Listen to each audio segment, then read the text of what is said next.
That's hilarious. Just all the fucking liquor aisle pictures. So yeah, give me this. I got a picture where it just like threatening stance, holding like a bone. You get a bone.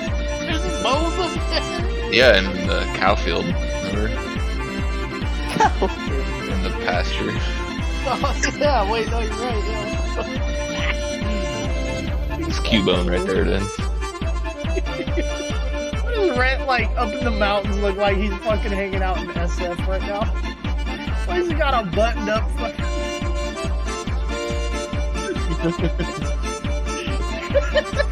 Why does he also look like he's 14?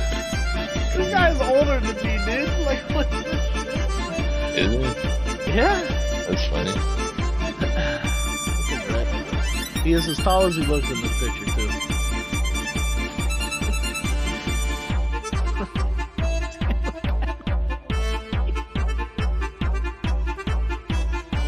Dude, this valley was sick. I like this little fucking, or meadow, I should say.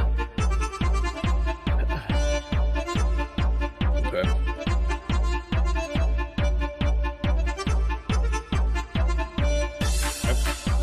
So we're just using your screen, right?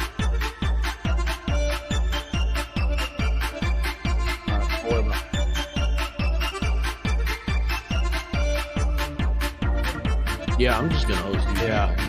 Yeah, I'll do it. Alright, You I'm want, Dave, do you want like a voice, or do you Alright, want Tim. like a video chat, or? peace. Peace. Bye.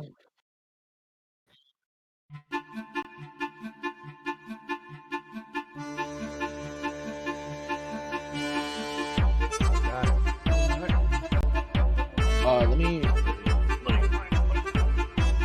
hang on and shit. Get out of the fucking cave here. Holy shit, you do look like Ron Jeremy, Chris.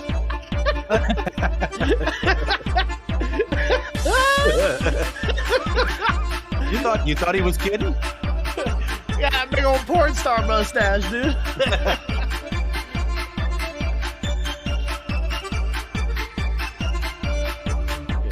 Your girlfriend may not like it, but your mom should.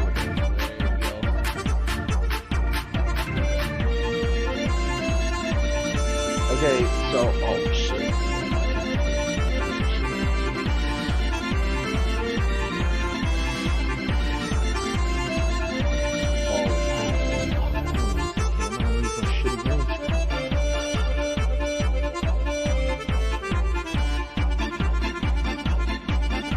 What? Wait, what?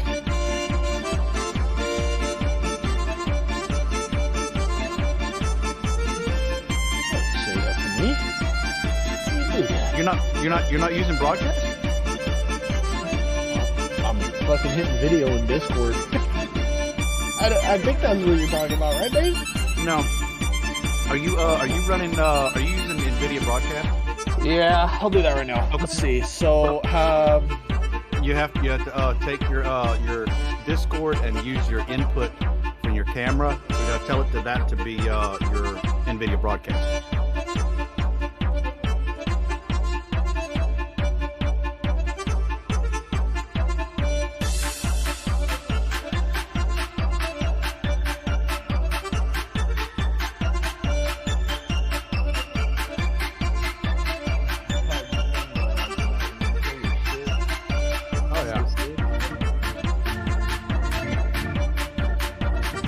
NVIDIA broadcast is the only reason why you guys aren't getting blasted by the sound of my air conditioner today. I think I can change the camera. Is that right? Yeah.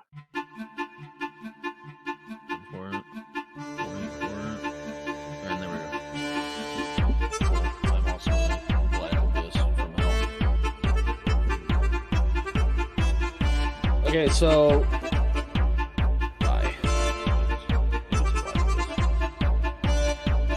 So Dave, when you go live, let me know and I will do that thing where it hosts you.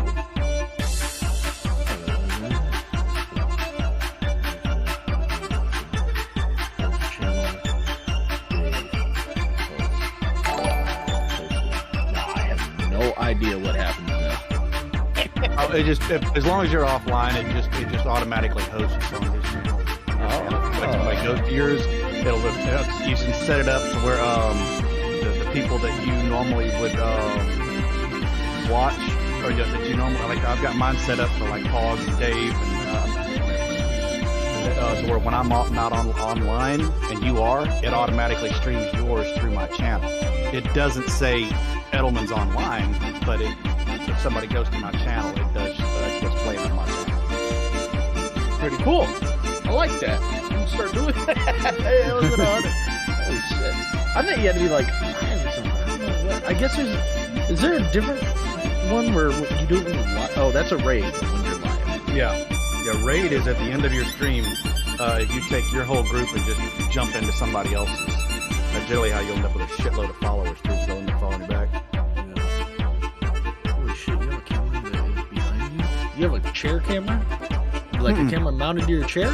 No? Nope. It's on a microphone stand, like microphone boom. Oh my god! And I just got it clamped to it. Hey, you got the whole setup. Holy I've shit! got another one that's faced. I need to work on the quality of it because I've got another one that faces directly down on my desk, and I didn't like the way it looked after I redesigned the desk the other night because I put because now that I got the game glass panels working, I've got them to where they're right in front of the flight controls, so I can just take my hand right off of the joystick and reach up and hit the start button or the guns or anything like that. Awesome. How is the new one, by the way? The new I patch. have yet to jump into it. It's pretty damn cool. I hear a butt in there. I don't know.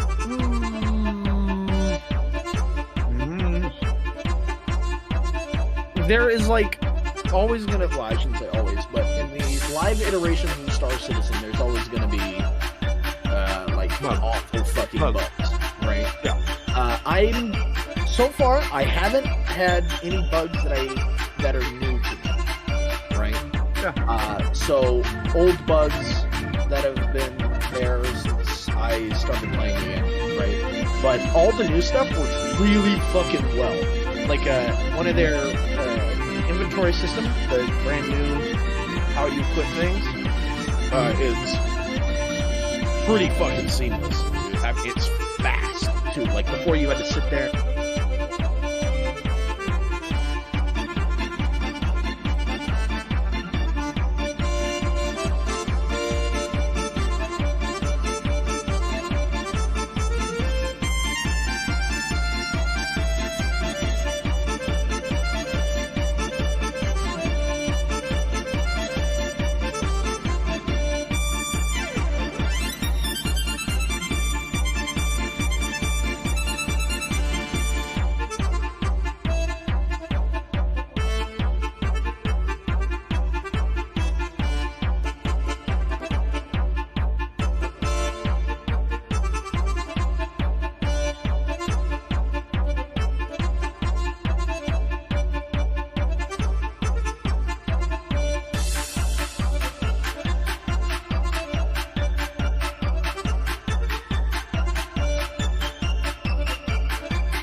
specifically like what kept him in line, but and that was real. That was real, but I can't remember like any of the specifics other than like these murderous motherfuckers would just go around, and it was always like one or two. It was some like rule Yeah. of two Sith shit. I just had they to- just fucking... I thought I had clicked the button to go live, but my thing, when I clicked the stream deck, it was registered to my old, like my gaming stream. Yeah. So it just fucked up the whole fucking stream. It's okay, we're back. We're on now. We're good now. Aye, so yeah, we've got some viewers by the looks of things. I could do an intro then. Sunday Night Podcast. First time. I don't know. I've never done a podcast in my life, so this is a complete winging it. So Well, I've got myself. in honor of Stein, I have changed my drinking apparatus today. Hey, very good, very good. Let's Actually, go. wait a second, because funnily enough. Wait a minute. Oh, here we go. Wait, hold on, let me go get a fucking beer.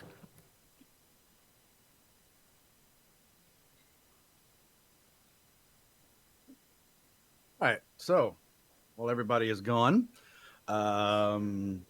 you know what? I forgot I needed to go and get. I haven't even taken my Scooby snack today. That's not a good sign.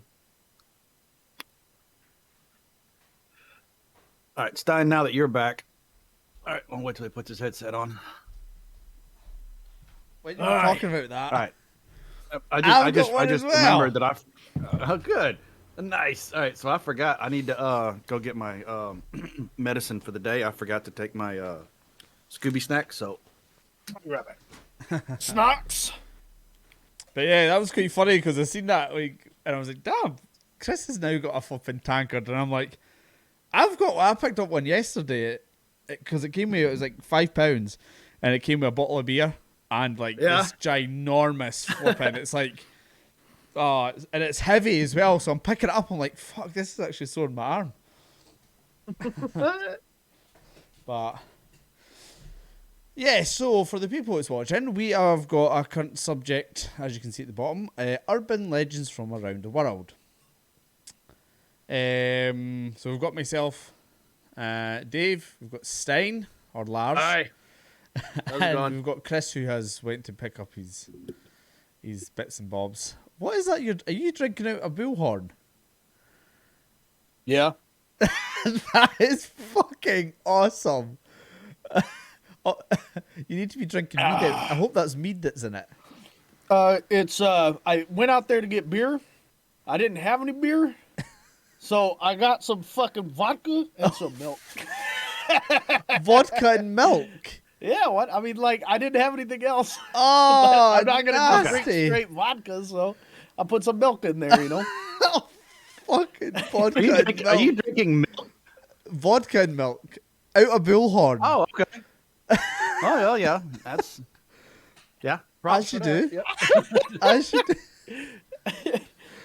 Gee. Yeah, I went out there to get beer and didn't have any, Chris. So I was like, well, shit, I gotta do something quick. Yeah. That's Gotta quick. improvise. I don't care, bartender. Just throw something in a bottle.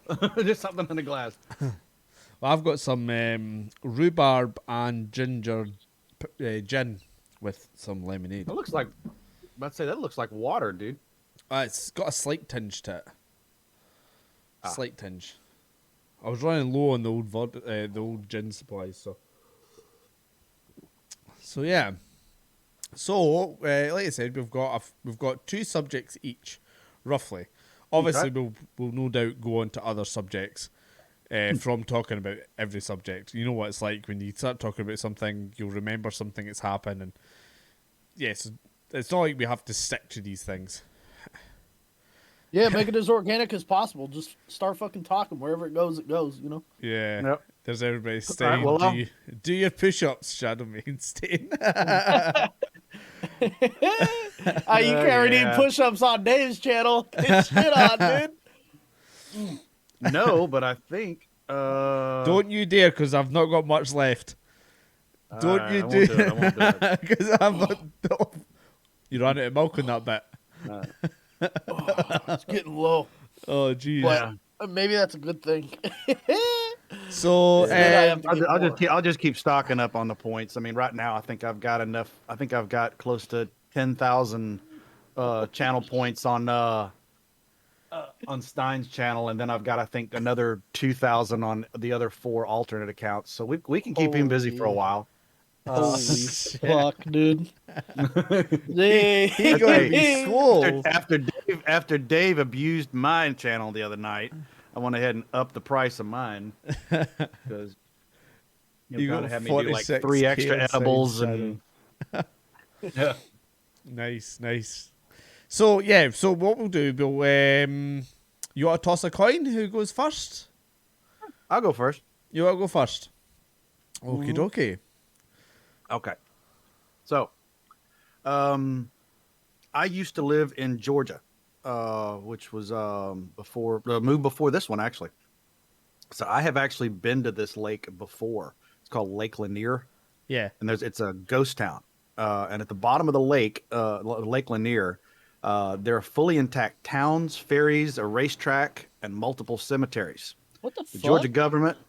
Georgia government, in its determination to create Lake Lanier, bought up entire towns in order to clear the space for the lake, after they received congressional approval in 1946. However, they just decided to let the water cover. No, they just decided to let the water cover up the towns rather than demolishing them. Now, Lake Lanier has a decidedly eerie feel to it. There have been an unusual number of freak accidents and deaths on the lake. In 2011, there were 17 deaths alone. Many of the people who drowned have been recovered, but many of the people reported feeling arms and legs in the water, but have not been able to find them right afterward, leading people to believe that the spirits still roam the lake. Now, I have actually been to Lake Lanier, and it's a nice lake. I mean, I never knew that stuff was underneath there, but there's another lake in Alabama that we used to go to. I forgot the name of it off the top of my head, right over the state line, but they did this exact same thing there. Mm-hmm. And what they did was they just, told everybody, you're going to have to move because we're flooding this area. And there were people that refused to leave. I mean, they're like, these are our homes. We're not leaving.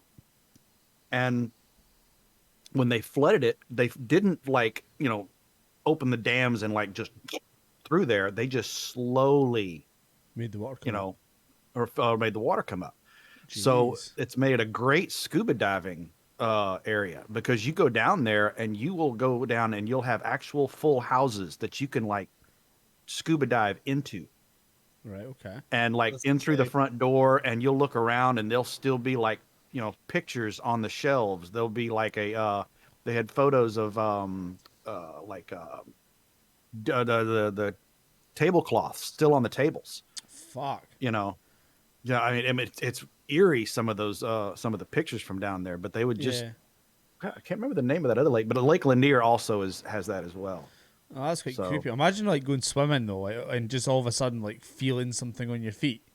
That is ultimately, I've got that phobia when you're in open water. I can't remember what they call it. I can't remember what it was they call it, but it's the fear of what's in the water with you. When it's really deep. Oh, I hate that. Thank you for your patronage. Are you Brothers, afraid of thanks for the follow. open water in general? No, water doesn't scare me at all. Water itself doesn't scare me. It's when you're treading water and you can't see in the water with you. So if you were to go down to where you can't see, it's all black. I don't, because I've been scuba diving and it was fine because I could see in the water with me. When I could see the ground was fine, but see when I turned my back on the open water behind me, that went out to the sea. So I was looking towards the beach, and behind me was just open water, and you could literally see where the shelf kind of dropped off a little bit, and it just was dark, and I'm like, no, oh no. And we went, we had another one where we were in Cuba and we were out deep sea fishing. And obviously Cuba's on a shelf and whatnot, and then all of a sudden the depth gauge on the boat, it said 20 meters, 30 meters, 50 meters, and it hovered around maybe about 70 meters, and you could still see kind of the bottom because it had that kind of nice kind of glow to the water. And then all of a sudden it just went really dark, and the depth gauge on the boat went to 9999. Well, 999. and I'm Yeah. like, oh shit, like that's roughly like around that area is like Mariana Trench kind of area, so it gets really fucking deep. Speaking of that, the like dark, like being in dark waters, up at Lake, fuck, I can't remember the name. Titicaca. That just came to Close. mind.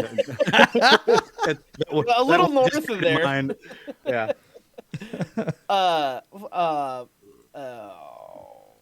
I can't. It's some lake, Central California, right? Up in the mountains of like near Mariposa. My uncle and I would go up there every once in a while. We go fishing, right? But you know, it gets real hot in July in the Central California. It's like 100 plus degrees, you know. Yeah. And we were out, you know, just swimming in the water, you know, stuff like that. But we were like way out. Like he would drop a line deep, right? And I was like, you know what? I wanna go down there because I would do this thing whenever I was, you know, like back living in California. I was always in the water, always, always, always. We had a pool. I had a pond at the ranch I grew up in. I was always in the water no matter what. And the thing I like to do was like hold my breath like as long as I can and see colors and shit like that, which doesn't sound good.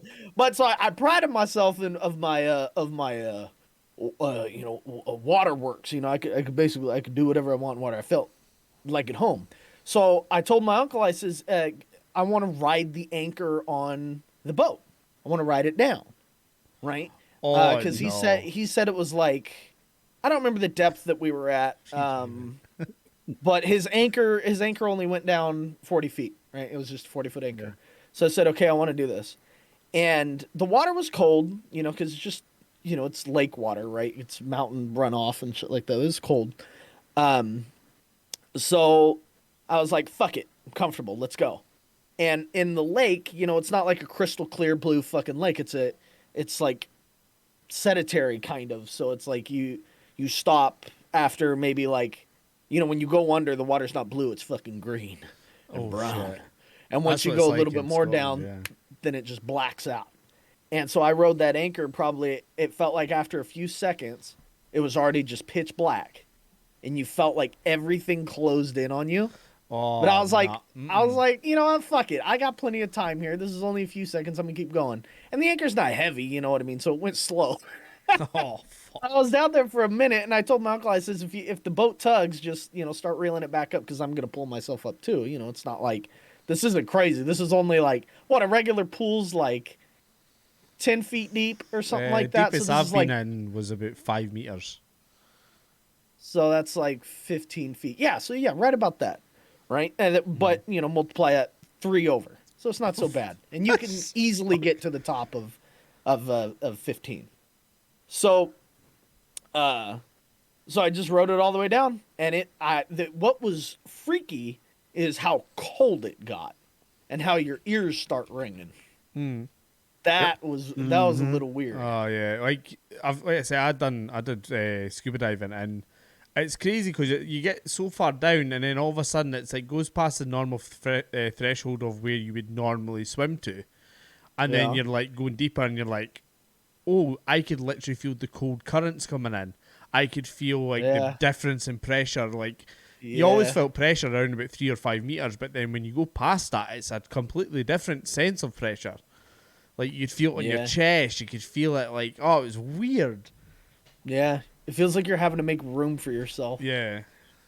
You know, at the top you just kind of float, but as you get deep, it really is. It's like you're having to fucking not claw, but you know, it's hard to move. It feels like it should be hard to move anyway. Oh, because of how like pressured on it is. But talking about like what you were talking about there, Chris, with that lake, there was something similar. Where is it near now? It was in Romania. We actually did a flight there. I don't know if you were with us, Chris, when we did this flight to Romania. And what it was ultimately what's the name of it? Gaimana. I think it's called Gaimana. Now, I'm going to just change this stream up a little bit here so you can see what I'm doing here, guys. This is the area. Oh, fuck. That webcam could come off. No webcam can stay. Oh my god, I changed the settings on my flipping webcam and it's like screwed up. I still need to go through mine and adjust the color settings on mine. You guys get color settings on your webcam? Yeah. That's fucking. Yeah. That's nice, dude. So it's See, that's how I ended up with. That's how I ended up with so many cameras because they sent me. One of them got lost. I got another one coming. It showed up, and then the other one showed up later. So I was like, Jeez. okay, as long as you plug them into 2 different USB hubs, then they'll both work. Yeah. Brother Zeus is saying you own push-ups from yesterday. Brother Zeus can kiss my ass, dude. So I don't know if you've seen my stream right now, but it's a toxic lake. So basically, there was obviously they were doing mining in the adjacent hills, and they were running out of places to obviously all the stuff that comes out of mining, all the waste materials. They were running out of places to deposit it. And there was a little town and a little village right next to where this mine was. So ultimately what they did was like, fuck the town, fuck the villagers, didn't give a shit. They just put it into the... What the hell you put behind you, Chris? Cheech and Chong. That was that was the wrong one. And basically it was obviously a communist dictator and stuff like that. And on the stream you'll probably see here, like, it's the most beautiful, horriblest thing in the world. Like, there's like obviously a church with a spire, but the colours from this lake, like, I don't know, it's like toxic as well. People reckon if you're in it for more than like 5 minutes, you're dead because it's a copper mine. Really? It's look at that. Yeah. And it's like all the different colours and stuff like that. It's like I say, it's absolutely stunning. Some they're not very good ones. Oh bollocks, that's the one. To show you here. Sky Mana.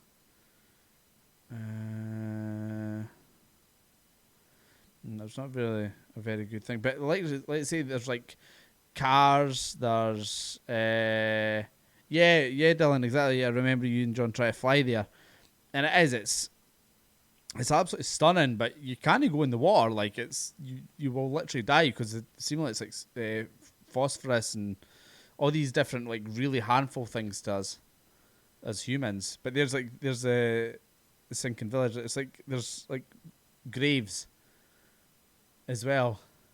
Holy shit! Look at that. All right, Dylan. Oh, and hello, by the way. That's fucking wild. And it's like eerie as fuck. Like it's proper. Like gives me the like. I remember what there was. Yeah. It was a what do you call it? It was a urban explorer that visited this place because it's like proper. Like you go there and you're like it's. People don't like you going there because it's obviously like a serious like problem. Damn you, Chris. I'm not even with her anymore. I can't remember. It's like Guyana or Guymana or something like that. I can't remember the actual name. Guiamana. But it's stunning anyway. But yeah, that's crazy that they've done stuff like that though. That's quite crazy. That is that. It's how they can just get away with that. It's just like fuck. Well, I mean, what are you gonna do? Yeah, Because I know take all that shit out. Like our company had to. They're building a new road, and there's obviously on the path of that road there was houses, and it was a case of they would put in a thing of saying like, we'll buy your house, that's fine, and we'll give over and above to keep people happy. But ultimately, what ends up happening is, you'll obviously get the old people are like, you're not taking my house, it's not happening. I grew up here or whatnot. So then what happens is it goes through courts, and then it comes in as a man. What's it called now? A compulsory.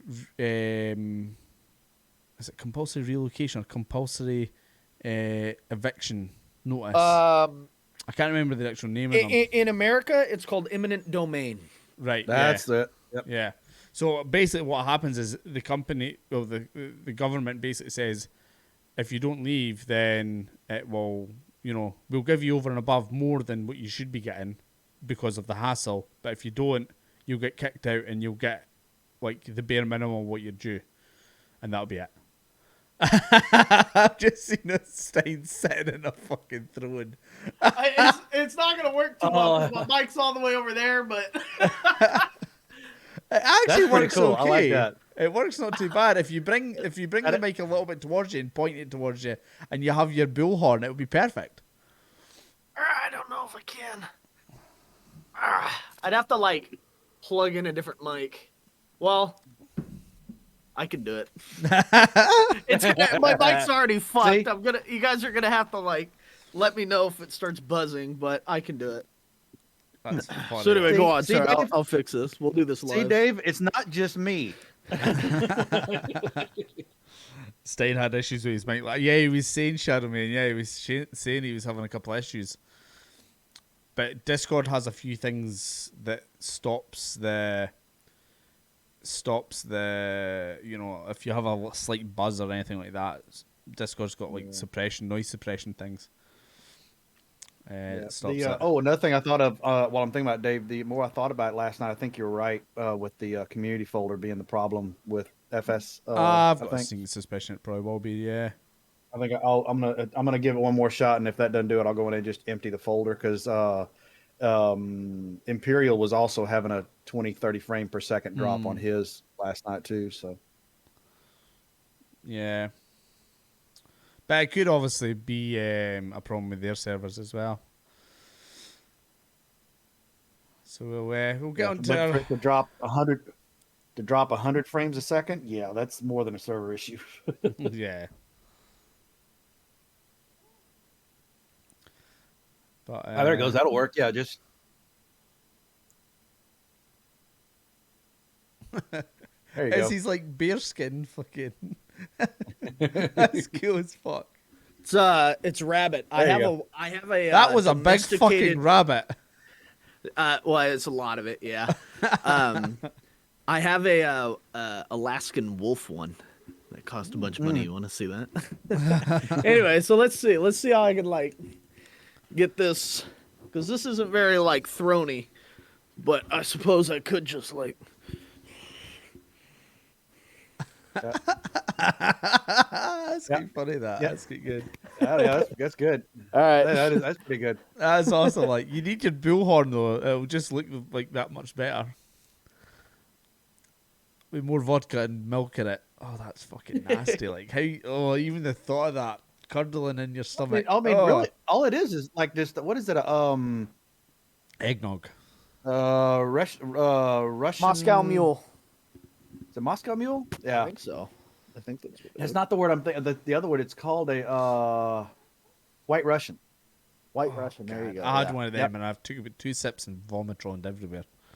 Well, but your taste buds are also screwed up because you don't like fucking chocolate. Bailey's.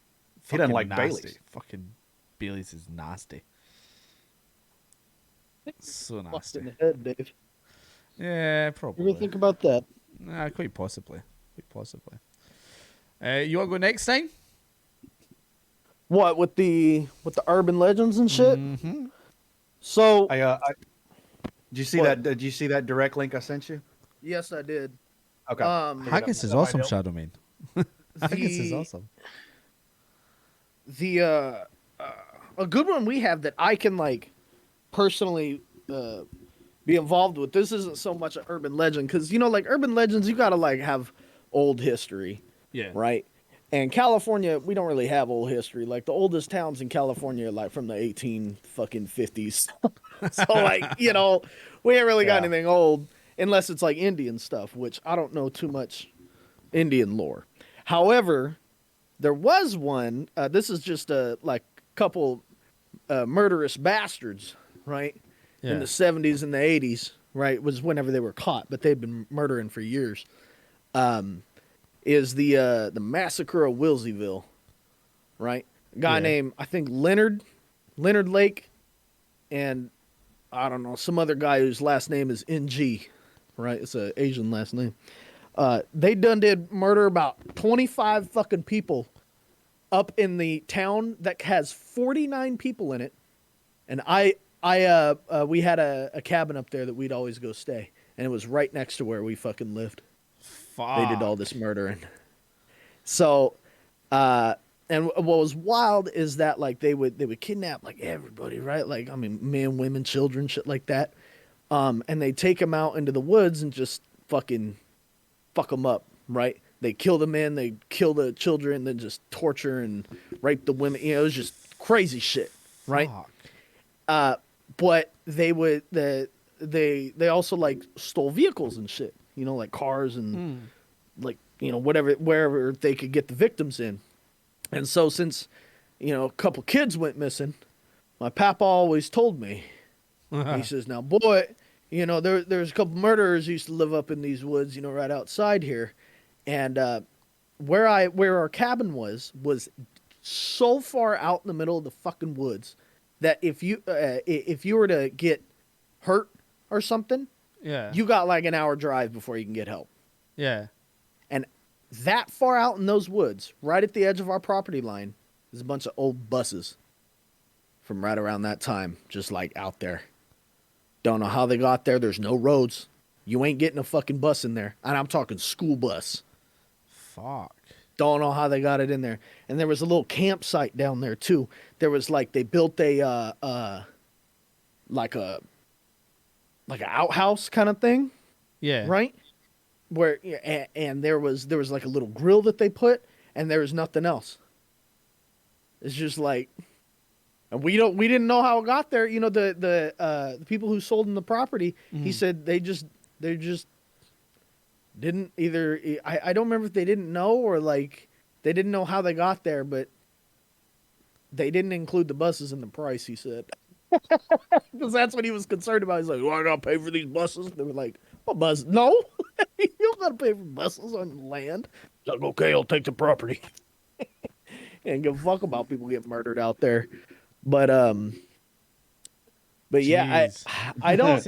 Unfortunately, thank I you, don't have Dylan. pictures. I don't Focus have go pictures bad. of those buses, but like, See, that's dude, it's freaky. It's some Yeah. creepy ass.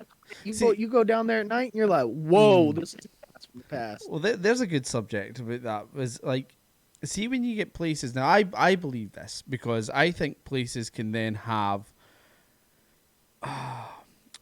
not so much a feeling to them, but see when some things went down, something serious or something like fucking so bad. Like I think places have that feeling. Like you never went somewhere and just been like, oh god, like what's that? You know what I mean? Like what? Yeah. Like in senses like that. Like that's obviously fucking some serious stuff's happened there. And you were saying like you would go down there and you would feel it. Yeah, I mean, well, you get this sense of like, this is kind of weird, because you could tell everything was old, Cheers, Dylan. right? Like so far, we old, just so, had to like ban 2 people in chat because of the fucking. Yeah, what the intense. hell is that? How the What hell are did they- he come back after he banned him? No, I think Wait, it's what- a different oh. person. Is it a bot or is it No, No, like, it's the same one. No. The same one? What? Oh Spinny no, it was H. another one. It was Spinny, and then the Spinny say? Shiner, 1 2 whatever the fuck it 3. is. What'd he say? Same with doing blackface really in 21 for clickbait and all that crap. Oh, And then Shiner double dog or something. I don't know. what the fuck? Anyway, but yeah, like that shit, it was a little creepy going in there. You know another creepy thing too, like living out in the in the fringes of society, way out there in the wilderness. So I lived right next to a Foster Farms, which is a Chicken farm, dairy right? supply. Yeah, chickens. I think they do pigs and shit sometimes too, but mainly chickens. Yeah. So they don't like living next to people. Silence of the Oftentimes, what lambs. they do is just buy up People all. don't like living next to them. I'm sure that is too. So when we first bought our property out in the ranch, right? We grew up on a Kiwi ranch. Yeah. There's people who lived next to us in a stone house, and it was a fucking house made of stones. It was cool. And Foster Farms, whenever they moved in next to them, didn't want neighbors, right? Because like I said, they just buy up all the land and then just fucking have empty plots of land next to them. So I don't know. So I don't know. They don't like living next to people. So they bought up this house and the like little couple acres of strip that they had. It was like a long rectangle. and just abandoned the house. Just didn't tear it down, didn't nothing with it, just left it there. So me and my friends, we'd always go out there at night, and we'd go in that house because it was creepy and freaky, and why the fuck not? Now, because the windows were busted through, the fucking doors were like you could push them open and shit like that. Coyotes would go in there, right? And so one time we went in there and we were going down the hallway. It's creepy, it echoes and shit like that, and there was just blood all over the walls. And my friends were like, some were probably like, "Oh shit!" Right? Because they're city kids. Yeah. And me, living out there, I was like, "It's a coyote killed some rabbits or something in here." Fuck. Blood fucking everywhere, man. So I started taking people. With all my boys would go in there. I had a girlfriend. I took her in there one time and like, "You want to see some creepy shit?" Scared the fucking bejesus out. Like, yeah, this is where coyotes murder people. Fuck. Because we've got a couple of places. Like we went up to a sanatorium, that's it's close to where I stay, and what was the name? I did a video on it when I did some urban exploring and that, and it was originally for like the names. It was fuck. You could just tell like they didn't care about people's feelings or any of that kind of stuff. It was the very very early stages of like trying to help kids that were fucking either hitting adolescence or they were like say they'd been raped by one of their parents or something like that, and because of that they got put into fucking sanatoriums because they'd fucking for religious reasons and like serious sick shit.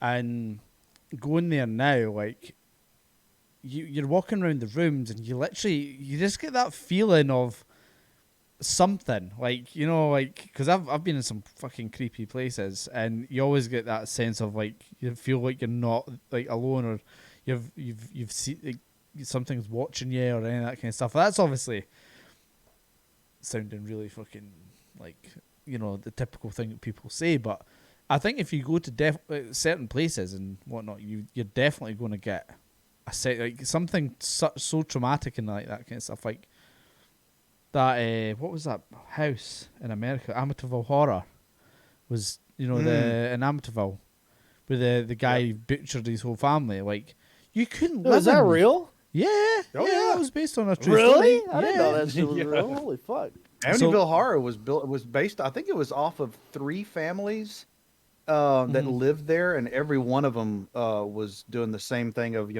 they had this many things that happened in the house, and then they were like just sold it for like $800,000 house. They sold it for like $35,000 or something just to get rid of it. Oh Yeah.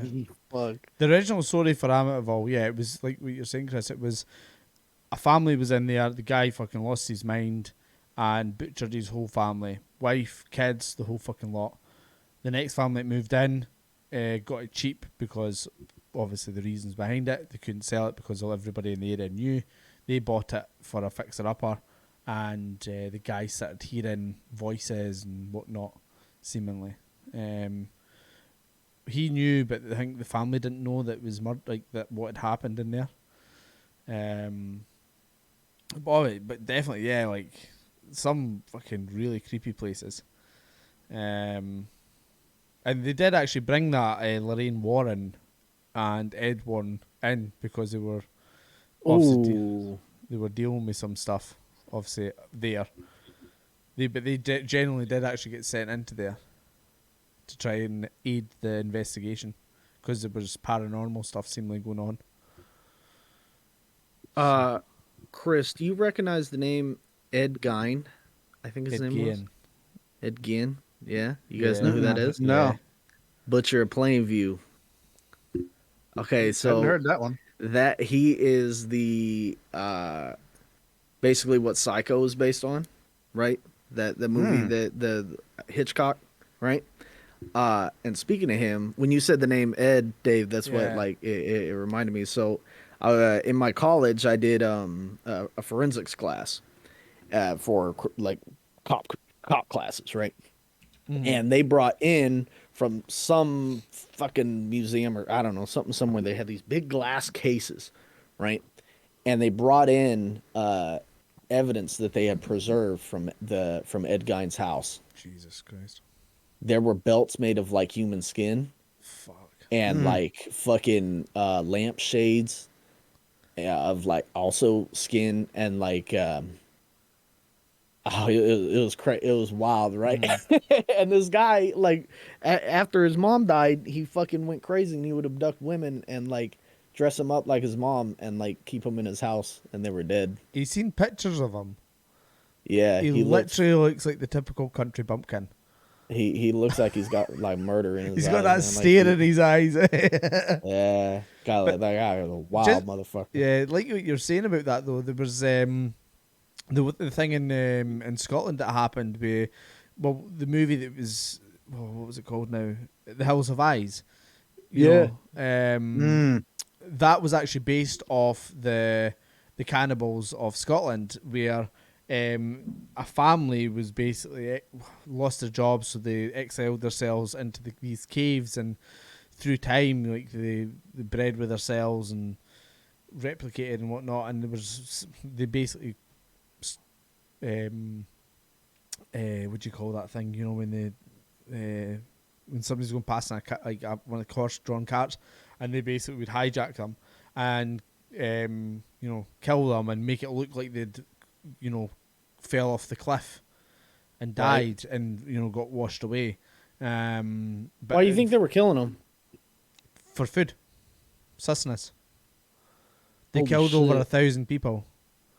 You guys don't have like deer up there in the Highlands? Well, it was down by the water. It was down by the water, but they were obviously, they didn't have the, you know, the Fishing skills to supplies? kind of do that. You know, animals are a lot more harder to kill probably than humans. What? I would say so. I get maybe, yeah. I mean, Because, you know, I driving guess. across the road, you know, there are always going to be folk driving across the road.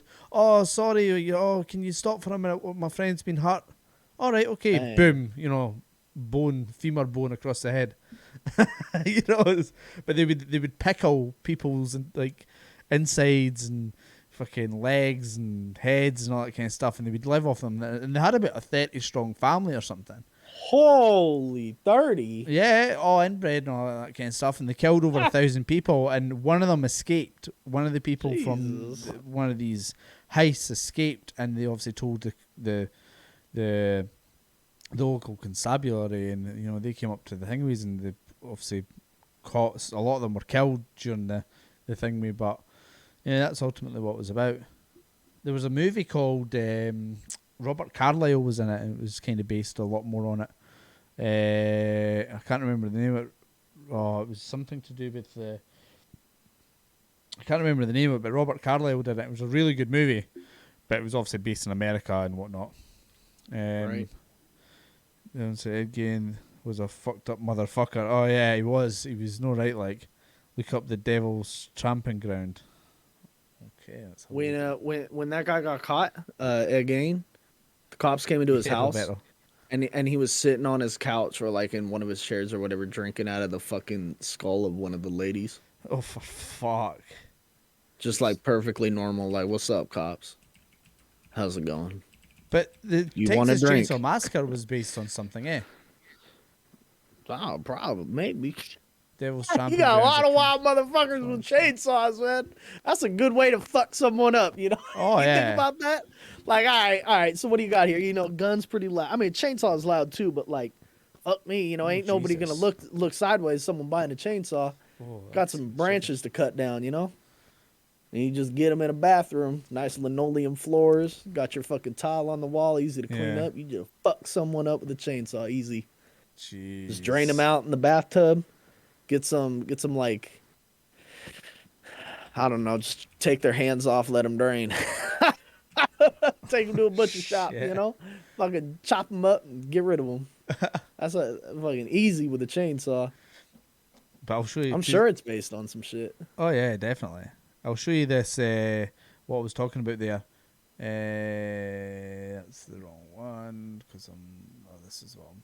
So this is the Sonny Bean story which I was talking about. Sonny Bean, Scottish most famous cannibal. 5 particularly gruesome Hollywood blockbuster movies. Little known from the south. However, Sonny Bean is believed to have been born at East Lothian in the 15th century, and was a tanner by trade. The latter part of his life, a little better documented following his relocation across the country, Ayrshire, and his marriage. The newlywed, Mr. and Mrs. Sonny Bean, set up home in the Benna Cave by Ballantrae in Ayrshire, Scotland. Benna Cave was rather imposing abode with tunnels penetrating the solid rock and extending for more than a mile in length. Over the next 25 years, to accommodate a growing family, the cave's entrance was flooded for several hundred metres. Twice a day, the high tide, a nice draft exclusion feature. Lacking trade, it was Sonny's plan to support his new wife on the proceeds of robbery. It proved a simple enough matter to ambush travellers on the narrow roads that connected the village area. Then dawned on him that in order to help make sure they could never be identified for the crimes, he should murder his victims. To avoid those unnecessary visits to the shops for provisions, whilst at the same time disposing of any evidence, he came to the bright idea of butchering the bodies to provide a high-protein diet of human meat for himself and his wife. Fucking hell. Wild. I mean, you can't even like. Don't you get fucked up for eating humans? Oh yeah. Like there's It's there's not good like for you a at pinion all. disease Yeah. that you get, or like what's that called? Kuru. Oh yeah, it's Something like it's like you, if they're ill, you end up ingesting their illness and stuff. No, like that. no. Like you could eat a perfectly fine No. human and Yeah, get fucked up. It's something about with the antibodies, they clash, and Is that? you Yeah, with the blood, it's the blood. If it's a different type of blood, if you and like your body I starts don't think it's that attacking it. either. I don't think it's that. it's either. not Dave, it's look, not even that. It's something else. Look up Kiru, I think, or Kuiru. Something Kuru. Kuru brain does Kuru cannibal. And you'll see. Kuru. It attacks the pinions in Kuru the is a brain. rare, incurable, and fatal neurodegenerative disorder that was formerly common amongst the 4 people of Papua New Guinea. Kuru is a form of transmissible spongiform encephalophilia caused by the transmission of abnormally foldable proteins, which leads to symptoms such as tremors and loss of coordination. Oh yeah, I have seen that. You get the shakes after, like that's how they know you're a cannibal. You get the shakes. Often And takes then years or even is that decades what's for the wrong with? symptoms to So is that what happened to Marty from Back to the Future, or is that too dark? That's exactly what happened, dude.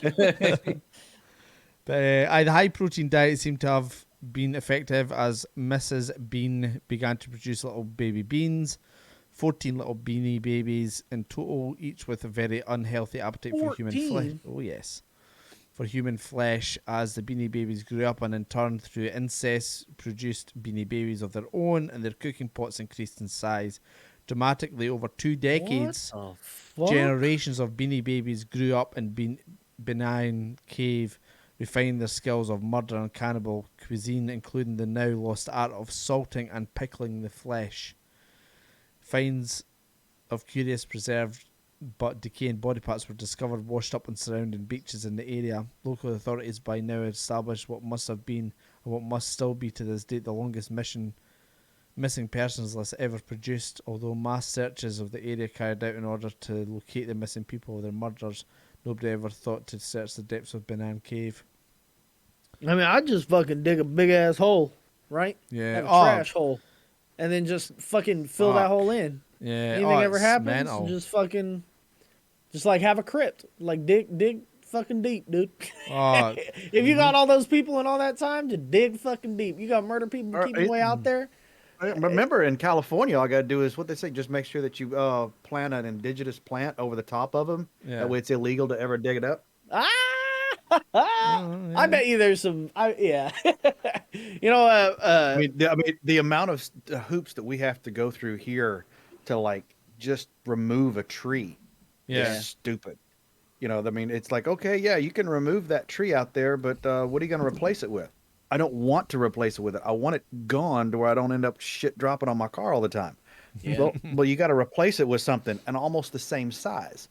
So if I've got a huge tree out front, not only is it going to cost me maybe $3,000 to have it removed, it's going to cost me another 15 because I've got to put another one in that's roughly the same size. Jeez. Yeah. And have it installed, that kind of thing. No, I know So- specifically with trees in California is bullshit. I had one of my buddies that whenever I was working at a dealership, his like cousin or something, I don't know, would go up into the woods illegal. Like this is big time. He got in trouble for this. He got caught, and he'd chop down oak trees, right? But he wouldn't like chop them down and just use the wood. He would take the huge center just of the trunk, right? And he'd make tables. He'd polish them up, he'd do them, and then he'd fucking sell them to people in his community, just, and he'd make a shitload of money. And somehow, he wouldn't do it on the internet, wouldn't do nothing. He was smart about this, because you can't, that's illegal as fuck. And the cops got him, and then, I don't know, he actually got put in jail. Fuck. For making tables. And I'm like, well, Jesus Christ. I mean, that's why he was utilizing the wood. Yeah. You Oh, know, it's and he would chop because I've seen one of them. They're fucking huge, dude. Huge ass oak table. I mean, this had to be like 4 feet fucking wide. Fuck That's a me. big ass old tree. See, we're the same with birds. Like any sort of birds, and seagulls in this country, I swear to Christ, they're like flying rats.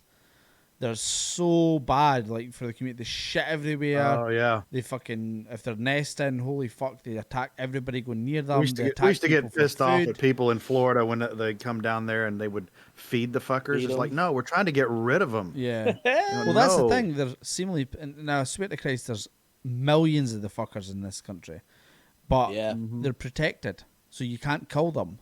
You're allowed to remove so weird. you're allowed to remove the eggs of nesting ones, but that costs too much money for people to try find them and whatnot instead of just shooting the fucker things. But we're the same. Like when we have to inspect guardrails on the side of the road, like the safety barriers. If there's bushes covering them, which through time, bushes start to overgrow them. If there's birds nesting in them, can't do fuck all. We've got to wait till the birds leave. And I'm like, that's corroding fuck. What the We fuck? can't inspect it. So if that's fucked and somebody hits that and they goes through it and ends up in the bloody lock at the bottom, I'm pretty sure if you tell the parents that the reason why that barrier failed was because a wee fucking shitey pigeon was nesting in the bloody ground in there, that's why we couldn't inspect it. I don't think that's going to smooth over very well. That's so horse shit. I know. I mean, it's you just fucking push that ridiculous. through anyway. You'd be like, yeah, there ain't no birds in there. Get this shit moving, boys. And the thing is, tear this thing down. the type of bushes as well was gorse bushes, which is, I swear to Christ, I don't know if you know the gorse bush, but holy Christ, it's got like needles in them, and it's like the needles are tipped with poison, so if you get it, it ends up inflaming your skin. Nothing would go near that. Jesus. Nothing would go near that, eh? But oh man, it's I crazy. gotta go get a refill. I'll be back in a minute. I know, Alright. it's no worries. But oh yeah, I don't understand why they do that. Like, it's like, fair enough, I understand like preservation of animals and species and stuff like that, but when there's like literally millions of the fuckers and they become an environmental health hazard, you need to do something. Yeah. Nah, that's some bullshit right Yeah. there, dude. That's some bullshit. We got alongside. I wonder if that's weird. What's up with fucking bushes in the middle of the street be poisonous? We got that over here too.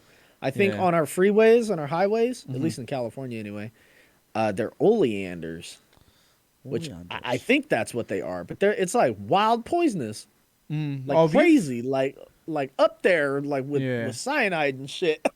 We have That shit'll kill your ass. But we have they're there. we have giant hogsweed, which is it's crazy because a lot of people don't realize, like a lot of kids get, because it burns your skin like really badly. So like kids will pick it up because it's a big fucking leaf. Like these things are huge, and like rhubarb leaves, like they're huge. And when the kids break, they're like, "Oh, look at this!" And the sap gets on their skin, and then that reacts with the sun, and it will literally peel the skin off you. It's so bad, and it's like to the point where if there's giant hogweed found anywhere, it's an environmental risk where they have to cordon it off and everything. It's really bad. You guys have Nightshade out there? No.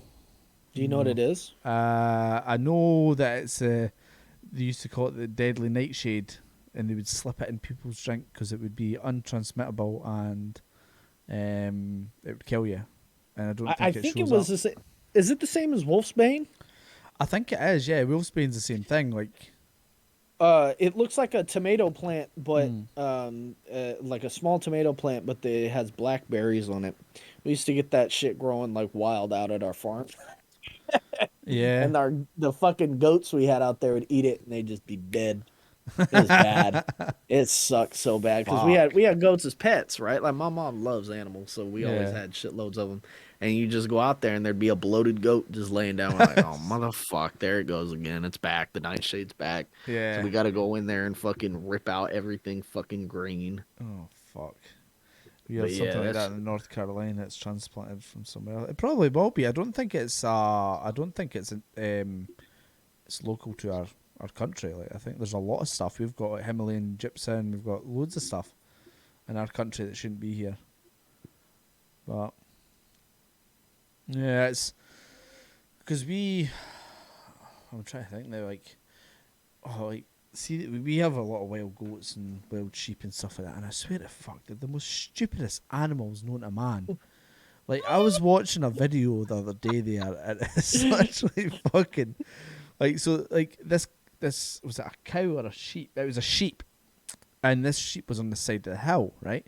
And it's, like, trying to transverse down, and you can clearly see, like, something with any sort of comprehension about danger would be like, I'm slipping here, that's probably a bad idea. Nope. So what it is, it's got two of its babies behind it, who are pretty footless as it is. You can't want the baby sheeps are like.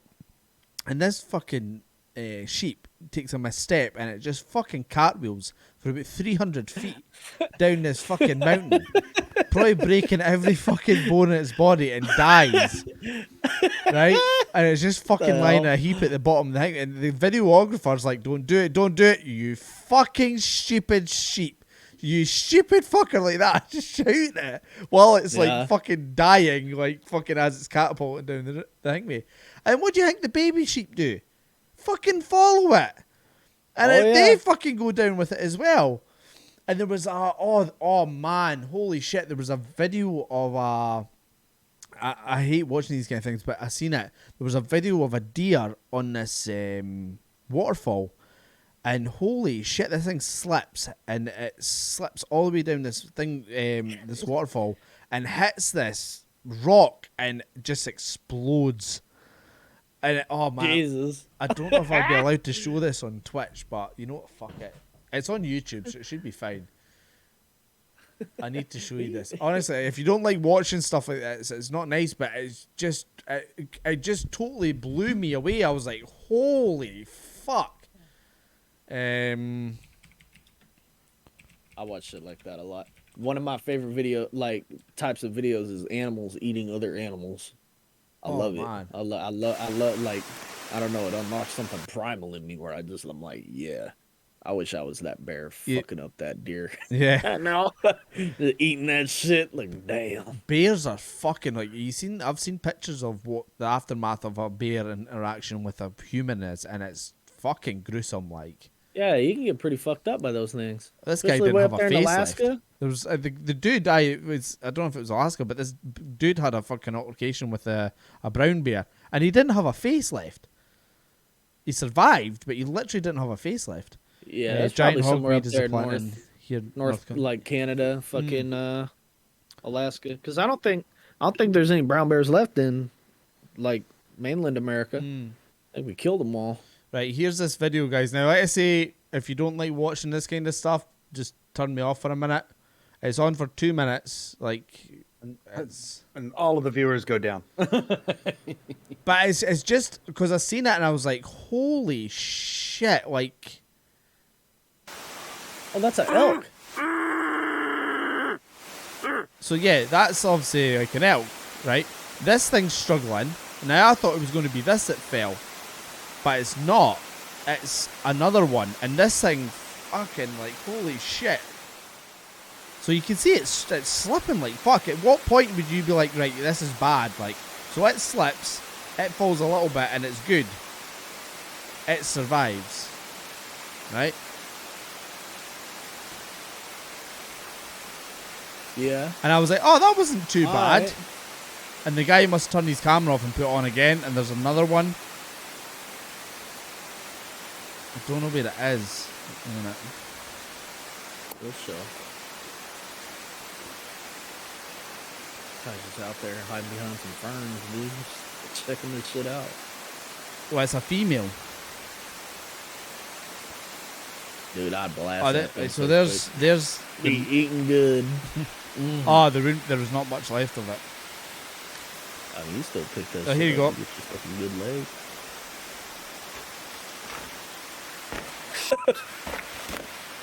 Like, fuck!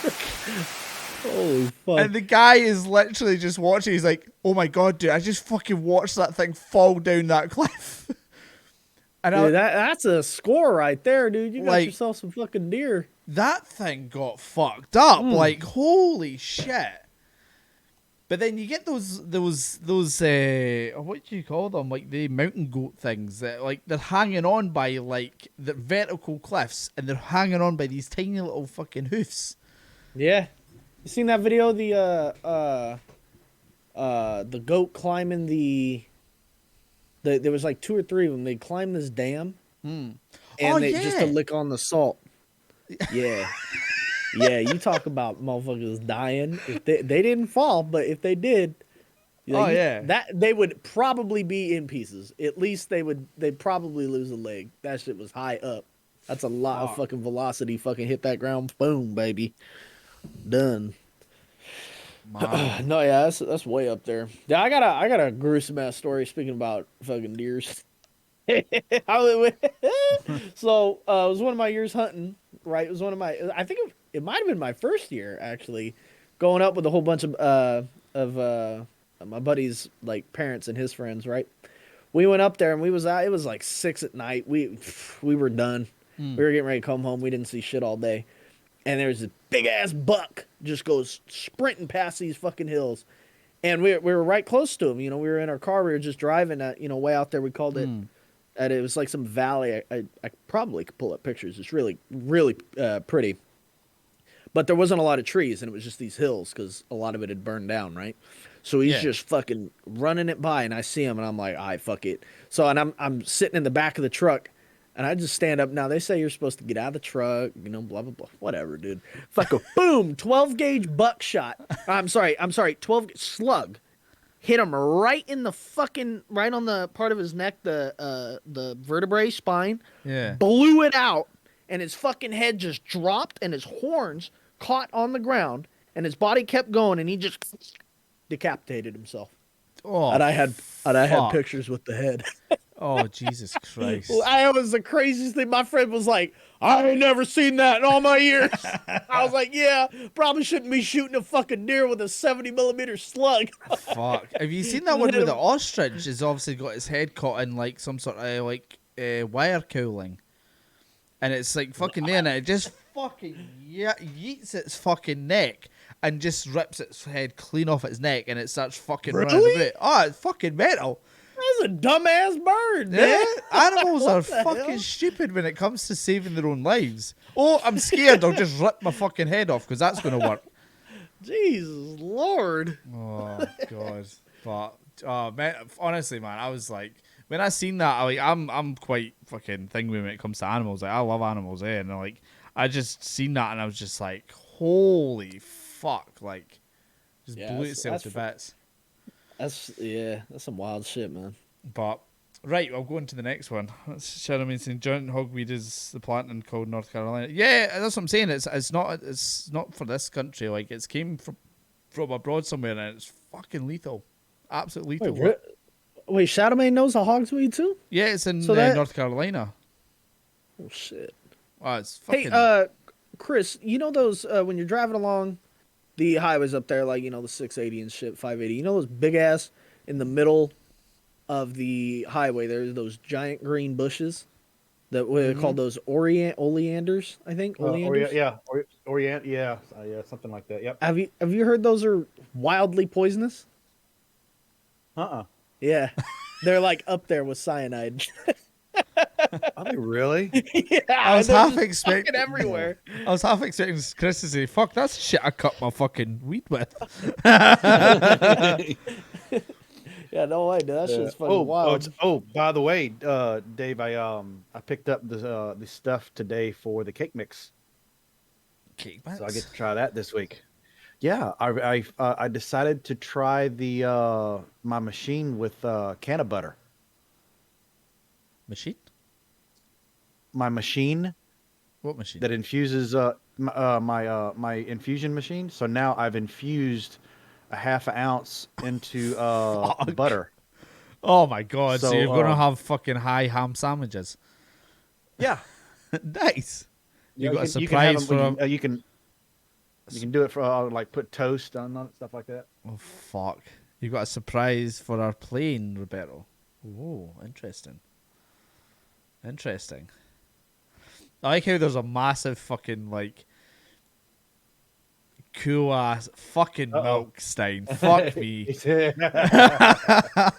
making another one. I love how, like you say, it's like a proper throne room and it's got marble, shiny floors, big massive throne, and then there's Stein's fucking computer chair just sitting there.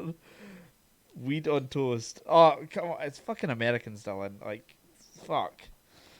Well, I mean, actually, I probably honestly will not put it on toast. What it's gonna be, I'm actually gonna be. I got some of the Betty Crocker cake mix, and I'm gonna, and it says, you're supposed Betty to put Crocker. like one stick of, you're just gonna use like a stick of butter. I will Yeah. use a stick of can of butter rather than regular butter. Fuck. So that'll actually infuse it into it. So I'll have, cooking with cannabis. Jeez. Yeah, I thought about that. I don't like chocolate though. So I hate bake it in brownies. Weed brownies. yeah, Oh, nice. That would be, oh my. You know what my fear is with stuff like that? I'm just so scared that I would take some, and obviously once you've taken it, you're on a downward spiral at that point. Like, you can't control how fucked up you get. It's just a case of when it stops is when when it runs out is when it stops, and like that scares the shit out of me. Stein, yeah, see, like, that's fucking where I say vodka. that if you're gonna do that, go on ahead and make sure that whoever's you have somebody to guide you down that path. But it's because it's not an something you want to ingestion. just jump right into. Instead of, like, obviously an ingestion's different from that's fucking nasty, Stein. That's so fucking nasty. That actually looks good. If I hadn't already started drinking beer today, I'd do it. Man. Vodka What? Oh, and milk. yep. Can't send on. Has anybody got Twitter? Are you got Twitter, Chris? No, I don't have Twitter either. That's fucking hell. Oh. Have you just necked that, Stein? He's just necked that. Yep. Oh, fuck. He was thirsty. Jesus, fuck. He's still going to see the end of the podcast at that rate. Yeah. So all I have to do is if it says if the recipe calls for a half a cup of butter or something like that. See, you then having your all I arms do up is freaks use out your the thing. That's uh, it. I don't. I guess and- flickers a thing. Oh yeah, it does. Bye. YMCA. Yeah, so I get to try out the cakes this week. Sweet, sweet. And Oh shit, Roberto. I don't have Twitter. I've got. I don't. You could maybe send it on like Facebook or something like that, or don't know if that's a possibility. So my urban legend. Now it's. I don't know if it would be a full blown urban legend, but it certainly is. It's a. It's does kind it of involve a creepy you in a hot tub? Oh, fucking asshole. Fuck. So basically, I used to years ago now. I used to run an entertainment company that did ghost hunts with the public, and we would go over various parts of Scotland and doing ghost hunts in various like the underground vaults in Edinburgh and etc. etc. And one of the things that we did was that we went to an area of now in Edinburgh. There's everybody's heard of it, Greyfriars Bobby. Nope. No, right, okay. So a person died, and his dog guarded his grave until the dog died. and that was called Greyfriars. Well, sorry, the dog's name was Bobby, and it was the kirkyard, the grave site was called Greyfriars. And in this, it's a really, really old cemetery, and in this cemetery there was a crypt, and in the crypt of this person who was called, what was his name? Sir George Mackenzie, right? He was a lawyer in Scotland, and you've got Messenger. If you add, I don't know how I would add you on Facebook, dude. What's he trying to do? He's trying to send me something on Facebook. What A I'll link do, I'll to Facebook? yeah, Why don't you just drop a link in the chat? I don't know if you could. I think because it's a Twitter. He's wanting to know if he had a Twitter account. You could, if you've got a link You- to you it, you could- could send me the link to Yeah, it, and I could maybe view it on Twitter. You don't have to. Yeah, you don't have to have an account to watch to view something on Twitter. Yeah. He sends you a link. So basically what it was is there was like this crypt, and in this crypt was this person's obviously burial area. You know, he was kept to this thing. So the story is, I found out that there was a guy or there was a group that went there, and it was heavily documented that this was a very, very violent poltergeist. Now, I don't know if anybody believes in this kind of stuff, but I've seen, you could always tell genuine stories to ones that are, you know, somebody, whether or not that's exactly what happened, but that's what they believe happened, if you know what I mean. So, like, there may have been a proper reason why that happened. It might not have been paranormal, but that experience for them was paranormal at that time. Yeah. So basically what it was is this person was violently attacked by some sort of unknown thingy, and it was in this crypt because they were down doing, I don't know if it was some sort of like archaeological things on it, but anyway, I'll read the thing to you anyway. So, Edinburgh is a beautiful site that attracts visitors from around the world. However, among the cobblestone streets, historic buildings and ancient cathedrals, darkness resides within the cemetery of Greyfriars Kirkyard. Created back in 1562, it is best known for the delightful story of Greyfriars Bobby, the nickname of a Skye Terrier. Bobby lived in the 19th century, and for 14 years the dog would go to the cemetery to visit the grave of his deceased owner. However, Greyfriars Kirkyard is also known to be the home of an entity that is terrorising the city, the Mackenzie's poltergeist. A little history lesson first needed. Christ. It's not too long, this, guys, don't worry. The poltergeist is believed to be the spirit of a man named Sir George Mackenzie of Ross Hall, who was a Scottish lawyer, Lord Advocate and writer who was born around 1636 and died on May 8th, 1691. However, he is most commonly known as the Bloody Mackenzie, a nickname he earned due to his treatment of Covenanters. I'm presuming that must be, I think he was obviously some sort of maybe a district attorney, so it was obviously how he treated people as a lawyer. The Covenanters were a Scottish Presbyterian group that began in the 17th century in order to oppose the interference of the king in the affairs of the Scottish Presbyterian Church. I'll go through all this because this is just stuff about his history.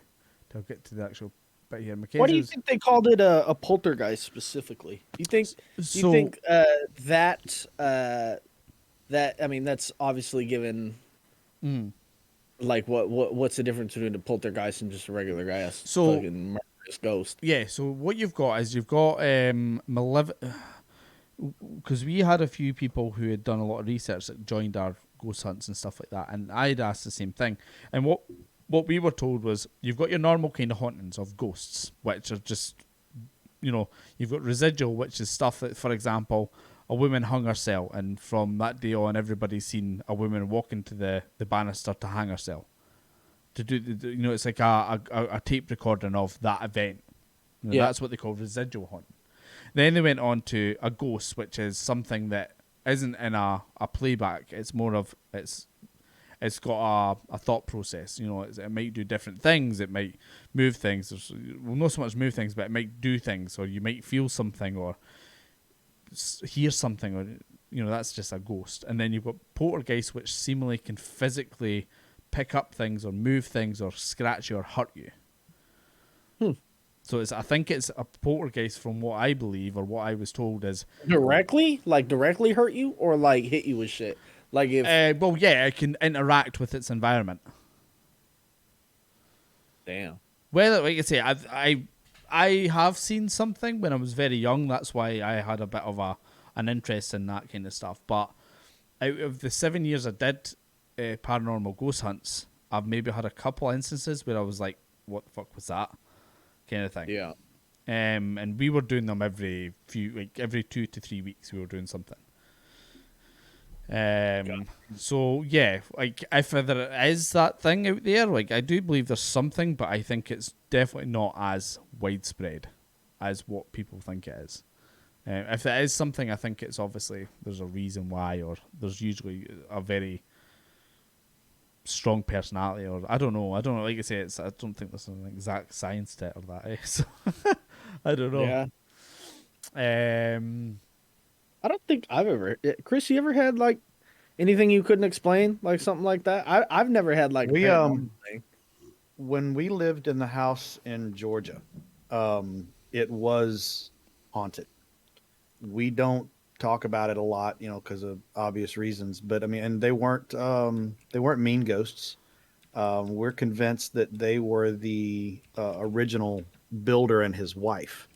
It was a one level ranch with a full basement, and we'd be upstairs and in bed at night, and you would hear like, you know, the downstairs kitchen, the cabinets being slammed. You'd hear them arguing and fighting some nights. He apparently liked to listen to the ball games, baseball games on the radio. And we didn't even have a radio downstairs, and you could constantly hear a baseball game every once in a while. Jeez. You know, That's weird. downstairs. And when they would be arguing, you know, and slamming the doors and stuff, you could actually just sit up and you could say, "Look, please, I have to get some sleep. Will you stop?" And they'd stop. The only thing they would do, they like to hide the sponges from around the sink. And then also they would remove and replace and swap pictures around. Jeez. So that's But like other than that, they didn't hurt That's us. weird. We never felt fear or anything like that from them. So and I know that because she died in the house, and I think they weren't sure whether or not he died here or if he died on the way to the hospital. That wasn't exactly recorded. So that's why we think that's them, because I think we were only the third person to own the house since it was built. Jeez. So, see, I'd have, like I was saying to you, where I had something when I was younger. It's very similar. It's very similar to what you were saying there, Chris. Very similar type of haunting. Where in regards to, I can't remember it. I was literally a toddler. I can't remember much of it. But what had happened was, from what I've heard from what Mom said, and I had one instance where I remember seeing something. But like Mom would come in, it was my great grand's old house, and when they got the house, there was a few things cropped up. So my gran, when she went to bed, it was like a bungalow, so it was like a one-story house. It was all on the same level, and when she went to bed, she would pull this massive huge chest of drawers across the door and open the window. And she was one of those kind of old kind of people where she would never talk about stuff like this. And seemingly, it was only found like that one day because she'd slept in, and my gran, her daughter, had tried to get in and she couldn't get in the door. That's the only reason they found out that she used to pull this big flipping massive chest of drawers across the door. And the reason why she did that is because she was scared of something in the house getting in her room. Not somebody coming in the house. She was scared of something in the house. She never ever said what it was, but We reckon it was her husband. But there would be like, for example, I would simply talk to somebody, and it would be like talking to like a member of my family. Like a member of the family would talk to a little one and be like, "Oh, how was your day today? How was it?" It was like that kind of conversation. The dog would like just stare at the corner, and its heckles on its back of its neck would come up. It would. I was in the bath, and my obviously I was playing it, and Mum had one of those, the phones. It was with the long wires, but it was just outside the bathroom. So I was in the bath playing, and the phone went. So she went outside to get the phone, and the door slammed. The bathroom door slammed while I was in the bath, and I had one of these big mortise locks, the big old style locks, and it locked itself seemingly. And Mum had to run next door to he was a fireman. The next door neighbour was a fireman, and he had to come and break down the door because obviously I was in the bath unattended, and I was a toddler. But the thing I seen was I remember a cuckoo clock going cuckoo, cuckoo, cuckoo, and when there's something comes out of a cuckoo clock, it's like usually like a bird or something like that. Something came out of it. I just remember like I don't know. It was obviously, it could have been a dream, or I could have been had a fever, but I don't think I did. But I just remember seeing this thing come out of this cuckoo clock, and it like went through me, and obviously fucking through the wall. But seemingly, Mom does say that night I came running through, fucking howling, fucking terrified, like pure white. Well, I know. As far as talking about seeing things, I know the guy. Neither one of them ever appeared to me. But we would feel like all of a sudden somebody'd walk up and like sit on the bed. You could feel that. That's fucking weird, dude. But the Angela says that one night she woke up and the man was standing in the corner of the room. Yeah, hell no, you get it, motherfucker. And he just buying silver bullets, bitch. Fuck you. She said she didn't feel threatened. It didn't scare her. She said she was surprised at exactly how calm she was, and he just waved, and then that was it. And then the next thing we knew, all the noises stopped. Oh fuck! No. So I've got the goosey we didn't thinking about that. Oh. It was like he was saying goodbye almost. Yeah. But fuck that, silver bullets, bitch. You got some. We gonna find out what you got in this house, and we gonna burn it, dude. We gonna get your ass out of here. Jeez. Fuck your whatever's tethering you to this world. Fuck that. No sir. Move on. Was that meme of the guy going, "We're gonna burn this motherfucker down, Charlie"? It's outside the drive-through. But that's ultimately what the Mackenzie poltergeist was. It was, this thing attacked people, and there had been people that had been actually hospitalized from this thing attacking them.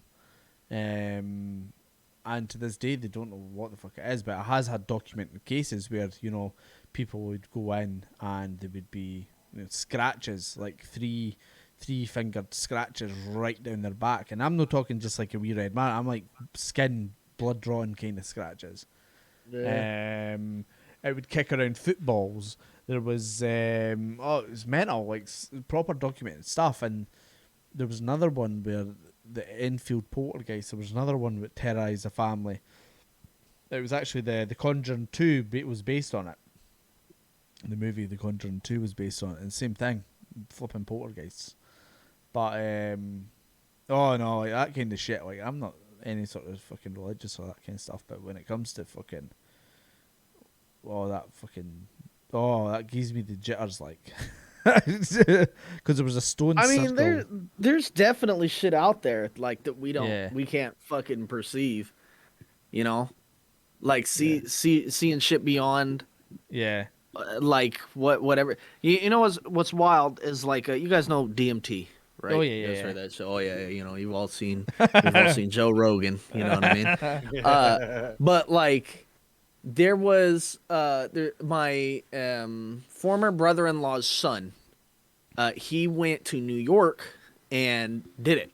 Right? He did ayahuasca or whatever, the where you drink and you have a shaman. I don't know how a shaman got to New York, but whatever.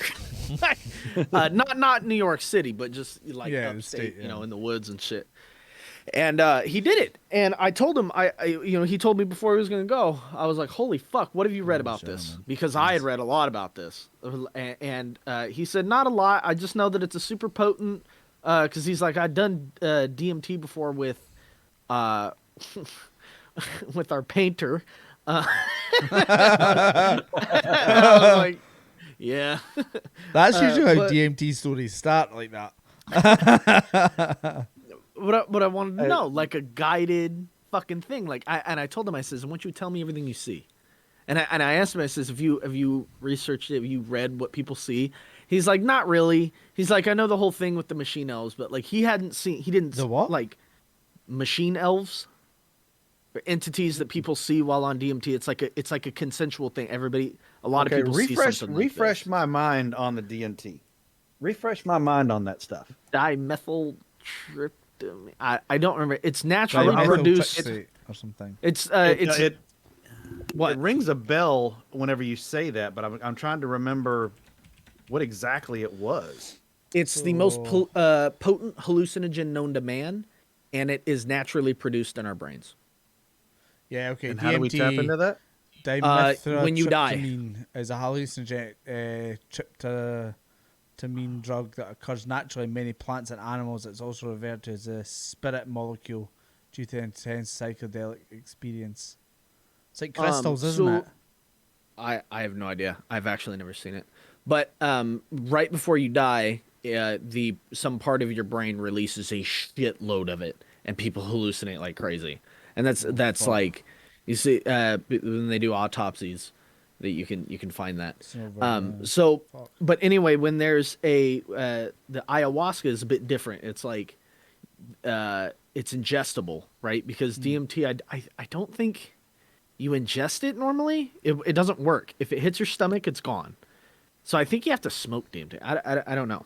But ayahuasca they've added some other chemicals natural, like plants and shit that you mix in with it. And when you drink it, it hits you, and it hits you a little differently, right?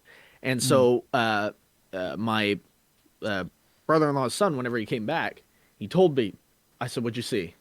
And he was like, "A whole bunch of weird shit." And I says, "Did you see any animals?" He said, "I saw a snake." And I lost my shit because of a lot of stories that I have heard of it.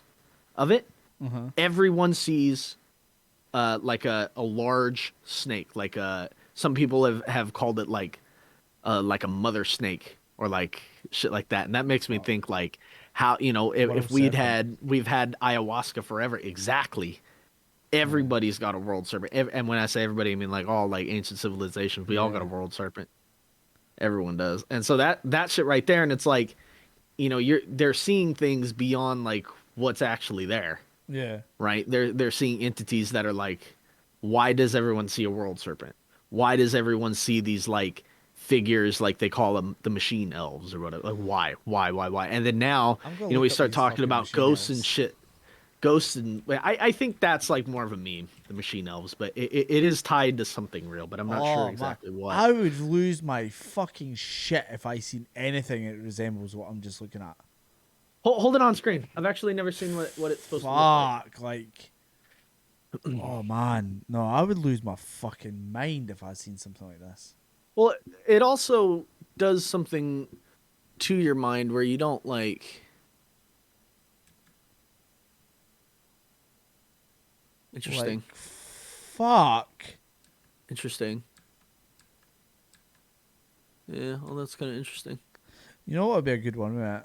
DMT elf. That's what people say they're seeing.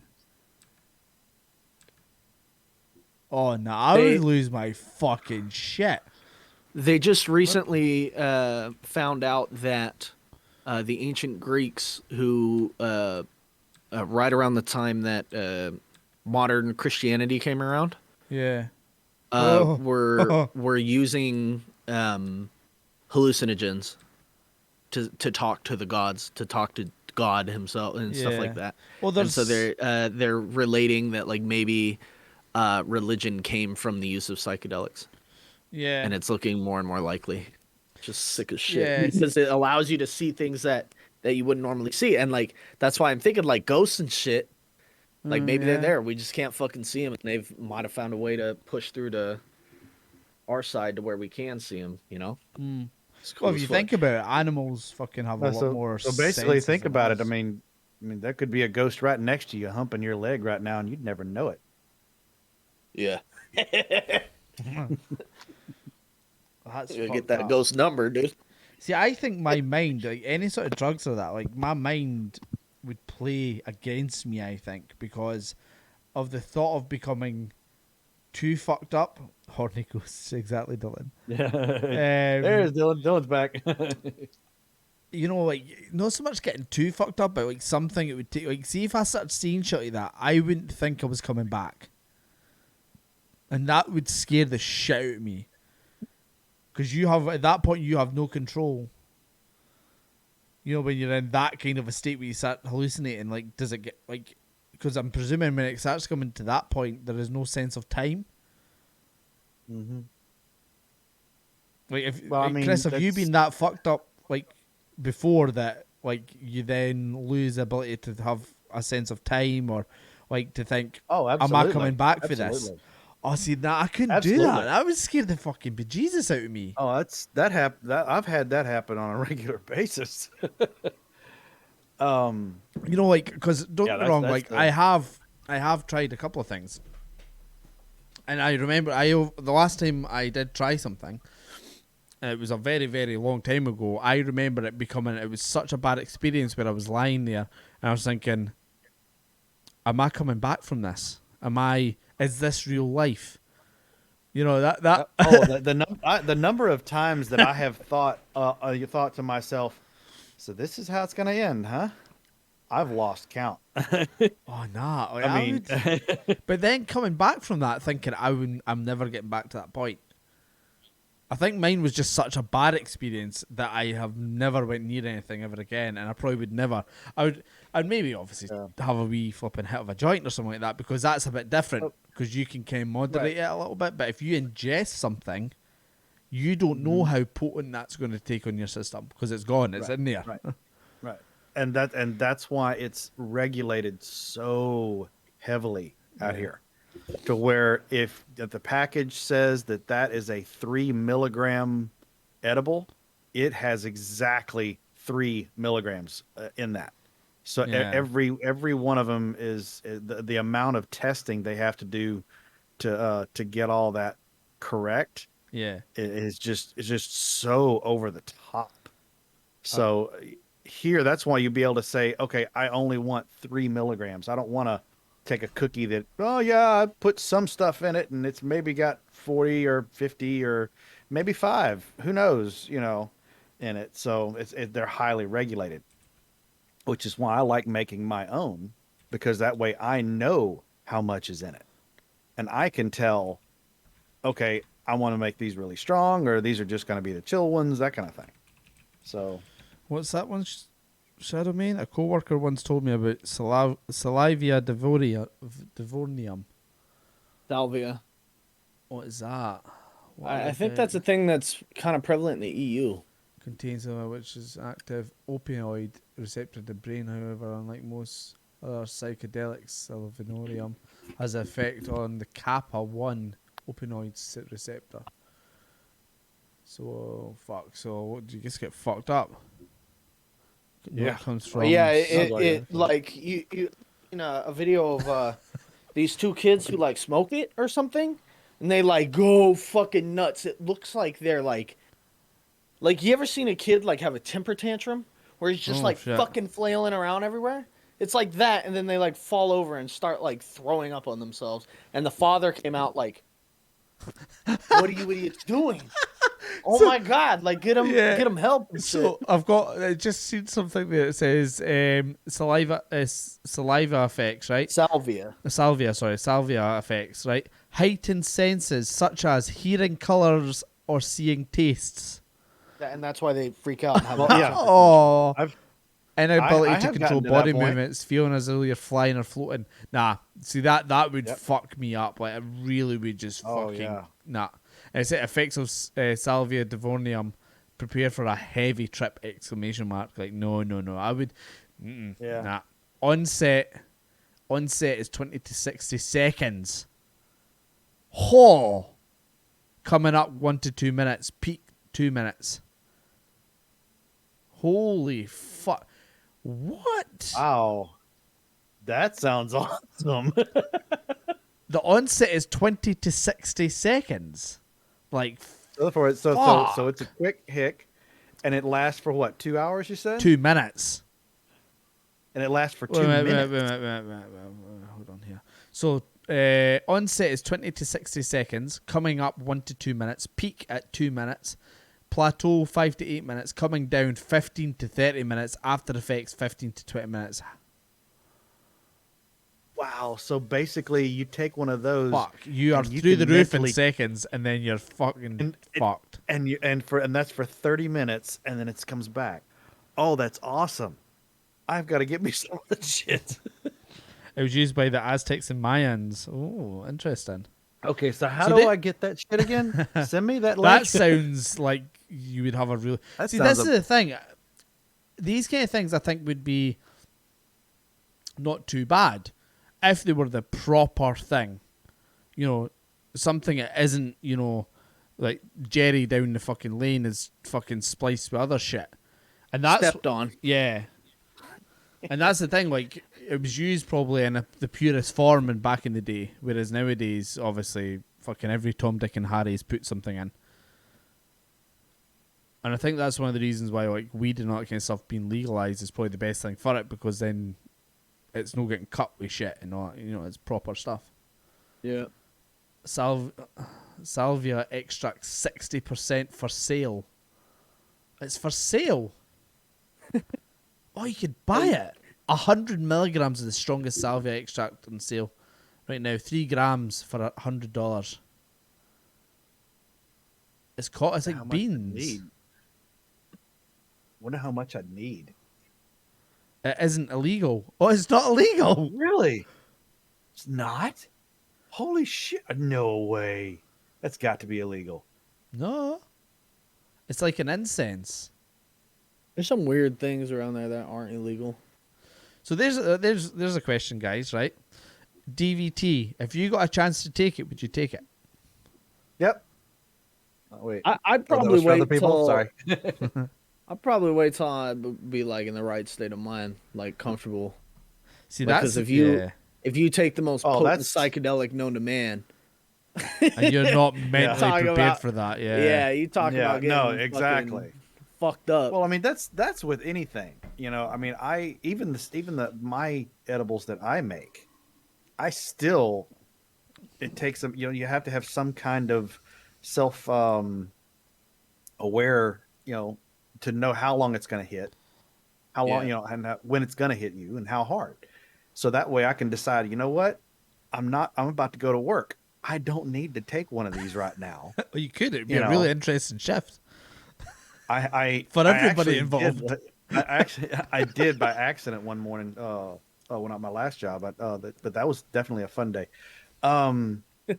Because normally I would just take the CBD ones, or in the mornings, the almonds, Yeah. and those only have 5 milligrams. So I know that 5 milligrams is not going to be enough to where it's going to make me stoned or anything like that. It's just going to take the edge off. If I go up to 10 milligrams, then I know that I'm going to feel a little stoned for a couple of hours, and then it's going to go away to nothing.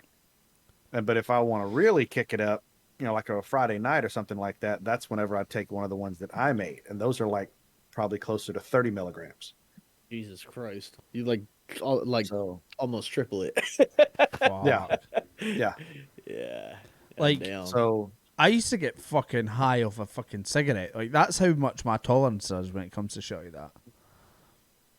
But, you know, like, I would be like, Yeah. say I've had a really bad fucking day, and I would like, I've not smoked for years, and like I would have a really bad day, and I'd be like, oh, fuck it, I need a cigarette, so I'll go and fucking buy a pack of fucking smokes, and then I would be so stressed out, I'd fucking like chain smoke 2 cigarettes, one after each other, and then before I knew it, I'm standing there like fucking swaying because I'm fucking high as a kite because I'd fucking Hell yeah. chain smoked that, you know. For the nicotine high. Like holy fuck! Absolutely. Like, and it's as soon as it hits, it's like so bad. Like you instantly regret it. It's like even though you wanted that wee hit, but when it hits, you're like, I fucking don't want this anymore. Why did I do that? You ever smoked weed before, Dave? A long time ago, and like I was just saying that to Chris there. Like, I think I just took a bad. I don't know what it was, but I got really fucked up on it, really bad on it. Well, To the point where and I then was it's all- fucking super paranoid, and it was a really bad night, eh? Yeah, I've heard some of that shit happen. Well, I mean, that's like if you get the in Florida, we used to if you got the seeds that had the zebra stripe on them, those were nuts. I mean, those actually came out of Canada, and one of the, I mean, those, I mean, I forgot what they called it, but that stuff was so potent that you would just roll a pinner. I mean, just tiny little joint, and you would light it once. You take one hit and you put that motherfucker out. You do not hit a second time. Fuck. You know, because I mean, if you took Goddamn. more than one hit, I mean, you basically were just stupid beyond words. I can't speak, and I'm just going to sit here and drool at you off of two. Oh, we lost Chris. He got high really quick there. Where did he Dude, go? I'm not like a bit. He probably just DC'd. He'll be back. Oh, put him in AFK. Oh fuck! I gotta do this. My bad. Chris. Frickin' bot kicked me out. No, it's for some reason it was an AFK thing. It was an AFK timer, but you shouldn't have an AFK timer when you're talking. And I don't know how to fix that. Oh. Hopefully, it Okay. doesn't happen again. If it does, I'll remove the AFK timer. Yeah. So, what was I saying? Get high Canadian zebra stripe. That stuff. I mean, so it's and just a tiny little thing, and if you hit it more than twice, you would lose all sense of speech, everything. And but the thing is that's the kind of stuff that if you got your hands on that, that's not something you would just give to someone and go, here you go, take a couple of hits off of that. No, that's not something you do unless you warn them how strong that shit is. And it was like I flour? think that the date, and it was just flour, but it was so potent. Fuck. I mean, Sounds like it hash. I mean, it's almost like whenever what was they used to call it where you dip it in the embalming fluid. oh, for fuck's sake! Fucking embalming fluid. Yeah, you roll up a big fat one, and then you would actually dip it in embalming fluid. I don't know. And then let it Is dry that why? for like Is that 48 why hours. you see some people with the really big fucking joints, and it's like brown, and it looks like fucking ass? that's just no, Nah. that's just because they've Rolled it with a tobacco leaf. they made a blunt out of it. Holy shit! They get backwoods. You ever seen a backwoods, Dave? No. It's What's that? it's a cigar wrapped in cigar paper. Well, I'm sorry, not cigar paper. They use a tobacco leaf. They wrap it An up actual in there. leaf, yeah. I've had, don't get me wrong, like when I was in Cuba, I had some of the premium cigars, and these were ones that were like, I think if you bought them in the States or anywhere else in the world, it'd probably be like $200 or something, but they were obviously about $30, $40 there. And they were like, you were sitting there smoking it, and you were literally smoking it for about 3 fucking hours because it would just burn for so long. Because that was one of the first days when we were in Cuba. I was jet lagged to fuck, so I woke up at the crack of dawn, so I thought, fuck it, I'm going to go and get a fucking nice, really single malt whiskey, and I'll go and get a really nice cigar. I'm going to sit on the beach and watch that motherfucking sunset come up. And I was just sitting there like, fucking yes, this is amazing. I waited there for fucking hours for the thing coming up as well. And then when it eventually came up, it lasted about 2 fucking seconds, and it was up, and I was like, that was fucking, like, what was the point in that, you know? Do you think? Oh, yes. Yeah, Speaking of smoking it, like for taking a long time to smoke, Chris, is that the reason they put the embalming fuel and let it dry for 48 hours on those fucking joints? I think that as well as the fact that it supposedly adds something else to the high. For, in the Yeah, whenever it's chemicals. like whenever Yeah. whenever it gets burned, it like sets off an extra fume or something. I don't know, but I mean honestly, I haven't actually smoked one that wasn't a pre-roll out of a pack, like from a Jeez. store, and geez, Because 20 years. like I say, that time I was saying where I got fucked up and I never done it again, that was like a pre-rolled cone joint. And it was, honestly, it must have been about 3 skins long. It was a big The hell's fucking... a skin? A skin, so it's like a roach skin. Oh, As in okay, like a cigarette paper. And Yeah. we got like 3 skins, so it'd be like 3 of them lengthwise in a row. Yeah, it's a big ass fucking. But, Oh, but it was bottom line, fucking long as fuck. regardless of the size, all you would have had to have done would have taken one hit off of it, and that's all you would have needed. Since your tolerance wasn't up high enough. And when they let you go on ahead and keep hitting that motherfucker, They're fucked in the head. that's what fucked you up. You just real. had, I mean, somebody offered you, would you like a shot of rum? And you said sure, and grabbed a bottle and turned it up. Jesus Christ, So Stein. that's what you did. So Oh, fuck. Is that straight vodka he's just drunk? yep. What the fuck, Stein? Why not? It's a Sunday night, Jesus. dude. You know, this is what people do on a Sunday night. You know what I I mean? fucking ran out of alcohol. Motherfucker. Well, I don't drink like that all the fucking time. Yeah. So Wouldn't that's be advisable to drink that constantly like that. Streams would go to Especially a shit real quick. bullhorn. Oh man, but yeah, it's crazy. Yeah, like, so that's why I say that if it's all about moderation.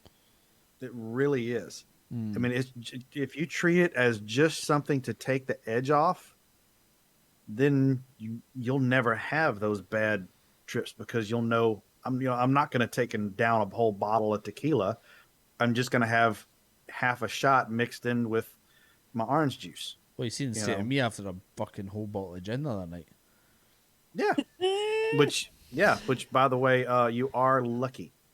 While I did make a clip of it, I didn't download the clip, so therefore Yes. I had a clip of Dave passing out on his stream. I mean, he couldn't even keep his eyes open. Couldn't keep his head was on like a So bobblehead. I don't know how I got to fucking bed in such a good manner. Like I got to bed, and I literally I saw your head go on the top of the desk, and then the stream cut off shortly thereafter. What's really funny is I got a message during the stream from Chris. I'll read this to you because this was really funny, and he had my back. He had my back. Where is it now? I was like, dude, you are really shit faced. You might want to consider dropping this stream. Oh, where is it now? No, I'm good. I'm good to go. And then that's the next night was whenever Stein, when you were doing your cooking one. I just see that Shadow Maid. Yep. Shadow Maid just there put it that is. chat. The night Stein cooked, he about passed out playing League. I don't remember So going to Stein bed did- either. Yeah, Stein, did you have that your webcam on like a long USB cord, or were you actually just going through a Twitch app on your phone for your video when you did your cooking? Yeah, I have a program which is what I use for my green screen, which is not NVIDIA Broadcast. I should get on NVIDIA Broadcast, but it's like virtual cam XSplit. I don't know, some bullshit like that. Yeah, XSplit. Yep. And I pirated the full version so that I can get like good green screen like this, but it sucks. But it's because my webcam sucks. Anyway, it allows you to connect to your phone.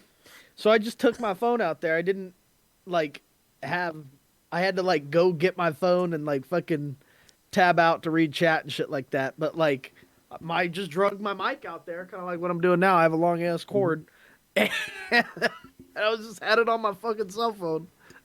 I need to see if I can get the app the Twitch app to stream through a mobile device. It works okay. I And used go to do remote and live. urban Oh, explorers. that's right. You and John did that. Yeah, the exploration. But I'm thinking in terms of this summer with the pool. There you How go. you've been saying to do a pool stream.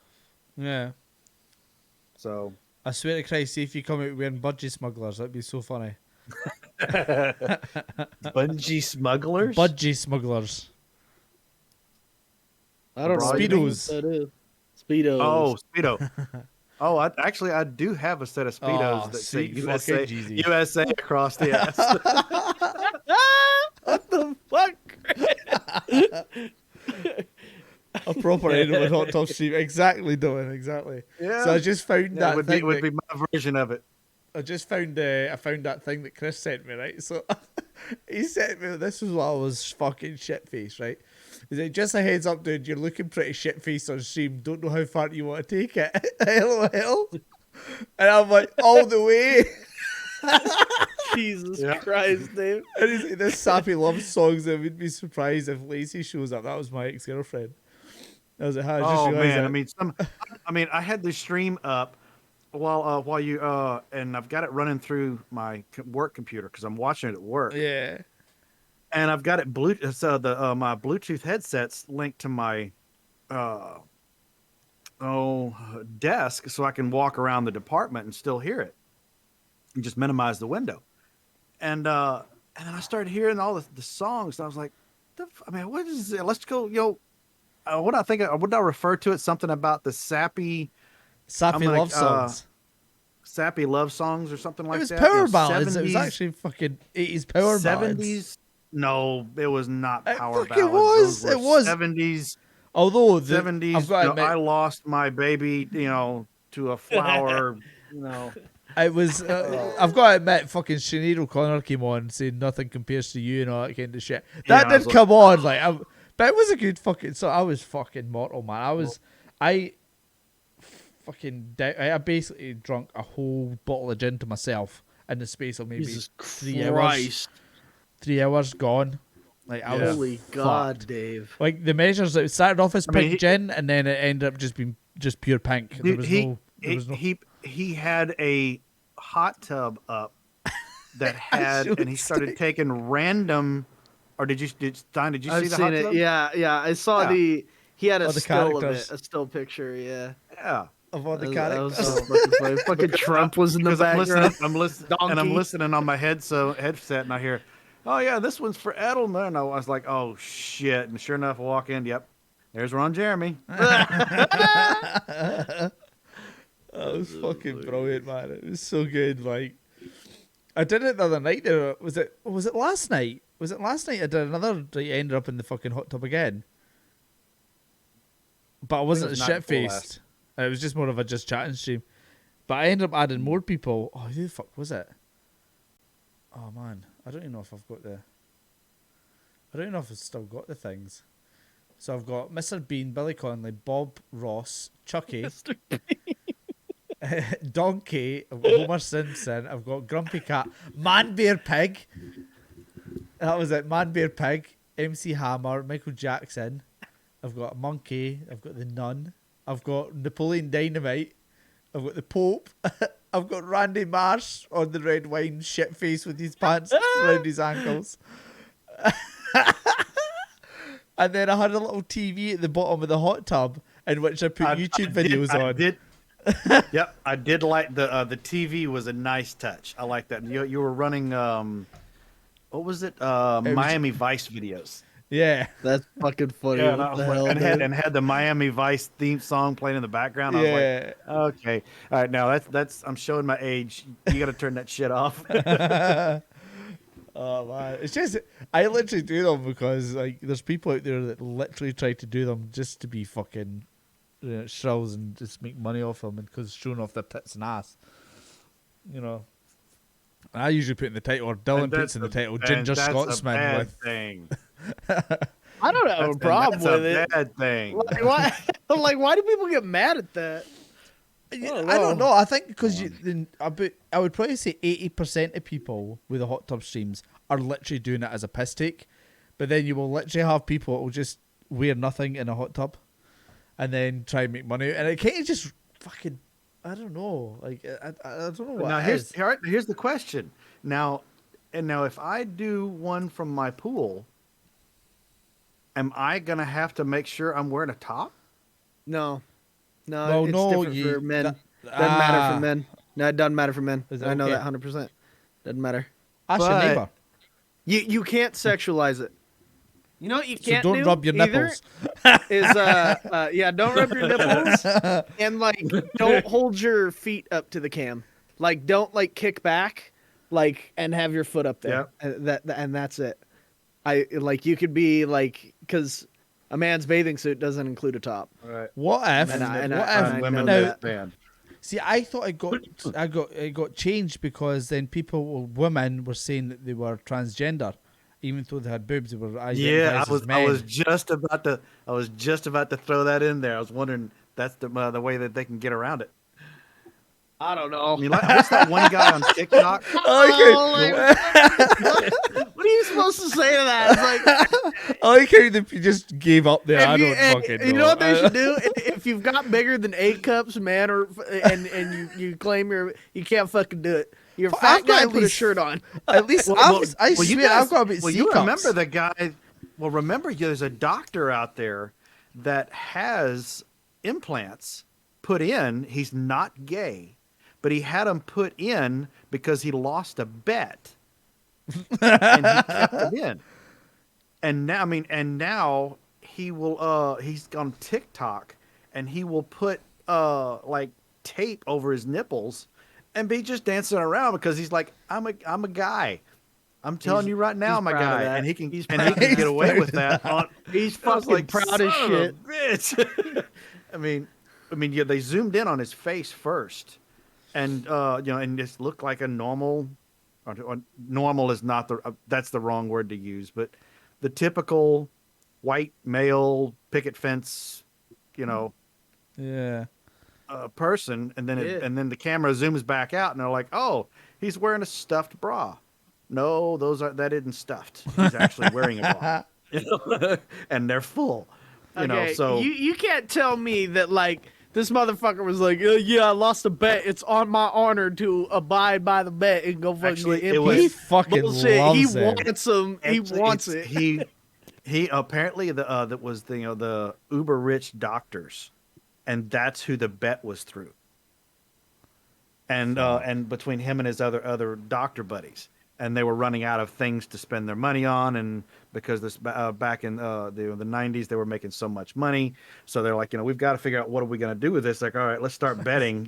I'll bet you and that kind of thing, and that's where the boob job came from. Fuck. What a weird fucking dude. It would be a And- fucking picket fence white guy to do that shit too. And I tell you what, white people get up to some weird shit, man. But that like, there's the thing. Like, I one of my pals, he works in one of the theaters, part time, and this show called Lady Boys of Bangkok was there, and he was like, "Dude, you have to come down and see this. This is fucking fucked up. This is blowing my fucking mind." And I'm like, "What do you mean?" He was like, "Just get down here." oh yeah, So I went, right, and I'm watching some. He was like, "What do you think of it?" I was like, "No, I didn't know what the fuck it was initially. I thought it was just a show, right?" So I'm watching it, and I was being really naive in the fact that, like, I should have fucking known, actually. But anyway, what I seen in front of me, I was like, yeah, fucker, they're tiny as holy fuck. They're fucking stunning. Every one of them was a dude. Every fucking one of them had the fucking meat and two veg. Right there. Like, every fucking one. I shit you not, they were fucking beautiful. They were 10 out of 10 women. But they weren't women. And it blew, and it really made me fucking think, if I am ever in any of these countries, I am never, ever going home with anybody. For That's why that they call them basis. traps, dude. That's what they're called. Fucking, that would be a big fucking, imagine that. Like, getting down on a lady and then you put your hand down and it's like fucking a sausage in your hand. You'd fucking, You're like, you're like, you got some mighty fucking wide shoulders there, lady. Wait, what's no, going they on? weren't. The But there cheekbones was are kind of no. defined. It wasn't even like that though. There was one that used to come into the bar when I was in Florida. This was back probably what I guess 10, and then another 10. So maybe 15, 20 years ago. Used to come into the bar, and it was a beautiful 5'2" tiny little, it looked like something like a gymnast body. I mean, just had the hair. I mean, everything was just awesome, to the point to where automatically you looked at this person and went, yeah, that girl's out of my league. When I don't even know what league she's in, And she would always come in. She was very polite. She'd always have a drink. She'd get hit on by some, here or there, and she'd just walk away from him. But never said anything. But she finally ended up having a little too much one night and took home one of the other guys, one of the regulars. Come to find out. Yep. Fuck. As soon as he reached down. What the fuck? Yes. And yeah. So and you would have never known. And granted, shortly after that, he left. But I didn't know what she identified as. But see, I was with a woman years ago. Well, I was kind of just fucking. It was kind of like friends with benefits kind of thing. And she was at my work, and we met up this one night. Ooh, that's bad. What's that?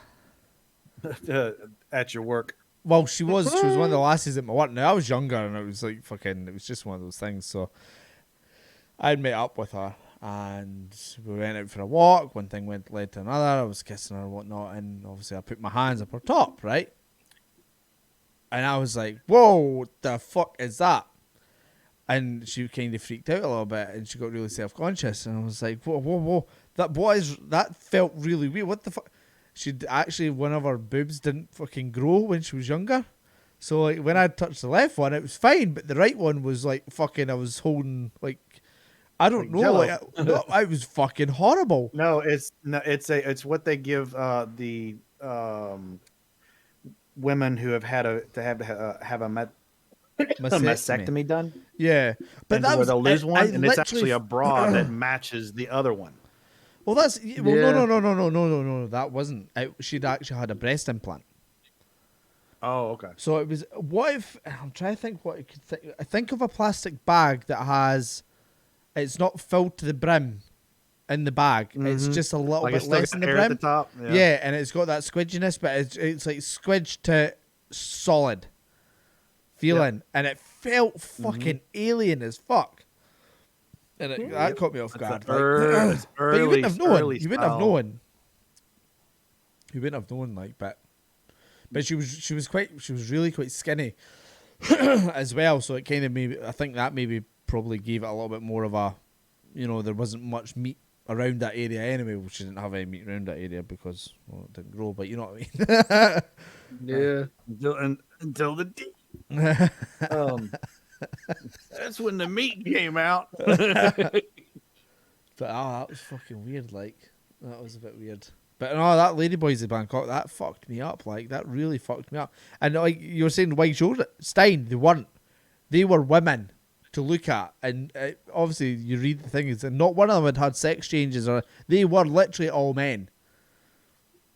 They were born men. They've always been men. They just glam up to be a woman, and they have feminine features. And apparently they're like, like shoving their nut sacks back into their the cavity so they can then tape the other stick the sausage asshole back down in between, and they're out there doing spins, and it was fucking nasty as fuck, man. And I went to see, there was another one at that place that fucking my pal told me to go and see. It was Circus of Horrors. It was called Circus of Horrors, and I shit you not, there was a fucking midget on. No, that's probably not the right word. There was a. You know what you mean. A small person. There was a table. Are we talking table shelf high or that put? I don't. It was one of those shows where you go in and you think of something, and then you come out and you think, what the fuck was all that about? So it was a show. Because on a side note, if they're the perfect height, you can set your beer on top of them. So go ahead. Oh, fuck. I don't know. you're saying? What?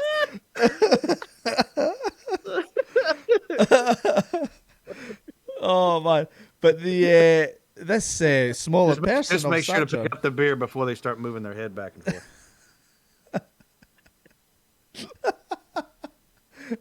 Slow down, Hen. You're making a wee bit of froth on my beer here. But no, like there was a couple of points where I was like, all right, what the fuck's going on here? But he ended up putting a nail through his ball sack. That was a really What the hell? This, I shit you not, honestly, it was a Would really you see this Don't on you dare. YouTube? Or no, is this like... was a show. It was called Circus of Horrors. And there was like Ah, rock that's a music, there was fucking really pretty nasty. women, and it was literally like one of those like an carnival in-person shows. show. I don't know. it Like was you went and saw this physically. physically, and Like there you was- went there This to was like a small fucking... town, and it was So- like Jesus it was Lord. honestly really fucked up, and it was like it Hold was on up there what- in Scotland. so there was that guy putting like swallowing glass. There was like it was one of those like literally a circus of people who could do really weird shit, and this obviously fucking really small person he just did really weird shit. Like say there was he hammered a nail through his ball sack. He would run about naked around the crowd and shit like that. It was really fucking no right. Like it really wasn't right. But I think he was just one of those fucking. That's a different video of a. That's a different video of a small person than I watched. Oh, and he was like an old man as well. It wasn't fucking nice at all. Jesus Christ, dude. There are some really well done traps. They look perfectly What the feminine. Fuck, dude, it's wild. Oh man, it really makes you fucking wonder. It really does, Dylan. Like fuck me. If ever the show does a tour around like Britain, so if I ever honestly go to it, I would recommend it to everybody just for a mind fuck. What the hell? Like, because it was the No. show was utter fucking shit, but it was one of those ones where when you think your eyes can, oh no, I will know that I'll know if it's a man. You fucking don't. Like, you would be fucking hitting heavens thinking you'd got with one of these until the point of getting with them, and then it would all come crashing down. Until you get to the dipstick part, there is no way that you can tell. Oh no. It really is. And half the time, even then, you don't even know if that was there originally or not. Or if, Exactly, So- yeah. There's a whole subreddit based around traps, apparently. Apparently, Dylan. Apparently. Yeah. Not that Dylan would know anything about it. Wink, wink, nudge, nudge. Glad I have a type when it comes to ladies, dude. ain't no fucking traps of the kind of ladies I like. They're fucking too. I mean, I guess maybe nowadays. it might be, But I also got to say, Stein, cheers to whoever came up with the name. Milk. What's the one that's on your channel? MILF and Cookies or Yeah. MILF and Milf and Cookies, yeah, that's one of my MILF and mods. Cookies. Yeah. I saw her and I was like, no, really? Is that really? It's like, damn, that guy. That was a good choice on the name. That's not bad. You like that name? I like don't that know. name. I Like, that's think pretty damn cool. Like, that's fucking awesome. Yeah. I mean, that's like the buddy I used to play with on PlayStation, or was it Xbox? It was Xbox, and his username was Bed Bath and Your Mum. Xbox names were fucking what? brilliant. Oh Yeah. man, I was like, why the hell couldn't I thought of something like that? Oh man. Xbox names were great. It's because there was never Fucking- any fucking like they didn't check it really. I think obviously later in the Xbox days, like they fucking did start to check them, but Yeah. Oh yeah, they started checking, but I mean that's why when they did the crossover for Destiny, because now it's you can play console against PC, yeah. and Oh, you see And, some it- stutters in Flight Sim because they're obviously Oh, yeah. you're flying around and it's open world, so and it's not like servers. Well, it is servers to an extent, but the servers can hold thousands, and some of them are pretty funny. Like some of them are quite funny. Yep. But what was it? Like John, who streams with us, he tried to go on Mixer, or he got on Mixer, and it was like, how it gives you a generic name, or I think he just clicked give me a name, and it was Minimal Wheat. I don't know why. And he was like, "The fuck is that Minimal Wheat? Fucking Minimal Wheat, what is this?" He was going fucking ape shit about it. Oh I can't man. remember if like this was a joke from one of my friends or if we saw this as a username. Because we've seen a lot of fucked up usernames playing League of Legends, right? People just put some fucking wild shit. But one of their names, I think, his name was Fetus Deletus, like a spell from Harry Potter. I have seen that name before. Yeah. I can't remember where on what game, but that strikes a memory. Damn it. Fetus Yeah, Deletus. Fetus Deletus. Oh, that does. Yeah, I'm trying to think. Yeah. Oh, And you know what would be you know what would be even more awesome is if he was actually an abortion doctor. fuck. Hey, speaking of abortions, And that's the kind of and that's the humor that an abortion doctor yeah, has, it is would that be. he makes his username Fetus Deletus. Speaking of abortions, you guys ever heard the name Rude Jude? Do you know who that is? Rude Jude. Yeah. No. Wait, really? Okay, so he's on Sirius XM, right? He's Eminem, who has Eminem has his own channel, Shave 45, on Sirius, and Rude Jude is like the daytime talk show guy, right? Yeah. And he got in trouble years ago when Sirius was first starting because he was too grimy, right? He would tell these stories that were too fucked up, too real, and he experienced it. He grew up in like north of Detroit, right? So I mean, he came from a fucked up area, and then he moved to LA in the early 2000s when shit was like, ugh, So anyway, so he got in trouble because he was like getting more people coming to his show than Howard Stern, so they had to like. Sirius had to kind of, to put him on the back burner for a while. But he told this story about it was right after high school or something like that.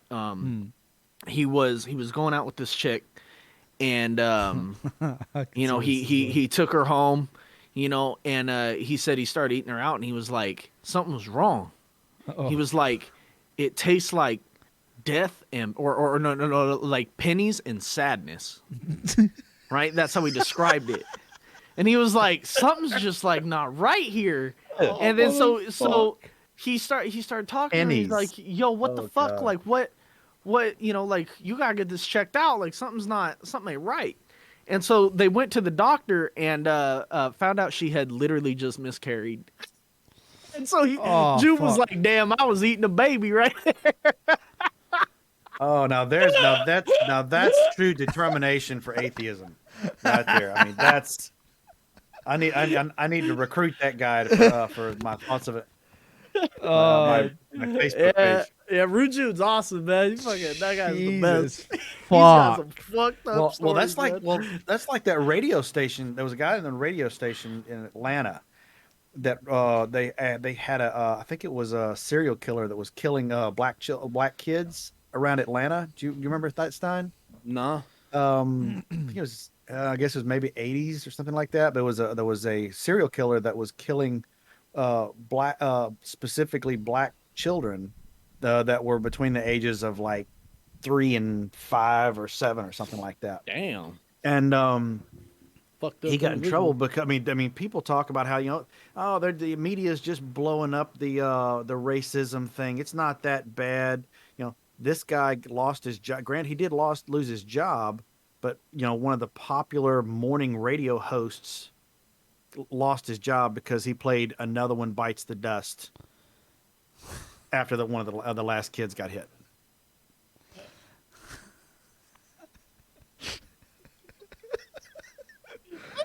Okay, like I know he's killing kids. Like put killing kids aside, that guy's got a sense of humor. Yeah, it does, right? Jeez. Fuck.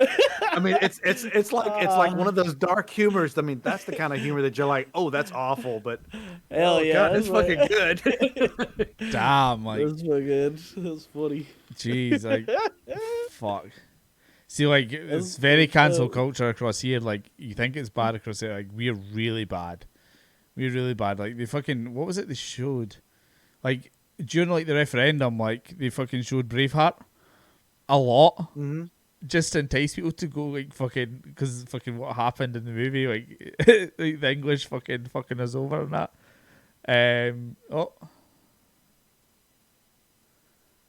I think Stein's. Hello. Sorry about that. Go on, Dave. Go on. Fuckers, mute me. No, it fucking Like, Autobot kicked you. Hold on. That story sucks. Yeah, fuck your story. That's Discord canceling you right there. That's our overlords listening in. They don't want to hear whatever There the we go, fuck we're you got to say about that. But yeah, so like obviously you've got fucking stuff like that, but there's it's really bad in some ways in regards to like they'll have what was the famous one? It was something Jeremy Clarkson had said, and he ended up losing he nearly lost his job because of it. It was something about you should. What was it he said? He referred to these. I think it was some sort of like eco-terrorists or something like that. Sabotaging things or whatever it was. And he was like, "Oh, you should just line them up like what they did in Nazi Germany. Just line them up and fucking shoot them, or something like that." Like this was on live fucking daytime telly. Like, and he got fucked for that. Like you just seen the faces of the people obviously like interviewing him. Just their faces are like, "Fuck, you've just went and said that." But like Jeremy Clarkson, like I think sometimes he just goes a little bit too far, but he's not like bad in what he's saying. It's not like he's not truthful in what he's saying to an extent. Yeah. But oh man, but you could definitely tell he's got the. He's he can have the attitude that he said he's. He's a pompous fucking arrogant twat. He is like. But I think he's the sort of person you will admit being like that. But there's a difference between like spreading hate and then like saying shit. Oh yeah, right. Yeah. Like and people get people for saying shit. Yeah. You know, and like that. I don't know. I got a problem with that. I got a problem with having, dude. All right, so get this. So back when I first started like Star Citizen, right? Speaking of censoring fucking speech, right? Yeah. Now I say the word retarded all the time, and like I don't mean it like like I don't mean it like making fun of fucking mentally handicapped people. I'm just like, man, that's fucking stupid as shit. But I need a more advanced lowbrow word than stupid as shit, right? Yep. And so and I was playing with my friends, and a bunch of my friends, we were all fucking saying shit like that, And I had a guy who I was playing with, right? And he was like, "Hey guys, I don't like that word. I want you to all stop saying that."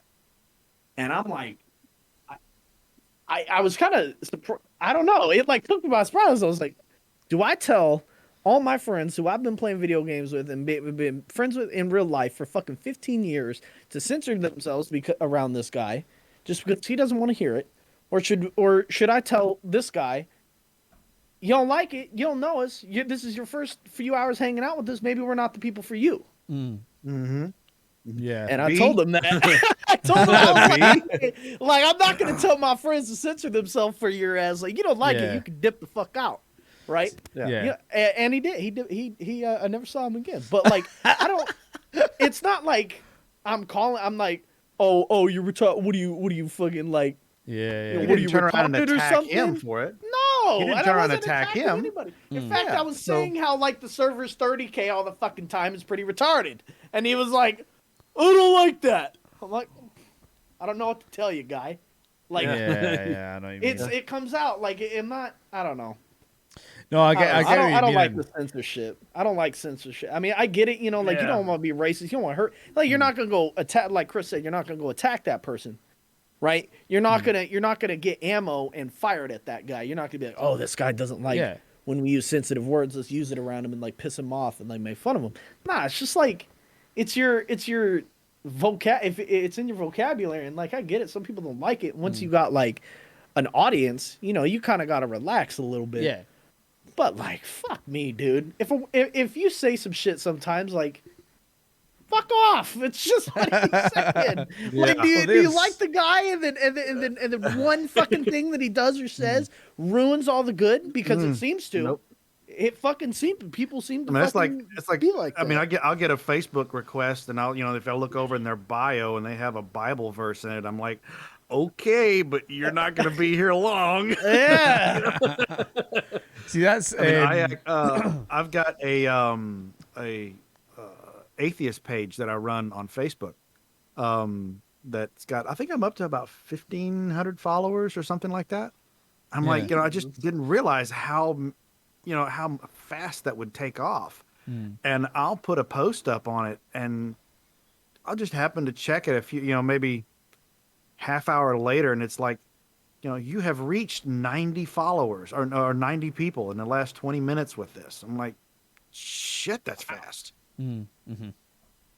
So yeah. felt like going, ooh, I can plug the Twitch channel, but I was like, yeah, no, I'd think I'd lose viewers over that. See, that's just with that word you were on about there, like the word retard. Like we do a lot of flight sim stuff, right? And Chris, you'll ken where I'm coming with this, right? Now, there's a certain plane that we fly, the Airbus A320, and when you're coming to land, the plane starts shouting "retard, retard, retard" like that. Yeah, it's actually meaning to like pull back your throttles. Retard the motor. Aye, yeah, exactly. Yeah. But we generally have the common thing like, fuck, the planes even fucking tell me I'm bad. We have the, you know what I mean? Yeah. Or I'll make a joke and say like, fucking, the plane's fucking calling me out here, or it's, like we do it all the time. But I think that's fucking like the Scottish fucking humor. Like we've always been like, I did when I was younger, I was in the cadets, and like obviously it wasn't proper army, but like we had obviously a taste of that. Is that like cadets? Is that like what is it over here? JROTC. Boy Scouts? No. So it's kind of like the army version. Like you have to be 13 to go into it. Oh, and so we like ROTC. fire so we fire Yeah, rifles. We JROTC. go out and do. All right, okay. We go out and do I'm with you. exercises and stuff like that. So we do everything of basic training the army does, but in a little bit more kind of kid friendlier way. So things are a lot more safer and stuff like that. But like, oh my god, like the shit. Time, you weren't in the fucking... ROTC, were you? JROTC, yeah, I did. Yeah.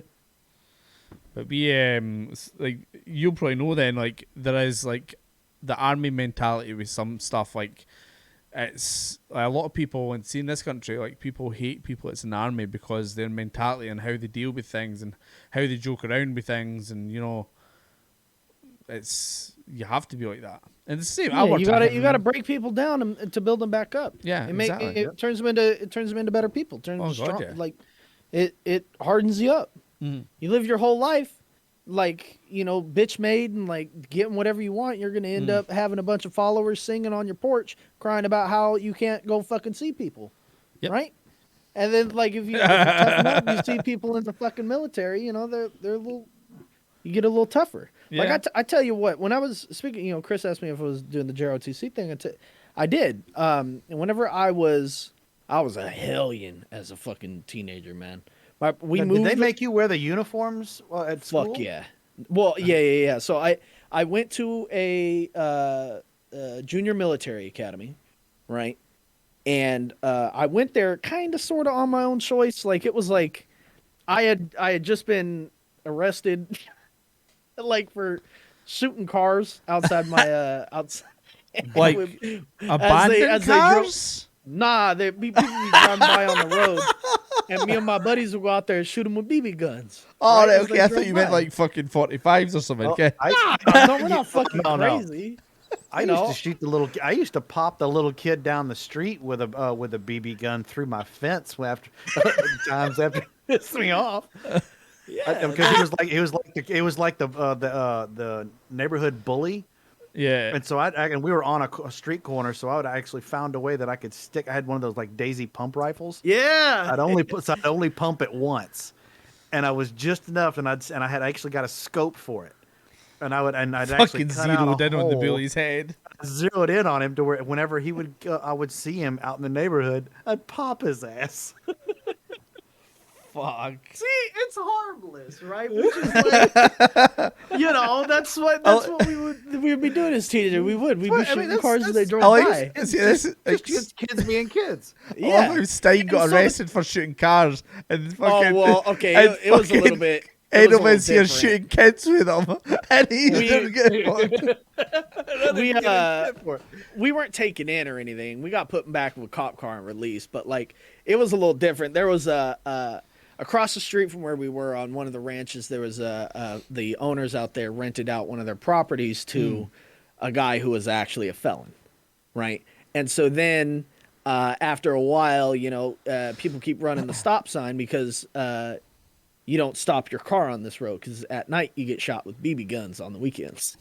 Right? So the cops started pulling them over. They're like, what the hell? And they're like, yeah, you don't stop here. And so they did a little investigation. They're like, who's shooting cars? Oh, there's a felon across the road here. Right? There's a felon there. So they thought it was him. They investigated. They staked out. They drove by months and months and months. And they ended up actually getting so Shot? sure that it was him that they helicopter raided his house. Oh fuck! Because a felon with a gun is a big deal. And then they came over to our house to ask us if we knew anything. And I was like, I was 15 and retarded. I was like, they got me. It was me. I did it. And the cop was like, What? He looked like, oh shit. and you know what the worst part is? They found guns in that felon's house, so he's locked up. Oh fuck! And I was like, oh shit, man! Like this guy went away for something he didn't do. But he had guns in his house, which he did do, right? You can't have a gun as a felon. And so I was like, oh shit, they got me. And then my. So it was a slap on the wrist, but that was like I was just a fucking hellion, right? So my parents were like, "All right, you're either gonna like have to leave your school, right, and we're gonna send you to another school, right? We're just gonna like remove you from your friends and everything." And my friends are all good guys. I hang out with all my friends still to this day, and they're like a bunch of good kids. Like we aren't fucking dumbass. Well, we're dumbasses. We're not like hoodlums and like I was we're just to say, hey, hang on a minute. All of them are like super smart, college-educated kids. The guy who was in here earlier, Dave, Tim. They're all like him. They're all like just smart dudes. Yeah. One of them went on to be a teacher. Another's in the he's an officer in the Air Force. Shit like that. So we're all good-hearted. That's why the cops didn't take us in, put us in juvie or anything. And we all had good grades and stuff like. Oh, I didn't, but and so, but my parents told me this is where we're either gonna pull you out, right? Or we're gonna and send you to another school, or you can go to a military academy. And I said, well, fuck it. All I wanted to do was just get out of high school so I can go in the military. I was gonna sign up for the Marine Corps. I'd do that anyway. And so I got to do it early, and it was fucking fantastic. I don't think it probably straightened you up a lot too. Completely. Yeah, completely. That will definitely do it. I was there for 6 months, and it completely changed. So I had friends, and I still have mad respect for anybody who serves, but I just could never do it because I was always friends with people older than me, and I had friends that came out of high school and went straight into the Army or straight into the Air Force or Navy or Marines, whatever. It didn't matter. They came back changed to the point that it was sad how much they had changed. Now, granted, these are just one-offs here or there. I didn't like what it did to them as a person. But then again, at that age in my life, I didn't understand, anything outside of my, teenage year bubble. Yeah. So, looking back, it definitely helped them, no doubt. But that was the reason why I never did go into any type services or anything like that. I mean, it's not for everybody. It's real good for people who need a change, who need to fucking figure out how to fucking operate in society. See, I was in at least follow rules anyway. Yeah, I was in it for the cadets. I was in the cadets for 3 years. and I was like ready to go to. I was like, I'm going. This is for me completely. I love the structure. I love the, going out and exercise. I love the adventure side of it. I love the, the social activity where you're basically like a family. You end up a family with other people because you're helping each other out, and you look out for each other. I loved that whole everything about it just clicked with me, and I was hoping to enlist. I was wanting to go into one of the regiments here, but Iraq. But somebody saw one of your hot tub streams. They're like, you know what? No, his titties are way too small. All right, I gotta get a refill. I'll be right back. No worries. But no, I had tried to get. I was wanting to go in, and then obviously the Iraq War hit September 11th and whatnot. All kicked off, and Mom was like, "Nope, I am not fucking allowing you. You cannot go." And it was the whole guilt trip. And my mom and my gran and my dad, the whole lot. Like they're not. We can't sit here worrying about you every single night. But I knew a lot of people that just went in, and I kind of wish I did because I think it probably would have been the making of me in some ways, but. I don't know. It's just one of those things. It's like I think it's just one. I just think I would have. It just worked really well with me. Like I was always when we went away for the camps and stuff. I would always be like head of the class. I would always be the one passes everything first time. Out in exercise, I would always be the one that was doing everything right. It just gelled with me. When something just gels really well, it's yeah. But I kind of wish 100%. I did. But I kind of do wish I did. But. No. There's a it's interesting. I got a whole lot of friends who went in the military, and I think of like the 5 who did. Yeah. Only one of them enjoyed it. Yeah. Yeah, I got a friend guy. right now. He's he fell up in Alaska. I play games a lot with him. Ethan. Yeah. He just now got out of the Army. Yeah. Right. He signed in right up at after high school in 2014, and then or I think 2015 technically. I think he joined. I don't know. Maybe he did do 2014. But he's been in it for years, like 7 years. Yeah. And he said at the start it was bullshit, but it was cool because they put you through at the beginning. They make you do shit like that, and then they send you wherever the fuck they want. But he got real lucky. He got sent to Korea, and he was like, "Oh, this is awesome." Yeah. Right. And then he got sent to Poland and Germany, and he was like, "This is awesome." Right. And then he got pulled back here to the States and got put in Colorado, and he was like, "This is awesome." Yeah. Right. And he liked it. He didn't like his job. He was like, it's kind of bullshit because he trained to be a diesel mechanic, but they didn't need diesel mechanics. They at the time they needed air conditioning techs. Yeah. So they switched his MO right at the last second and made him do this. And the reason he joined the Army was because he got quote unquote guaranteed a diesel tech job. Mm-hmm. And he wasn't gonna have to go to college. He wasn't gonna have to worry about having a job. He was gonna have one in the fucking Army. Yeah. And they fucked him over last second, right? And so his whole time there, he was an air conditioning guy. He actually got shipped over to the Middle East for a while there. And I thought, oh, well, at least, you're an air conditioning guy. You get to sit in an air conditioned building. He's like, nope, I go to the ones that don't have air conditioning. I got to put it in. I was like, that sucks. That sucks a lot. And he's like, yeah. But then, so it came time for him to get out.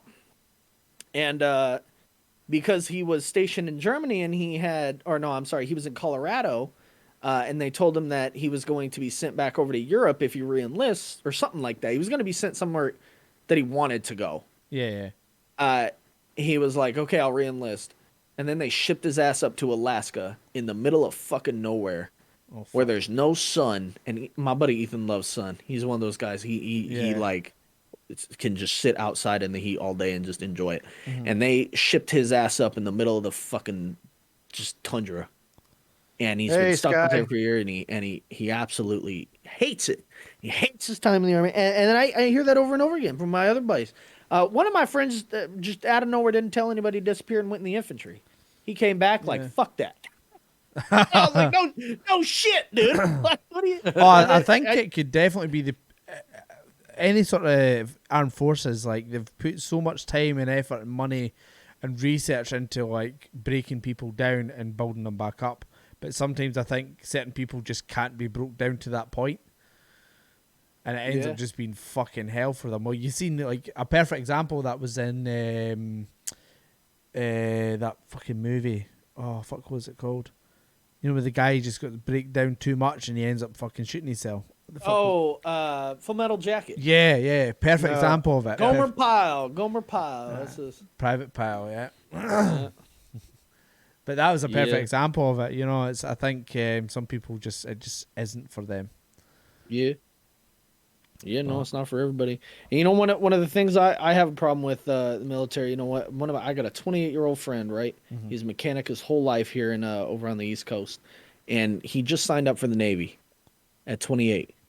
Mhm. And I told him, I says, dude, you're bitching currently about your job, about how there's young people who think they know exactly what's going on, and how they Yeah. don't, and you can't do anything about it because you're not in charge of anybody. You're going to go in the military, and that younger, dumber son of a bitch is going to be in charge of you. Oh, yeah. What in the fuck are you doing? You're probably not a drill fucking sergeant. I'll be fucking younger, and he will roast his fucking ass. Well, I mean, drill sergeant aside, that's training.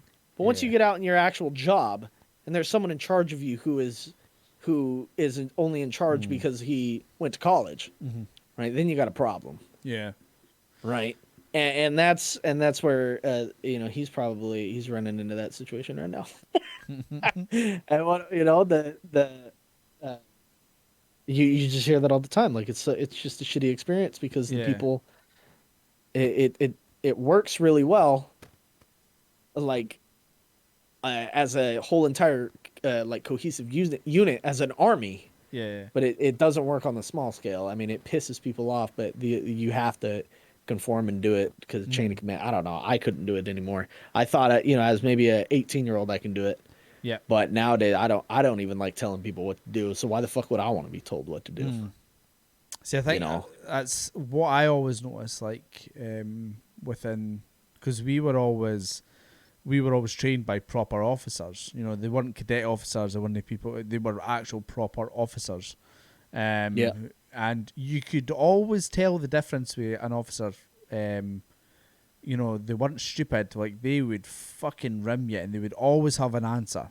Like, they were really. You could just tell they were very.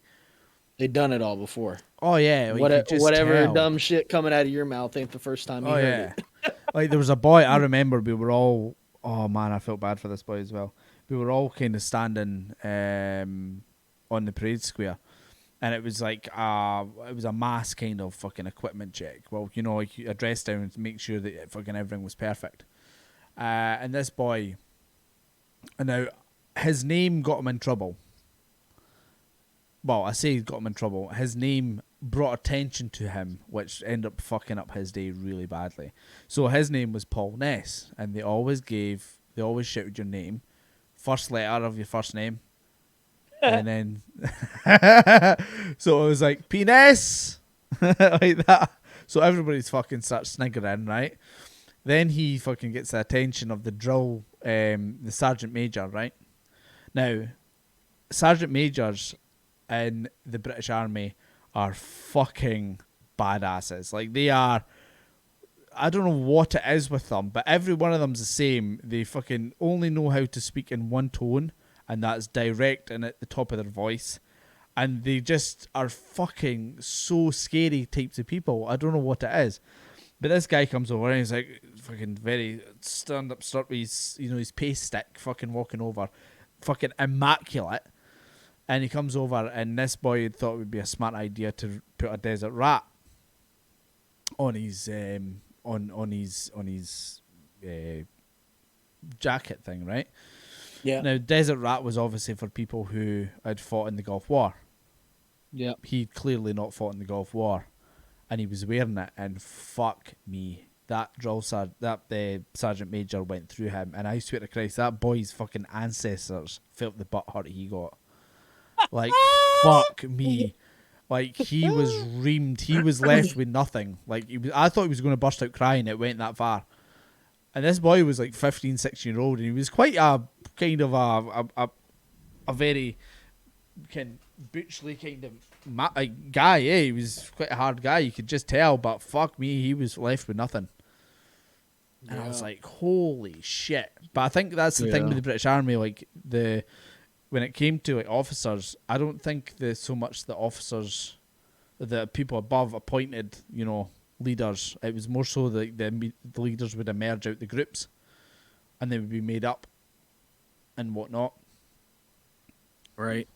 But I don't know. Like I didn't go into it fully, but I did go down to do my territorial army training because I wanted to join the reserves. But I ended up failing on a medical grounds because I had a fucking operation on my ankle when I was 16-year-old, 17-year-old. Fucking medically discharged me. I was like, you pricks. Finally, when I got a chance to join, you fucking threw me out, you pricks. And I was fat, so there was no chance I was making the mile run. Dude, holy fuck. Speaking of running, we were every, like, once a month or something like... no, it wasn't once a month. Like, once every 2 months, they would send... a whole bunch of kids, right, doing the military academy thing, up to Camp Parks in California. Chris, that's right in Dublin, in Diablo Mountain, right there. Yep. And we had to run that fucking mountain like you wouldn't believe. We'd get in trouble, run the mountain. You fucking breathe too many times in a day, run the mountain. Hey, did you guys just see that leaf blow over there? Let's run the mountain. Oh my god, I ran that thing so many times. Oh my lord, I hated it. Wake up, it's 3 a.m. Let's run that mountain. It was all cancer, man. It would be because it's like a fucking 7-8 mile fucking hike up that thing, and it was just. And one of the other things they had us do up there too was rappel. Right? You guys ever rappelled down anything before? Oh, yeah, until I started getting the fear of heights, yeah. Oh, yeah. Oh, yeah. We had a big fucking wall. It was like, I can't remember the height of it now. It was ridiculous. Like, you can see it overlooked the whole base. It was something like 150 feet or some shit like that. I'm sweating just thinking about that. Yeah. And we had to go down that. I had to go down it 3 times. I think it was 3 times. Yeah, it was 3 times. Yep. First time, then I had to help 2 people down. Fucking horrible. I at the time I was just like, what in the hell are we doing? But looking back on it, it really wasn't so bad. It was just horrible to think about. See, there's the thing you could answer me, right? What's the difference between your army and your National Guard? Like, what is the difference? I don't get it. So you've got obviously Rangers, and you've got obviously the SEALs, and then you've got flipping... Like, the National Guard's an army, like, what's the difference? I never understood that. So our army does, I mean, it, like, kind of it does, the National Guard typically guards our borders, right? National Guard, you can have them down there, like, like running down drug runners in Mexico and shit like that, right? Like, National Guard and the Coast Guard deal with that kind of stuff, right? They're, like hyped up border patrol. Sometimes the National Guard goes out there, deal with, like, I don't know, like, riots and shit, right? And then if it gets bad, usually when you hear like all the armies coming in, it's the National Guard. But our army is an occupational force, right? Is an invasion force. We have it to fight and typically hold places, right? Travel to places and killed them. Yeah, yeah. Like there's a thing like the way they did the Iraq War, right? Whenever it started in 03, it was shock, or 03 kind of shock and awe, right? Blow the living fuck out of everything that ever moved, right? And then like send Marines in to fucking take strategic points, and armies, troops, go in, secure points, and then everybody moves on, because Marine Corps is not big enough to sit there and hold it forever, but the Army is. So the Army will sit there and hold it for fucking 20 years. And they'll move around and patrol and do all sorts of shit like that, but they are, for the most part, occupational. Right. Okay. While they don't occupy the U.S. I mean, they do. We have bases where they all fucking sit there, but like they're not guarding our cities or anything. No, it was just a bit odd because I remember watching the Pacific. Obviously you had Band of Brothers, and then you had the Pacific. And Yeah. there was a scene in that where they were like, oh, that they were, I don't know who they were, but they were obviously, I thought they were like army, but then they were like, oh, the army's coming in, and I'm like, well, what are they then? Yeah, they're the Marines. Oh, they were The Marines. That's what it was. Aye. So Second World War was a little different, right? We don't really do shit like that anymore. Army wasn't big as fuck like it is now, yeah. right? Well, I mean, I'm sure it was, but like it wasn't like how I think we have at the height was like over 5 million in the army alone or something in the 2000s whenever we were fucking Iraq up. But like no, back then we sent for the most part, right? There are obviously exceptions here and there, but for the most part, the army went to fight the Nazis, and the Marine Corps went to fight the Japanese, right? Okay. And for a lot of reasoning behind that is Marines are naval based, right? Right. They Okay. they are the fighting force of the Navy. The Navy just mans the boats, flies the planes, launches the missiles, patrols the rivers, and the Marine Corps is their fighting force, right? Right. Okay. So the what they employed in the Pacific is island hopping, right? So the Navy would ferry the Marines there, and the Marines would beat ass, get back on the boats, go to the next island, beat ass, get on the boat. While in the Army, most of them deployed in Africa, in fucking Italy, in up in France, all around, shit like that, and they just walk straight to fucking Germany, right? Okay. Yeah. So they're the land forces. Marines typically Yeah. were back then were Navy based. Because our Royal Marines are land and sea based. Yeah. Land and like you say, like they can be land and sea. They do both. But Yeah. Well, I mean, nowadays they do. Yeah, the Marine Corps does both too over here. But back then we had to split the army up, or we had to split the forces up. You know what I mean? Oh, interesting. Fighting wars on two fronts. Interesting. Just means Man, speaking of that shit, in that Nice. fucking movie Legend, right? They showed I don't remember who it was Reggie, or he was pointing at this sign. He says, if you can get to right here, when the Nazis are dropping the bombs, you can get to the shelter. If you can get to the sign, and that England got blown the fuck up, huh? Massively, yeah. London, yeah, got really fucked up. They actually took all the kids out of London and surrounding areas and shipped them up to the countrysides. Really? Yeah, yeah. Oh, So I a lot of didn't kids know were, that. Holy. yeah, a lot of the kids were, they were taken into farms, and in the Cotswolds and stuff like that, and obviously a lot up north. Compared to London, but yeah, they were shipped. All the kids were shipped up to foster families to be looked after. Wow. Because obviously Wow, I did not the know women that. had to stay with the homes to make sure, like, obviously the homes were okay and whatnot, and obviously a lot of the men were shipped out to fight. So that was it, yeah. So the kids were, yeah, it was fucking crazy, like.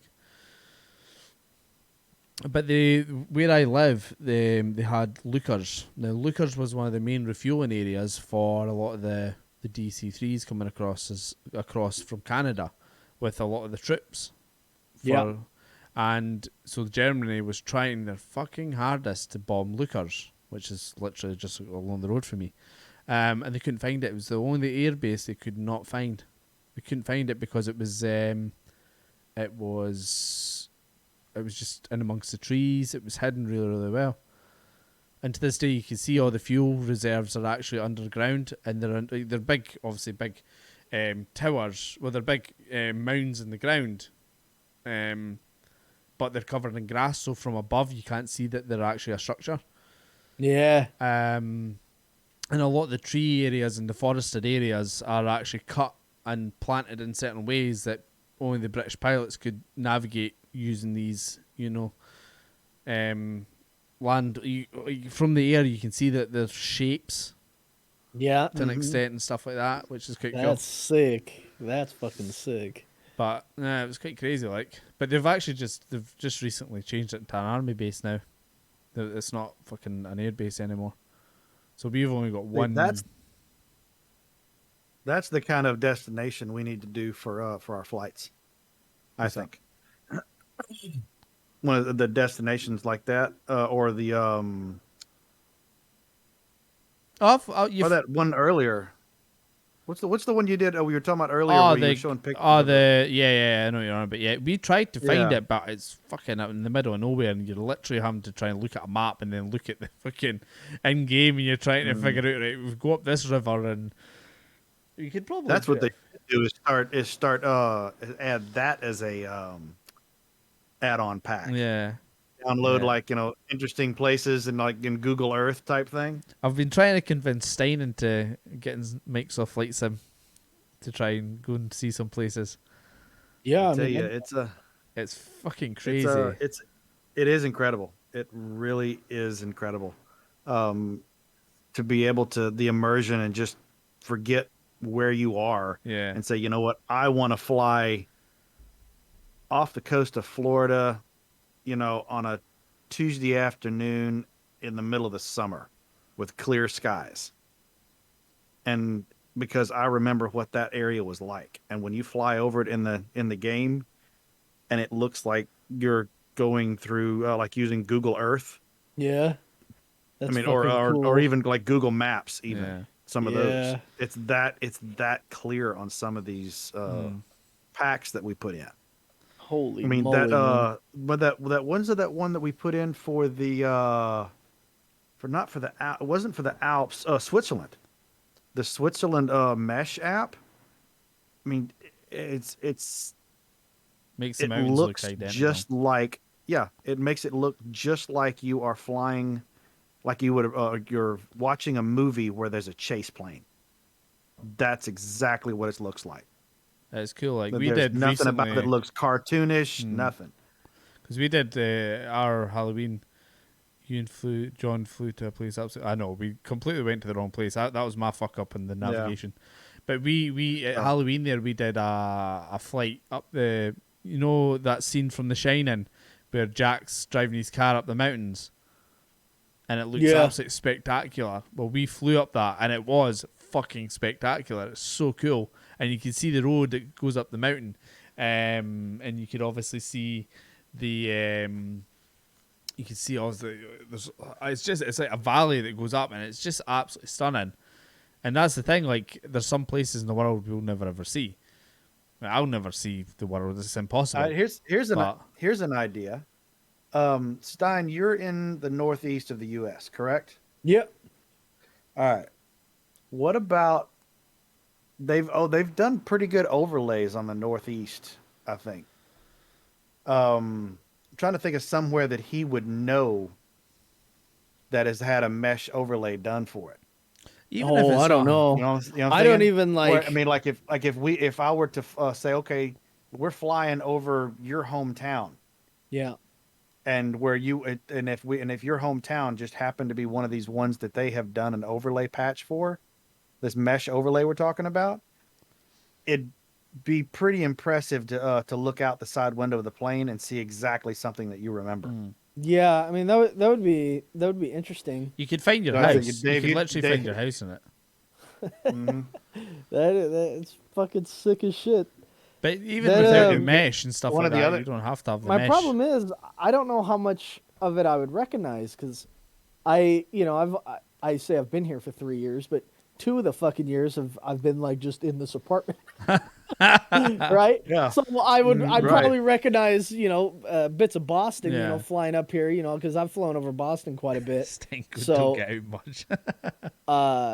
But like, I want to see places in man. I just haven't gone and done it. Like Acadia National Park up there, Bar Harbor and shit like that. I would Yeah. love That'd to be see fucking that. awesome. And fly over that'd be cool. But I don't want to spoil it for myself IRL. I was watching with my daughter today. I was watching the Goonies, and I was like, you know what? That place looks fucking beautiful, and it is a real place. In where? Oregon. Were the Goonies? Yeah. Yeah. It's what's it called? I can't remember what it's called. Anyway, but it is a real place, Yeah. and a lot of the scenes in it is actually like it was just a little town that they just kind of took over and filmed in places there. Yeah. And I was like, you know what? That would be really quite cool to fly over there. But yeah, like I say, like a lot of the places, like, you don't even need the mesh. Like I flew to Denver. Was it Denver? I flew yesterday.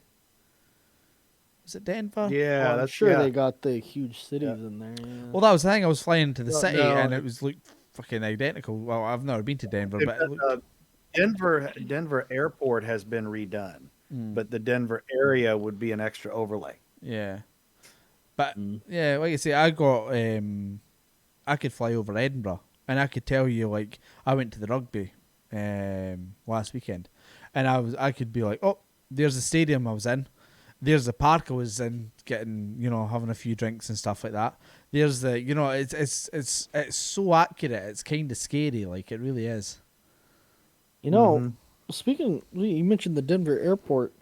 Going back to the myths and legends and things like that. I hear the Denver airport's like known for some weird shit like that. Like, I don't really know it. Chris, do you know what I'm talking about? Because I don't. Well, I know that I have two buddies of mine that fly for an airline, and they're both captains, and both of them have told me that Denver is one that they all cringe over. As far as entrance and stuff like that, they said that's, you know, there's the, you know, of course, what it boils down to is that because it is so flat that it's subject to all of a sudden wind gusts out of nowhere. But it's also got the stigmatism because someone labeled it as being haunted from all the planes and the people who died. There was a testing area, like an Air Force test bed or something like that near there. I'm reading shit all on this.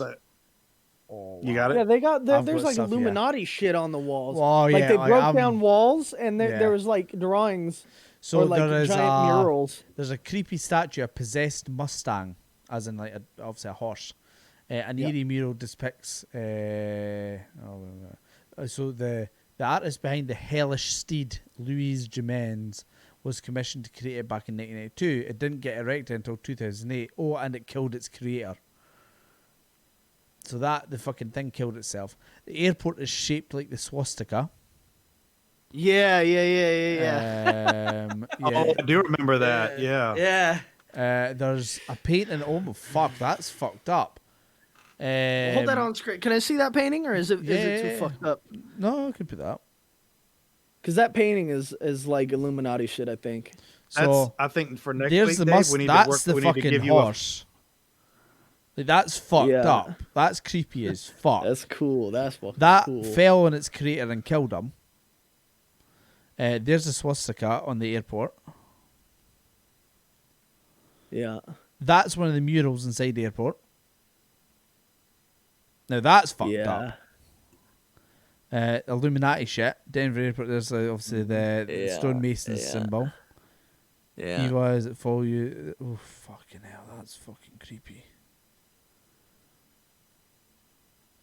Yeah. Fuck. I can't remember everything that was in there, but someone broke it down and explained like a lot of the shit that was in there, like because they redid the airport, or like they made a new airport, or they remodeled it or something. And when they were like tearing down walls, there was like walls behind the walls that were just like, Oh what? yeah.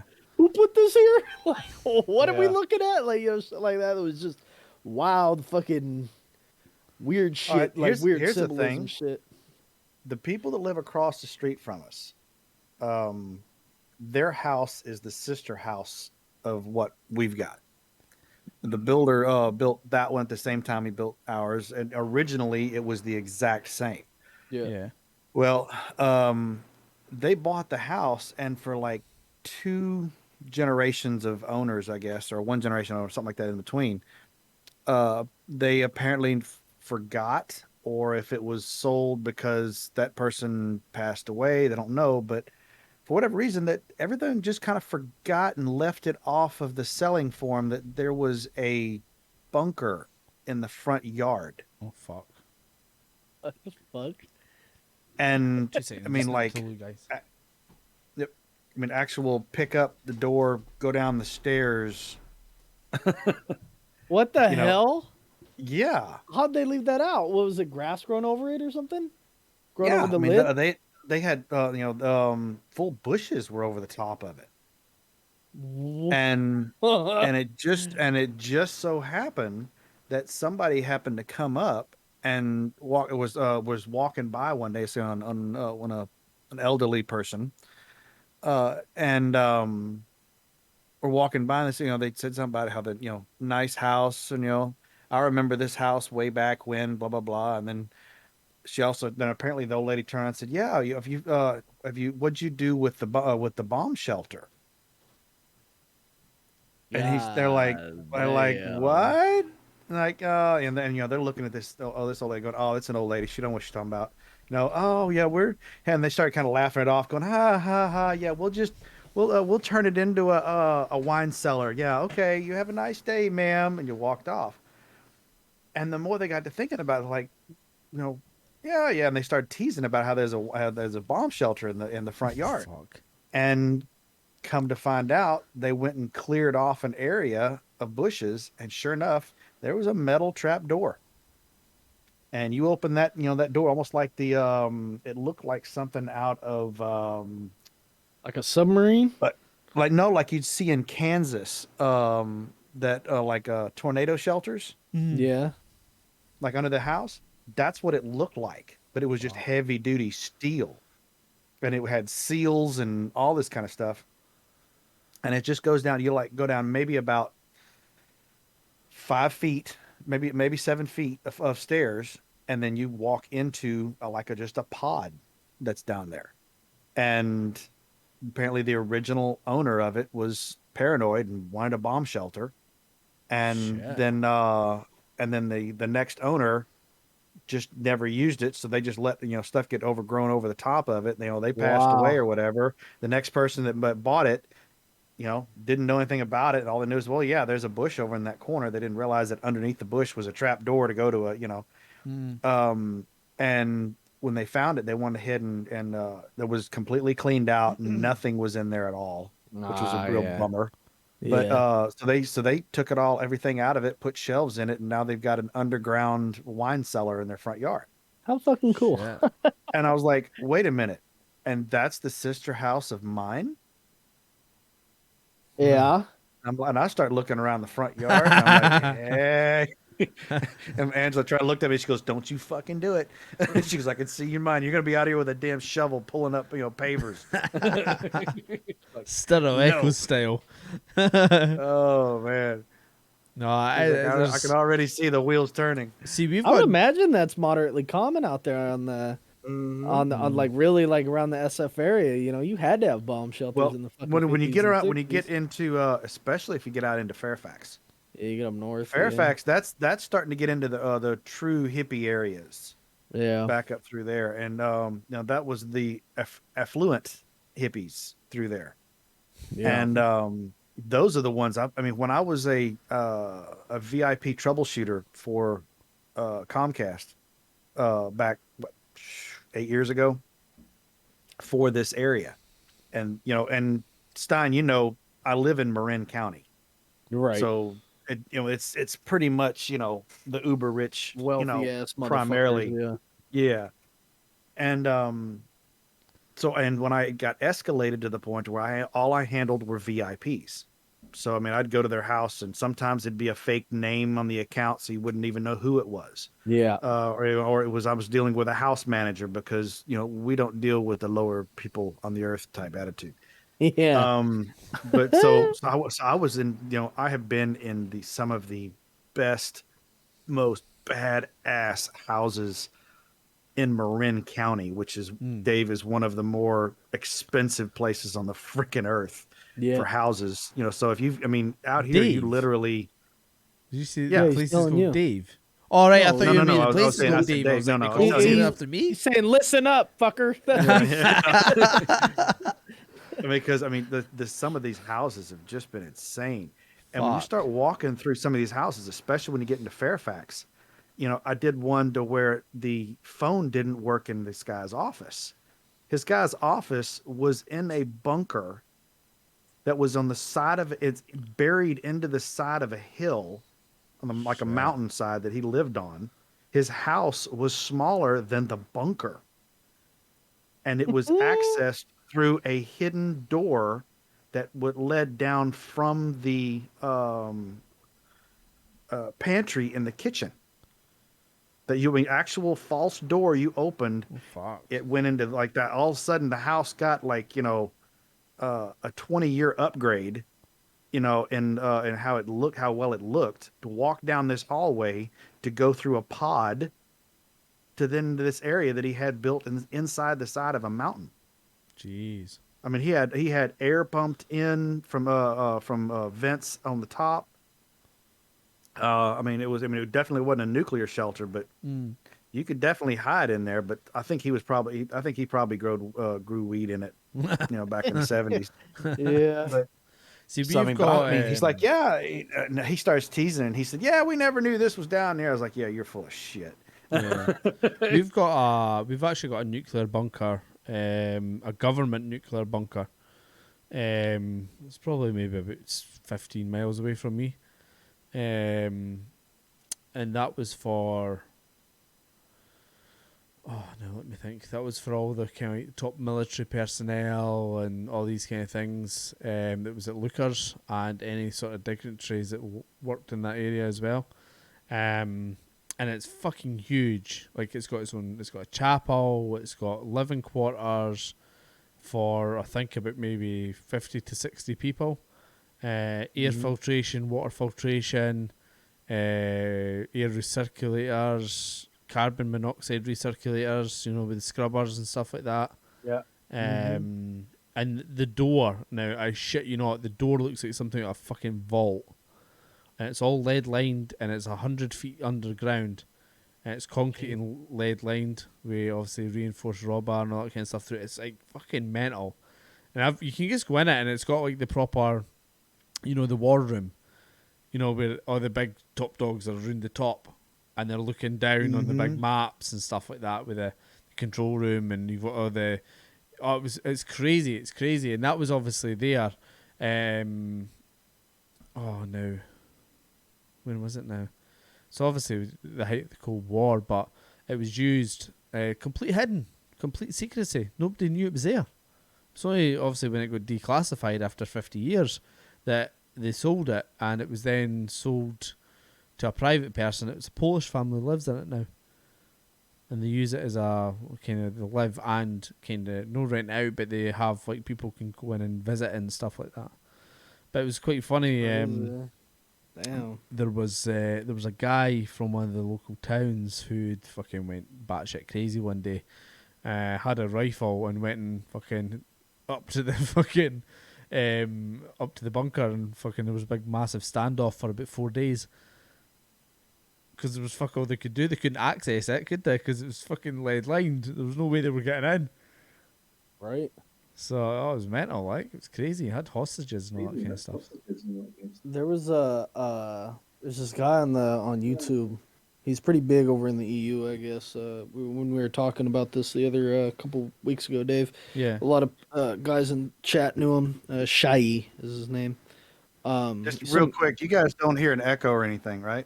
I don't know. Let me see. Echo. Nope. Okay, good. I turned it over to use the speakers on my desk versus my headphones. All right, okay. So I was just wanting to make sure it wasn't coming back through. All right, go ahead. He's wanting to get his locks out. And he this guy he travels all over, like, Eastern Europe and shit like that. Yeah. And he got into some Soviet bunker like what you were talking about, but you can't go through the front door because it's like manned. Fuck. So they but it's so fucking big. It's like meant to hold like I don't remember how many thousands of people. You can go look him up. It was cool as shit. He got a couple guys who knew how to get in through ventilation pipes that led out, and you have to go inside. You have to be like a certain. If you're not a skinny guy, you aren't getting in. Yeah. Because you gotta like push this fan, or not even fan. It's more like a sift gate, right? You gotta, whenever it's completely blocking, and then you gotta spin it on the side, and you gotta get through that half. Oh fuck. And crawling through these pipes for like a couple, like I don't know how many feet, and then just to get inside the bunker. And there was like old phones from like the fucking 80s in there. Shit. In the 70s and stuff like that, and there's like plans on the wall. It's really cool, and there's shit piles of gas masks. Was that when I saw I think it might have been Netflix or something like that. It was talking about one of those things they found. I don't But know. it wasn't one that had it wasn't guarded or anything. They just happened to stumble across it, and they opened it up, and turned out that it was all wired up for the government, and just nobody ever used it. Because I know Yeah, I don't know. there is a. Oh, no, where is it now? There's a huge bunker, one of probably the biggest in Europe. Is it Berlin? Is it near Berlin? It's like Berlin and France border or something like that. It's fucking ginormous. Oh, Berlin. Oh, sorry, that took a minute. All right, but it's It's absolutely like massive. Berlin. What's Berlin? But it's absolutely huge to the point where like people haven't even went as deep as it actually goes. Yeah. But it's the same with like there's a place in France I would love to go to. It's the catacombs. I would fucking love to go down there. That'd be so sick. That'd be fucking badass. Have you seen the video of the guy who found a video camera? There's like literally a guy found a video camera very deep in. The guy's like exploring them on his own, and like he's just walking through, and you can tell he's gotten lost because he's just kind of like back and forth, and there's no talking, and he's walking down this like flooded kind of cavern. And he's walking down, and he's getting faster and faster, and he starts fucking sprinting. All right, now I hear an echo, I'm Chris. hearing an echo now as well, yeah. Okay. And you could in the video you see he drops the camera, and you just see him running into the darkness. No torch, no nothing, and they don't know if he was ever found. Now whether or not that's a urban mystery or a urban thing, but it was. I remember watching it and I was like, "Fuck!" Like that's scary as shit. And there's simply what like could have spooked him so hard to make him run like that? oh, like you could see there it wasn't a typical run. It was like a panicked run. You could hear him hyperventilating on the camera and all that kind of stuff as well. And it's like there's millions and millions of bodies in there. So like there's 12-foot fucking ceiling high rooms filled with bones. There's rooms filled with just skulls and femur bones and walls lined with them. Yeah, and the catacombs. I'll show you. Like, there's one called the Bone Room, and it's fucking. Hold on. Did they decorate the walls with bones? No, there's just that Skulls much. and shit? There's just that many of them. I mean, it's like, imagine if you were to Like, oh yeah. now that's femur bones. Oh my god. Yeah. That's cool. Femur bones, skulls, the ground, all that there. That's actual crumbled bones. Wow. I mean, to think that there's that many people died to build this stuff. Well, I mean, there's a each lot more one of those dead are people living than there are skulls. living. Yeah. True, but I mean, still, but I mean, you think about how many skulls. Oh, it's, So how long did it take to make something like that? I mean, Yeah. it's ridiculous. I need a number 12 size skull to finish up this wall, Larry. I mean, So what? The Romans dug all this, right, Dave? Is that right? No. What happened was Paris, at the height of the plague. Was the plague? Okay, yeah. It was the that's height what of I the was. plague. They There's ran your out fucking of- answer right there. They ran out of graves, so they exhumed all the graves, put all the dead bodies down there, and so on and so forth. But obviously, these are the toured areas. Like, there's rooms that are. Let's see if I can find it. there are areas that they won't show us. Yeah.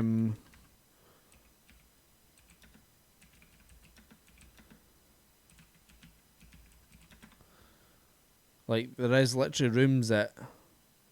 Like, there you go. Oh, Mm-hmm. wow. And there's like literally like people will be climbing over bones and all that kind of stuff, and I want to go. I want to go see it. Holy it's scary. shit. Like, You gotta pay to get in something like that. I think it's only $20 or something like that. For can you just do you have to? I wouldn't want a guide. I'd Well, want to just be you can left go, in there but for an hour. it's dangerous as fuck. Like you take a wrong turn and there's hundreds and hundreds of miles down there. What's the ground made of? Is it concrete?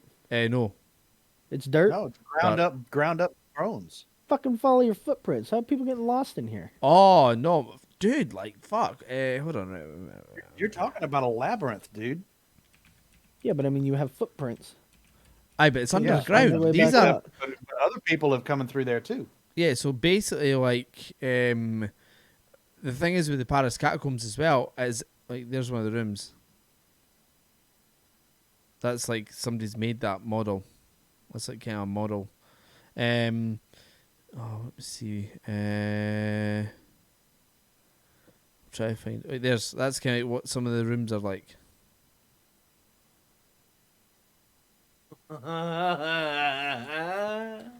That's so awesome. It's Holy shit. so it's crazy, but these are the more kind of areas that have been exhumed and they've kind of turned them into attractions.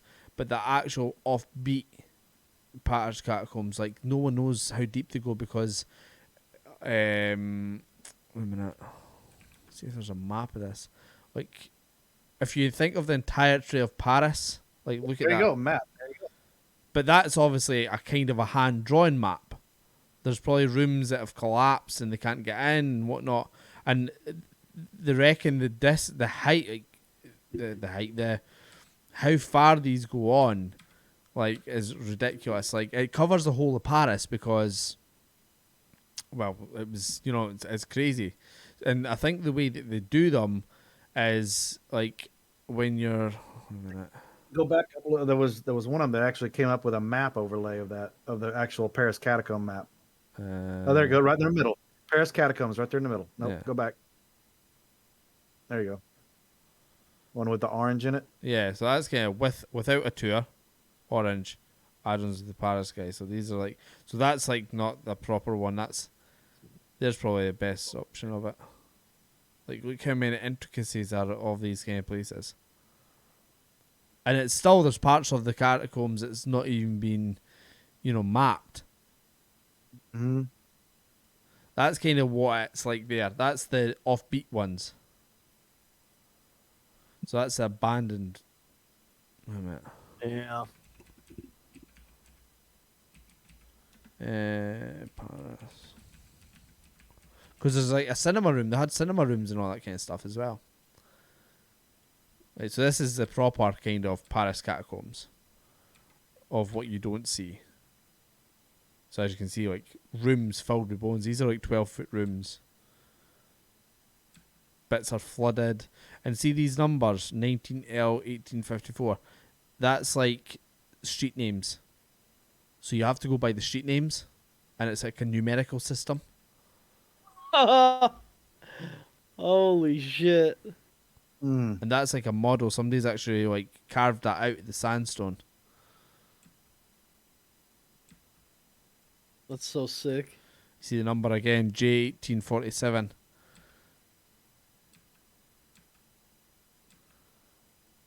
And it's fucking crazy. Like some of the stairways that go to the roof and shit like that. It's really fucked up. Like it's so fucked. Like it's crazy. Wait, the fucking carvings and that's creepy as shit. Oh fuck. Mm. I know. Like, But honestly, you look at that kind of picture and you think, who could draw something like that? But you also have or carve something out like that out of the side of the, the wall. What kind of mental state were they in? But then you think, these are also the same people that spent, every day carrying bodies parts down here to make a wall. Yeah. But there's there's actual people who That had to dedicate screw their up life. somebody's psyche. Yeah, there's people that dedicate their life to basically mapping out the catacombs. They'll try and get as deep as they possibly can and map it and stuff like that. And they call cataphiles. And That's they, awesome. oh, it's mental. But seemingly, like, they hate Huh. fucking tourists. They will literally fuck you up down there. They'll steal Oh, I your bet. shit and fucking leave you there without a torch or anything. And that's why Oh they're yeah, I'll really bet. dangerous. Because because most of the people that go down there will that are tourists would end up fucking shit up. Oh yeah, there's that. Yeah, and the fact that I think it's like a kind of fucking, a wee fucking like cultist following of the cataphiles, like the proper ones. They're like fucked up, like because there was a video, a guy that I follow on YouTube who did a lot of the urban exploring. He went down there, and there was fucking one of them tried to grab their camera, and it all kicked off, and they were like getting loads of, like there was like 15 people fucking after them in the catacombs and stuff like that, chasing them and all. It was fucking mental. Like you could tell it wasn't staged because the guy freaks out, and then all his pals were like, "Just calm down, just calm down." And he was like, "No, he's fucking touching my camera." It was quite interesting. Like that's Stein fucking booking a flight to Paris. Like Yeah, I want to look at this shit, dude. it's fucking mental. Like it is honestly. I want to look at what the shit looks like. It's fucking crazy. But I'm pretty sure everywhere has some sort of catacombs somewhere. I'm pretty sure San Francisco not in some America. has. Bullshit. Uh, No way. Not like that. No, that's old. That's what I'm That's like- saying. Like, whenever I moved out to the East Coast of the U.S., yeah. I was baffled by all the old shit I see out here. And I mean, like, 1700s old. There you go. Yeah. Because we don't have, like, shit like that out in California. There you go. We How you don't doing? have ancient things. Here's the Hell no. catacombs. Here's the catacombs of San Francisco. That's not, whatever. Like, that's not even. Honestly. I mean, that's cool. Ghastly fascination. The catacombs of Monastery of But that's not to the level of. Monastery I mean, of that's San cool. Francisco. The Yeah, remains but of it's more than not to the level of the 25,000 people. catacombs. Oh, that's Yeah, Peru. but that's yeah, but even that's still not on the Not- level of no. the catacombs. That shit wouldn't be an SF. You know how many people would be fucking butthurt over Oh that? jeez. Because Oh, jeez, that- in the UK we have in Scotland we have the we call them the vaults, and basically what is Edinburgh as people know it today is not the real Edinburgh. They actually built on top of that because it was a shithole and they didn't know how to fix it, so they just fucking built on top of it. And in the process, like the plague, for example, you had the Mary King's Close, and that was a whole street filled with plague, and the government literally just shut it, like blocked it up, bricked it up. People in there like still alive, and they just died. They just fucking suffocated and starved to death. And ultimately that's what they did. They just fucking bricked it up and built on top of it, and that's pretty much what they did in Edinburgh, which was quite interesting. But we have obviously loads of, because I think it was some uni students were fucking around, and one of them pushed their friends and they went right through the wall and ended up finding a whole fucking stretch of vaults, and then the vaults were like old fucking, like these were, if you think of it, these were the places of like proper despair. There was fucking prostitution, there was like back end fucking dodgy dealings going on, there was fucking rapists, murderers. These are the places that these kind of people thrived in, and you can see I've been in them, and you can see why they were fucking dingy, horrible places. Like they just give you that vibe. Yeah. But Yeah, I mean, you got that shit that's thousands of years old. Like, man, yeah, it's crazy. Yeah, I want to see that shit. But there is, like, Europe's filled with shit like that. Filled with that. That would be awesome to go visit. And in a bit, it's like we were talking the other day. We've got a place in Mexico that we need to get back to. We have to visit once every 5 years to keep our membership going for it. And one of the places is near Tulum. Right, okay. And and we went down there, and we didn't go because at the time it was like middle of like the end of June, early July, so it was hot as hell. And I'm like, I'm not getting on a bus to go through the Tulum and the pyramids and that kind of thing. Oh, the Aztec. And the the Aztec Mayans, yeah. Yeah. Yep. And so I always wanted to do that, something along those lines. Yeah. See, I find that really weird, though. Like, civilizations across the world that all have pyramids. or pyramid shaped things, and they all there's fucking definitely go at the stars. You know what I mean? That's fucking weird. That always has fucking. I've made me ponder. You know, like fucking that. There's what is I thought Amarath got banned. sorry. Oh, I just got. I'm on the left side of my screen. It shows the recommended channels, and because that one freaking night that you drugged me through, kicking and screaming, through when we went and started rating the other hot tub channels, Yeah. and trolling them to see who would get banned first. Because of that, now I get all the Amaranth or whatever the fuck it is suggested channels. Amaranth I was like, I is thought I read- default suggested, dude. I don't watch hot okay. tub streams, and she is always on it. I literally watch 2 people on Twitch, and they both play the same fucking video game. And Amaranth is always in my recommended. Fuck's sake. Pyramids of Giza. I thought that she had gotten banned though. Fucking cool. She get Poppy banned all the box. time.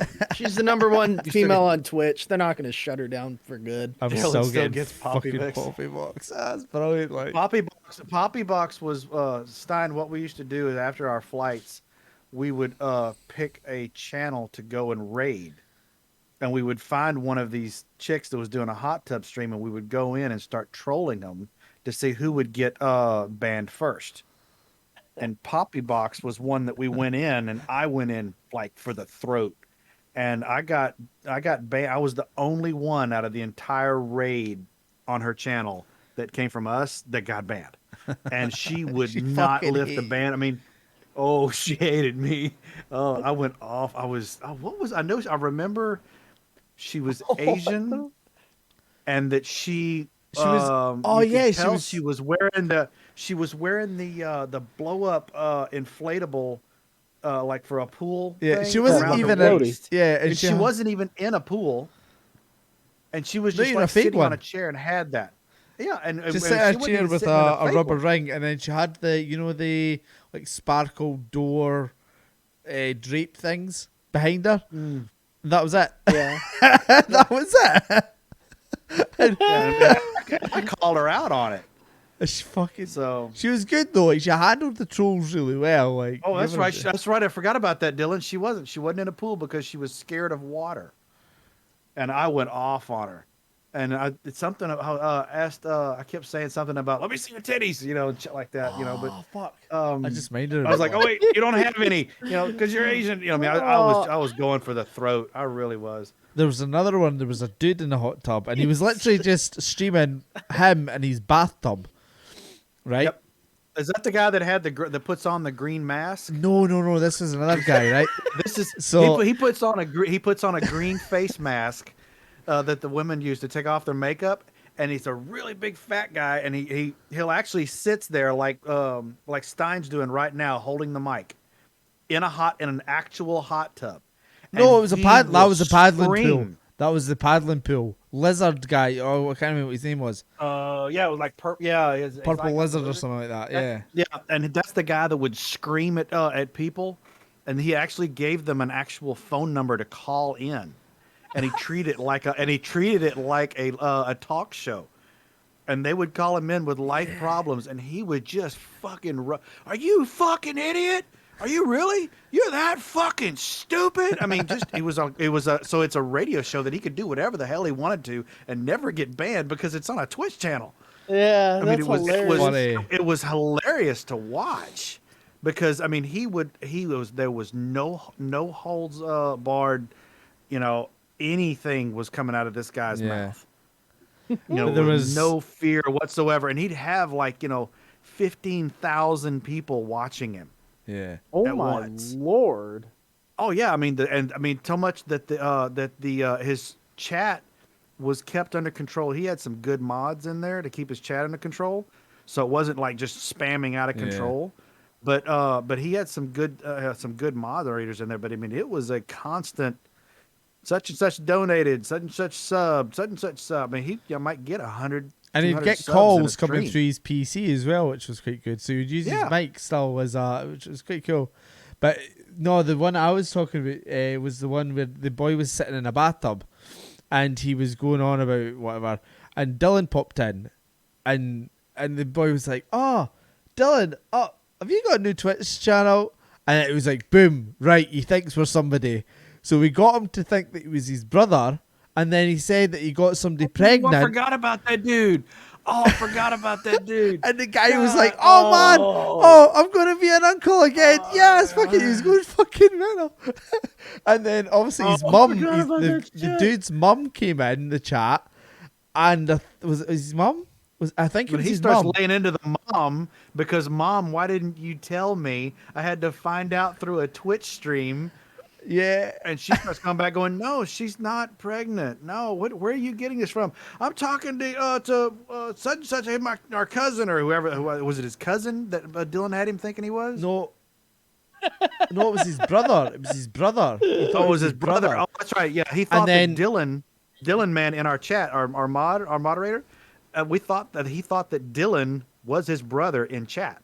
It was funny. And he was so smashed that he went the entire stream just going back and forth with him. I mean, Dylan was just throwing out baiting him with every hook. Yeah, but we fucked up. He had just leading him around by his nose because he had they were talking. He and Dylan were actually talking about places they went together when they were younger. You remember that? Yeah, I remember. That was awesome. Yeah, that was cool. It was funny. And Dylan's going, "I've got no idea what the fuck, what the hell he's talking about." We fucked up because we said, we're going to get together. I'm going to come round to Mum's or something like that. And it fucked up. He was like, "Wait a minute, is that Dylan? Because you wouldn't do that." Yeah. And then we were like, fuck, we fucked it. Yeah. And then it was just a total fucking switch around, But he fucking, he was like, shit. Yeah, then he got real sober real quick, and he's staring at his phone. He's like, you've been fucking with me. I mean, he was pissed. Oh, he was pissed. He was fucked up. The mum was going to eat shit at Dylan in the chat as well. Oh, man. Yeah, the mom went off on Dylan. Yeah. That was funny. Jeez, I had forgotten all about that. So yeah, that's what we do whenever we at the end of our streams, we go and fuck with people. That's what we do. In a nice way, not in a nasty way. Just in a nice way. No. No, I mean, but we'll go out and find people that deserve to get messed with. Oh, but he was getting me to verify who he was by asking his full name, so I had to stalk him on Facebook to find it. I remember that. Yeah. You guys are level 100 trolls. We're fun. Yeah. Well, I mean, honestly, we don't go in specifically to railroad anybody's stream. I mean, the way that Dave and I kind of collaborate on the last few of them, we decided that rather than going for actual content, we're just going for two guys getting shit-faced on camera, and then we'll just kind of stumble into whatever game we're going to. Yeah. But when we decide to go and raid somebody's channel, we'll be nice to them. But if they piss one of us off, I mean, I think that's what happened with Poppy. That whenever she banned me, I think Pog started going in at her, and she wouldn't. Pog was trying hard, but she would not ban him. So, yeah, you gotta be. I can't even imagine Stein passed the test. Exactly. Yeah, exactly. Stein, you really did. You have no idea how many how well you passed that test. What test? The whenever we go out searching through the Twitch streams. I think it was you, Adam, that found Stein. Yeah. I found Stein. And that's why I told him when you and I, Dave and I, were talking about getting into Star Citizen. Yeah. And you were streaming Star Citizen, and that's when I jumped into your chat first. And I went back and found Dave later. And I was like, look, hey, I found somebody who might be able to tell us what the fuck to do and where the hell to start the ship. We got the one where we got in the ship, but I don't know how to start it. Yeah, we were stuck for about 10 minutes on the fucking landing pad because we couldn't fucking take off because I didn't care to fucking start the ship. And then I found your channel. He's like, "Oh shit, you found a Twitch channel. Are we gonna add this to the ones that we raid?" And I was like, "No, not this guy." I mean, honestly, I think that Stein's following would probably give my Destiny 2 group a good run for their money. What do you mean? As far as if we were to go in at from a standpoint of trying to raid Stein's stream to like pull it. Oh, I can Oh, they'd imagine. have fun. I have one of my guys I play with all the time, Brother Zeus, right? I get like that motherfucker is so funny. Like he gets on my nerves and he does it on purpose. And like he'll troll me to the point where like I fucking can't take it anymore. Like we'll play Phasmophobia, right? And he will just follow me around and get me killed and like annoy the shit out of me to the point where I'm like, yesterday we were playing, I was like, Ghost, please kill me. Please come out and kill me so I don't have to deal with Brother Zeus. Kill me, Ghost. Yep. And then the Ghost killed both of us at the same fucking time. And then he was with me in the afterlife. And I was stuck with him forever. And I love that guy, but that guy will fucking go. He'll troll, dude. It was funny earlier when he popped in. He's like, "Oh, hey guys," and you're like, "How the fuck did you get in here?" Is it I found a back door? But Zeus is fucking awesome. Because Stein, I don't have a flight or fight response. I only have a fight response. Yeah. So when I am startled, my first reaction, I black out and I like go into like punching mode. Let's just say. Yeah. So it's not a good idea to be around in scary movies type things. My wife found that out almost the hard way. But and so Dave ends up getting drunk Adelman talked into Phasmophobia one time. Actually, it wasn't Phasmophobia. It was the first one you fuckers taught me into. What's the one where she chases you up and down the stairs? Do you remember that one? Oh, Devour. Yeah, the Devour, that's it, yeah. Yeah, that one, you bastard. That was a good one, that was a good one. me shitting my pants in that damn thing. See, the first time I played Phasmophobia, Stein, it's probably one of the most viewed clips on my fucking channel. I shit a brick. I proper fucking, like, screamed like a girl. Like, I wonder if I can get it up. Hold on. I don't know if you won't get videos. Not the first time you've said that, huh? That's true. You walked into that one. Right. If you could get audio, right, 2 seconds.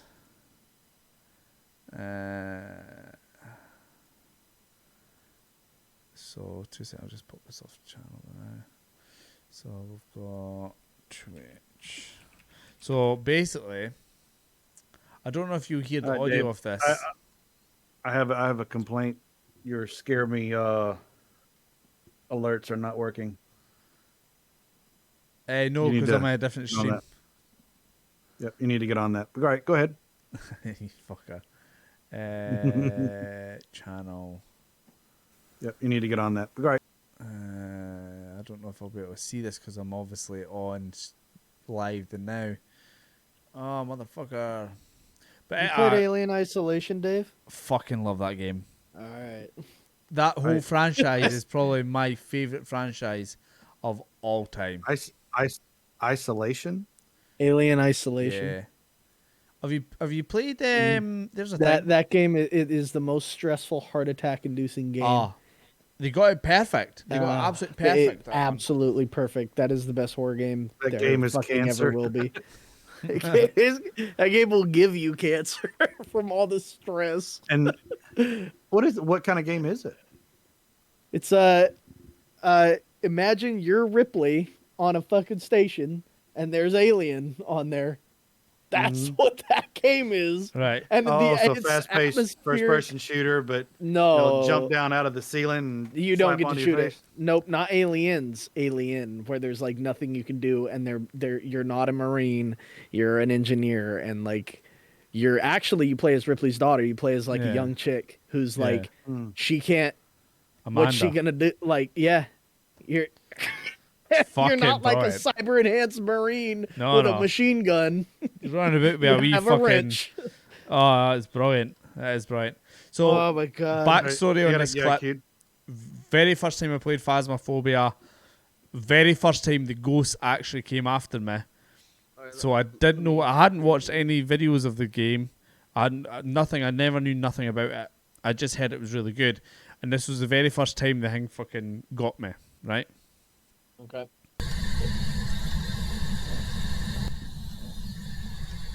Was that you? Oh God, I'm getting flicking Oh, lights. look at that baby face. Looked like he didn't Richard shave. Miller, he is that must have you just shaved this turning on morning, no. torches on and off?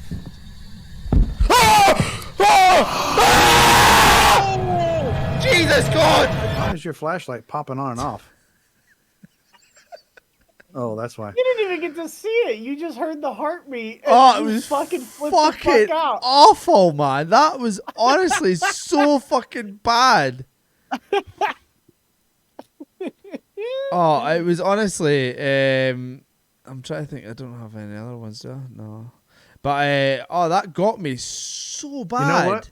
Yeah, Dave, while you're in that, with us trying to talk with talking with Stein. Stein, have you got the stream up Yeah. visually? Okay. Dave, pull up one of the videos you've got from one of our flights, one of the later ones. Oh, So we can show Stein the quality of it.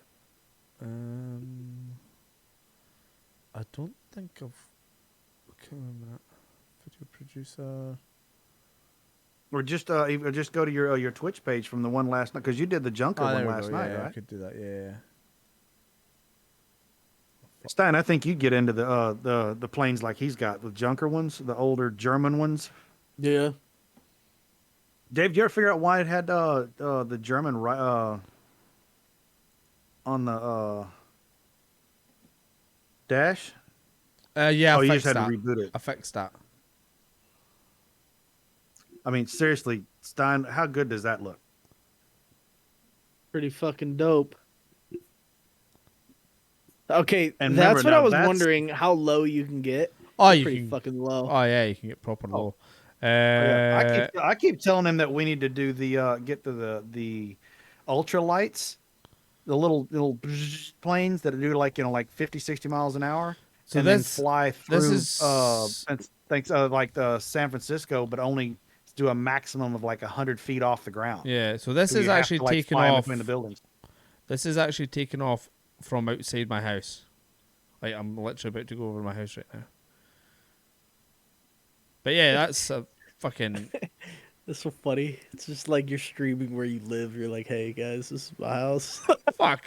Hey, you dirty rascals. Yeah. This is where I fucking live. I'm like, shit, fuck you guys. Like, me and some fucking brother Zeus gonna send me some fucking dog shit in a bag. Well, see, Fuck that. well, you remember now, I have Dave's address. Oh fuck yeah. Yeah, that was a funny one. That was a bad idea. Now I think about that. How the fuck? I don't even know how you got that. I forgot how I conned it out of you. I remember that. It was something about, oh, I know. I wanted to see if I was telling you. I know. I was like, okay. I wondered if I could send Pog a like dick in a box or something like that. and I was like, I wonder if it'll even give me his address, or if I can even add it as a ship to. I wonder. And I said, but you didn't have his address. And I was like, well, give me yours and let me just see if it'll take it. That's what it was. As soon as I got it, and you were like, okay, now that you got it deleted, I'm like, and I was sober when I saved that, and I was like, okay, drunk Edelman's gonna want that. Did you ever get the? I got His Yeah, holder. I've Oh got yeah, it. oh yeah. Yeah, And that's his daughter opened it. That's great. Well, no, she was there when I opened it because I was actually expecting a parcel that okay. day, and obviously Edelman had said it was coming roughly going to be the following week, and it arrived, and I was like, open it, and I was like, what is this? And I was like, and obviously my daughter was like, Dad, what is that? I was like, oh, right, I know what that is. What I actually said that to you, Stein. I was like, my fear is if my daughter's there and I open it, it's like a 12-inch black mamba fucking dildo. You know, that's what I was fucking worried about. 'Cause I can't what he's like. I would definitely be warning you before I sent you something like that. Clever. That was was really good. I mean, and I have no memory of actually doing it. I remember waking up the next morning and seeing purchase on a Sunday, and they're like, "Thank you for your purchase from Amazon." And I was like, "Oh fuck, what did you buy now?"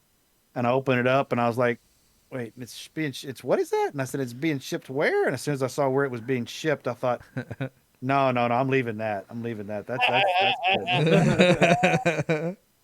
That was one of those. That was a good one. I was impressed with my drunk version of myself over that one. Oh, that's brilliant. That's brilliant.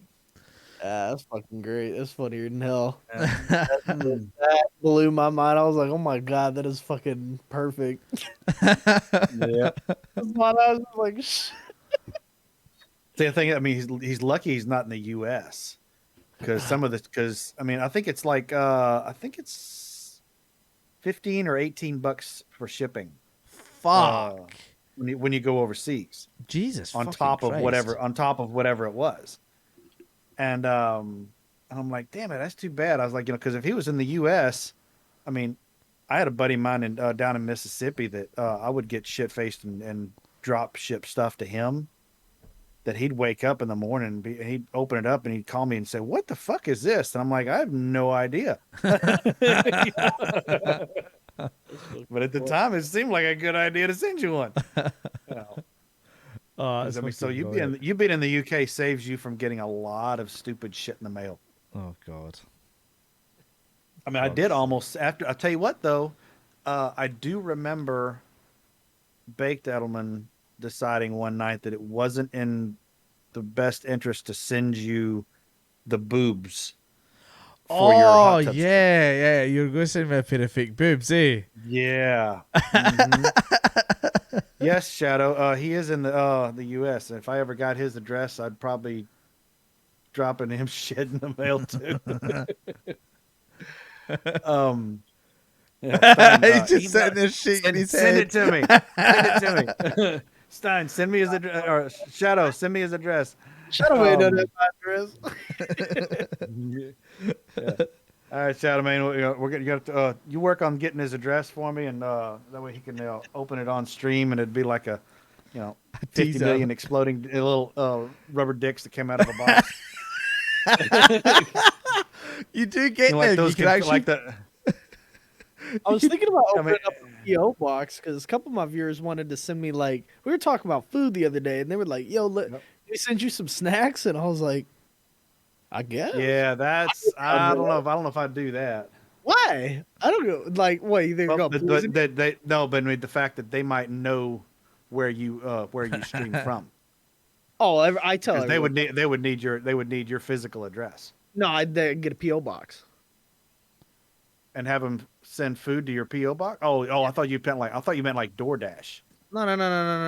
Oh, yeah. Like they want to get local because significant majority of my viewers are EU, right?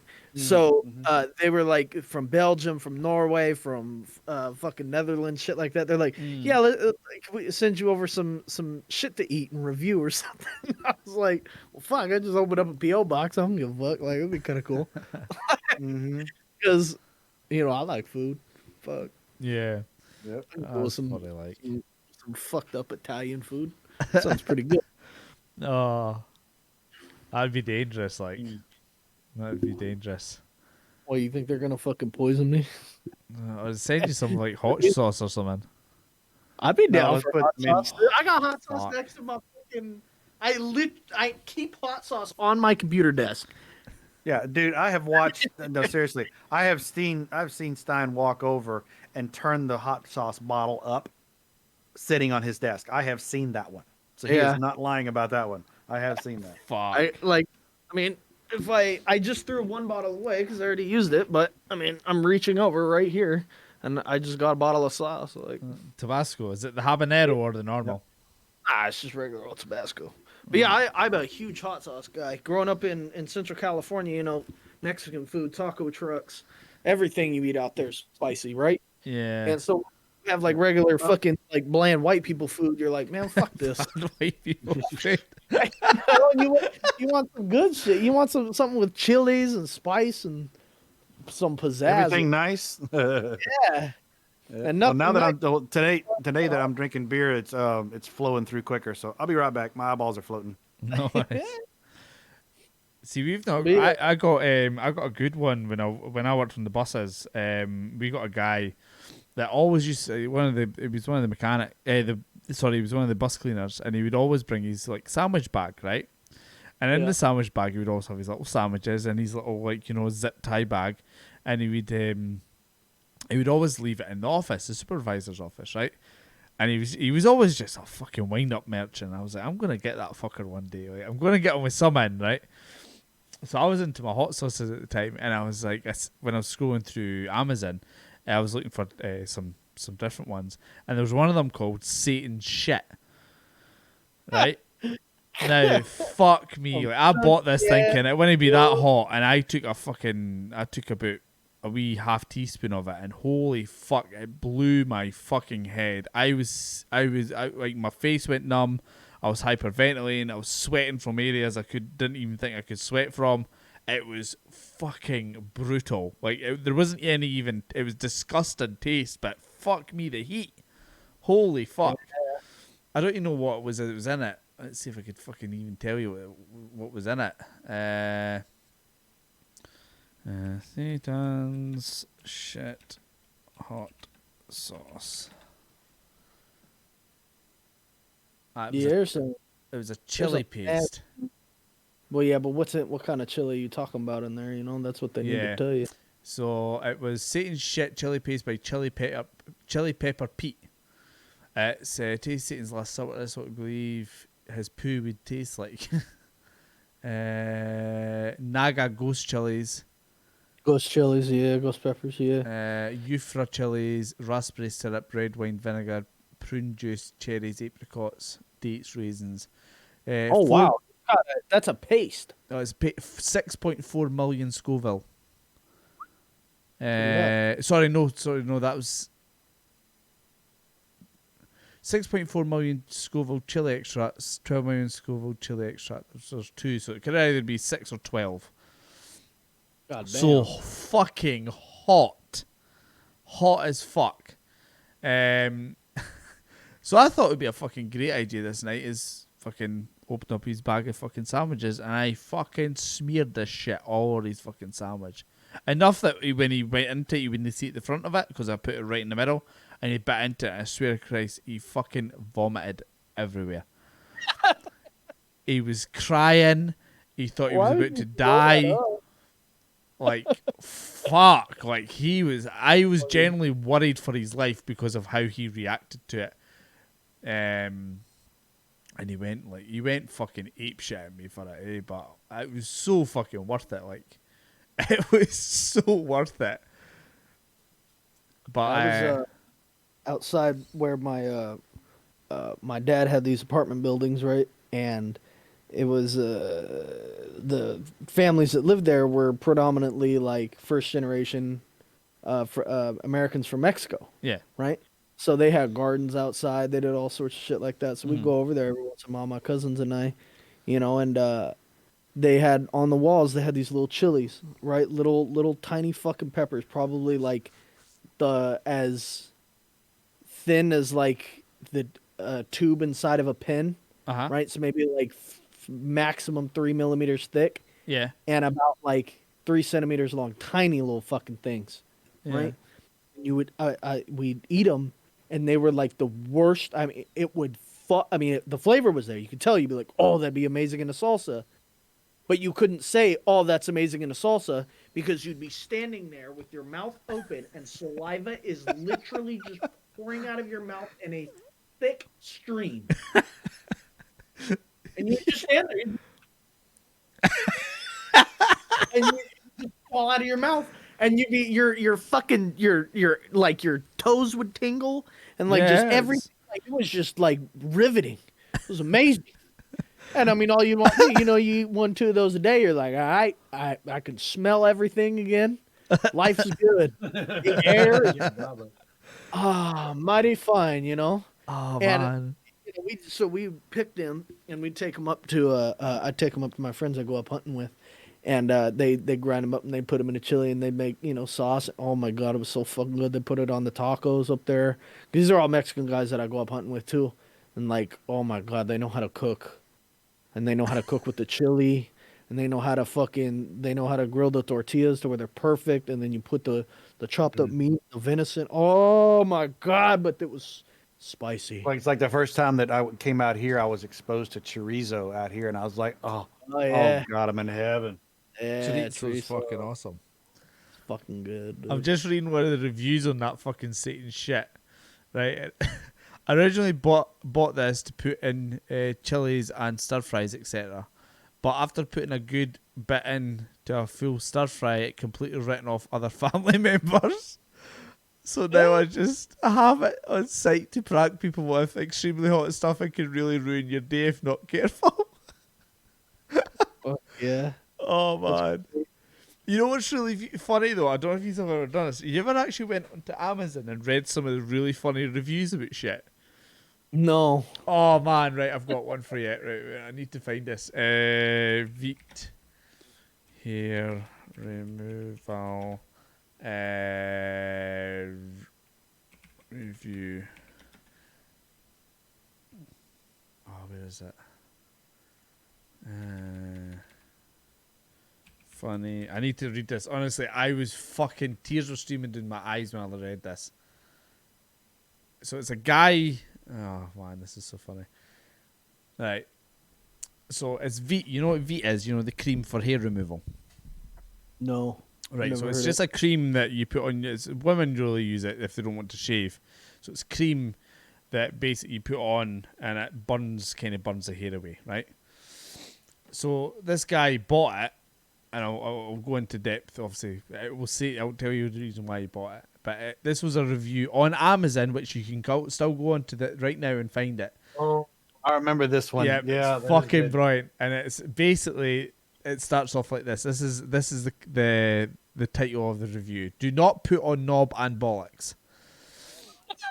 Right, that's the title of the review. To which it goes on and says, after having been told my danglies look like an elderly Rastafarian, I decided to take the plunge and buy some of this, as previous shaving attempts had only been mildly successful, and I nearly put my back out trying to reach the more difficult bits. Being a bit of a romantic, Oh, Christ. being a bit of a romantic, like already I was fucking hooked of how good this guy's already got it. Being a bit of a romantic, It's an actual review on Amazon. it's fucking brilliant. Being a bit of a romantic, I thought it would be I would do the deed on the missus's birthday as a bit of a treat. I ordered it well in advance, and working in the North Sea, I consider myself a bit above some of the characters writing the previous reviews, and wrote them off as a soft office types. Oh, my fellow sufferers, how wrong was I? I waited until the other half was tucked up in bed, and after giving some vague hints about a special surprise, I went down to the bathroom. Initially, all went well, and I applied the gel and stood waiting for something to happen. I didn't have long to wait. At first, there was a gentle warmth, which in a matter of seconds was replaced by intense burning, and a feeling I can only describe as like being given a barbed wire wedgie by two people intent on hitting the ceiling with my head. Religion hadn't featured much in my life until that night. But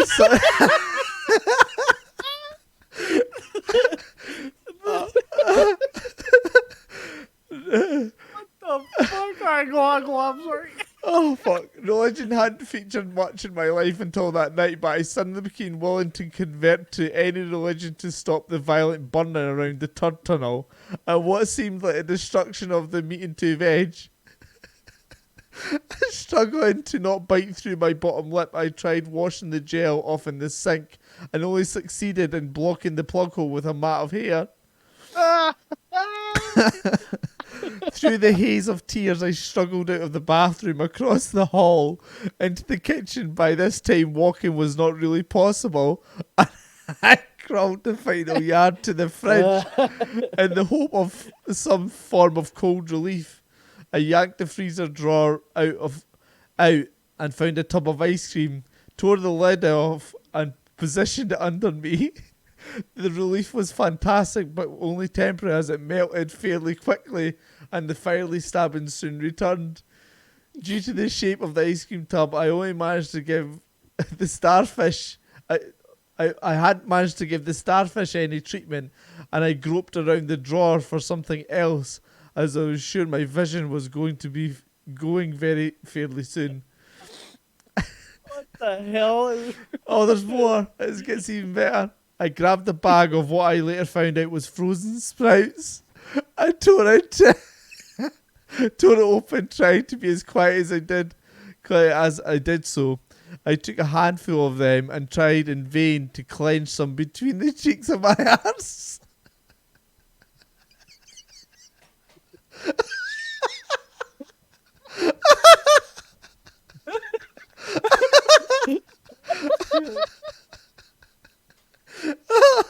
Oh, this was not doing the trick, as some of the gel had found its way up into the chutney channel, and it felt like the space shuttle was running its engines behind me.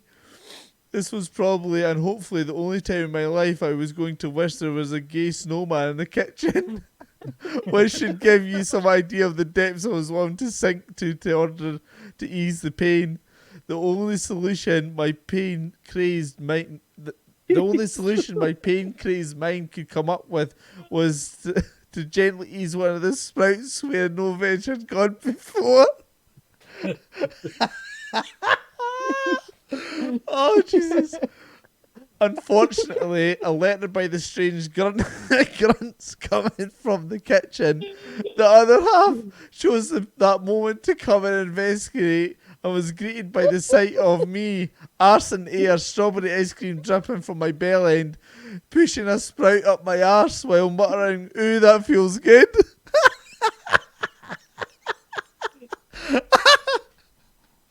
Oh, fuck up.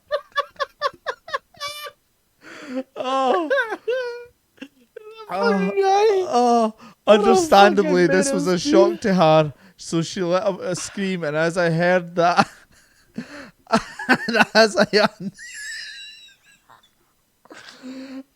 understandably, this was a shock to her, and she let out a scream, and as I hadn't heard her come in, it caused an involuntary spasm of shocking myself, which resulted in the sprout being ejected at quite some speed in her direction. Oh. I can understand that having a sprout farted against your leg at 11 at night in the kitchen probably wasn't the special surprise she was expecting, and having to explain to the kids the next day what the strange hollow in the ice cream was didn't improve my status. So it sums up: feet removal, hair, dignity, and removes hair, dignity, and self-respect. Oh my fucking god. Oh my god, that guy Holy needs to fuck. fucking write for a living. I swear to fuck. That is Oh, fucking... Jesus Lord, dude. That is fucking hilarious. Jesus fuck. Oh. Have you seen that video? Have you seen the video of the guy? I think it was on Twitter, and he got Alexa to whisper to him. Yes, I think you showed me it, yeah. That fucking video Okay, gets we're me. whispering now. Okay, so he talked dirty to me. Or was it fart for me? Okay, what Yeah, should I do? fart Fart for me, that's what it was. And then Oh my real God. quiet. You heard a real quiet fart. Yeah. Jesus Christ. Oh, do you want another one? It sounded like the hig fucking shit his pants. Oh, fuck me. Oh, man. That was so funny, honestly. See, the first time I read that, I was fucking in hysterics. Oh. Fucking great, dude. Oh, man. It was, see, what got me was the bit where he says that he hadn't heard her come in, which caused an involuntary spasm of shock in myself, which resulted in the sprout being ejected at quite some speed in her direction. Oh, man. Fuck. Oh man, that was good. That, but that's the thing. Like reviews nowadays is like purposely trying to get funny. Like people try. Yeah. I've read like you were on about one night, Stein, and I read some of your reviews on Steam, Oh, which Jesus. was fucking brilliant. Oh Jesus. Yeah. I That's don't why I know think that. that's why I think Stein needs to go with us on one of our trolling raids. That'd be quite comical. Yeah. Yeah. We've not done it in I ages, could- actually. We've not done it in Because I Yeah. think Dave got me hooked onto that to where, I mean, if I'm at the end of the night, and one of the few times that I actually have more than a couple of viewers on mine, if I end up with like 5 or 6 on my channel at the end of the night, I always raid somebody. Yeah. Even if they disperse right after you get there. That is a really good way of helping people grow. getting other people to turn around, not only help them, but then they turn around and they'll refollow you, and you can end up just expanding your network. Yeah. Yep. Shadow Man Yeah, saying, so- get them drunk first. Yeah. Jesus Christ. Yeah, I could be really retarded, and that's why I'm like, I don't know if I And see, should. that's just it. See, that's what but I mean, like Pog actually has a separate account that he would switch over to. Yeah. But whenever it was time to troll, he would be right back, boom, and then this person would pop on. And Yeah. granted, it was, he didn't really get real creative of the name, because he just like added like an extra N in Pog's on. So it's like, it's like you're supposed to get a disguise, and he's the one standing in the corner going, I put a fake mustache on. Yeah. So, Oh. I mean, you can always do that. But I mean, look at me. I mean, Yeah. I've got how many alts? So, Yeah, I would definitely have to do that and then like not stream it.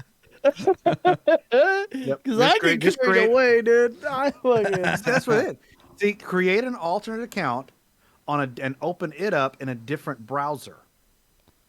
So that way, whenever you go and raid somebody, you can use the alt account to fuck with them. While you're there. Since you're still in there while you're there. And all you're doing is swapping to a different open browser. And what I'll do is I'll have my main account, my baked account is in Firefox, but then my the one for Edge or whatever, that's the one, the Drunk Edelman.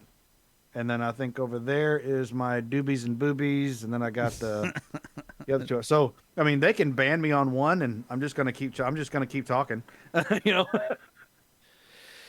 Yeah, see, Dylan, there's Dylan. Dylan's Yeah, Dylan. got- I have an alternate account. He replied with it.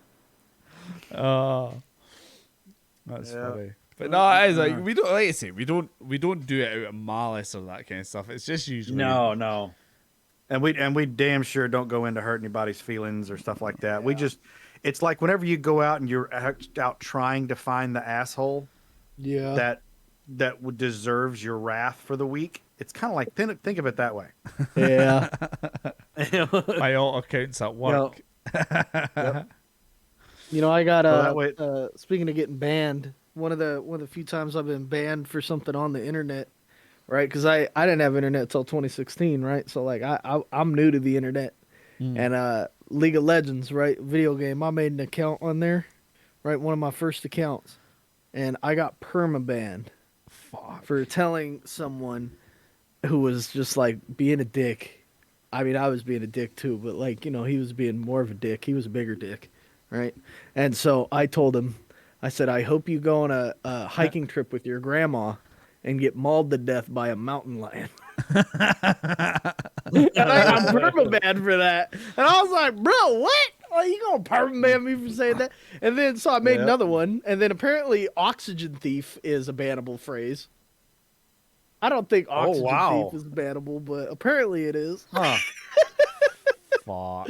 Like, This shit like- account has previously been a Oxygen. 1 month sub to here. Jeez. So like, yeah, I'm fucking ready, dude, because I got some good fucking phrases I can drop in there to some He's already got a free fucking list sitting there waiting. Have I told you guys it's my favorite joke? It's not even really a joke. It's just like it's a joke that it's designed to shock the fuck out of you, right? Okay. Because if you think Deep thoughts with Stein. because if you break it down, there's so much wrong with every sentence, and there's only like 3 sentences. Right. Okay. Okay, and I've said it on Twitch, and so it's fine for Twitch, but it's pretty fucked. So it goes. So the other night I was eating out my grandma, and I tasted horse semen, and then I realized, well, that's how she died. Okay, Yeah, and that is like, oh Jesus! Like, I love that, dude. Yeah. I told that to somebody, right? I don't remember who it was, and then he said it was a Twitch chat, right? And then he said he left. He's like, okay, I'll be right back. God. And then he said I went and dropped that in like 10 different channels.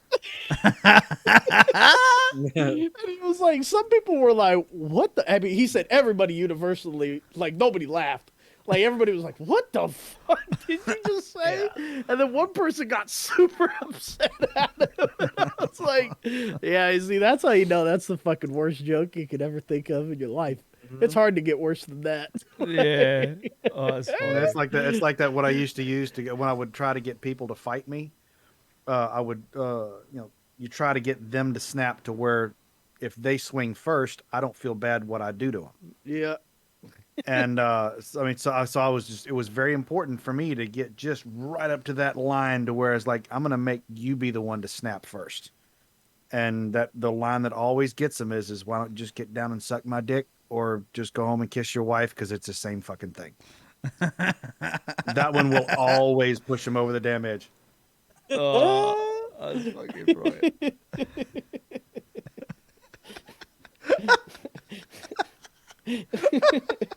So.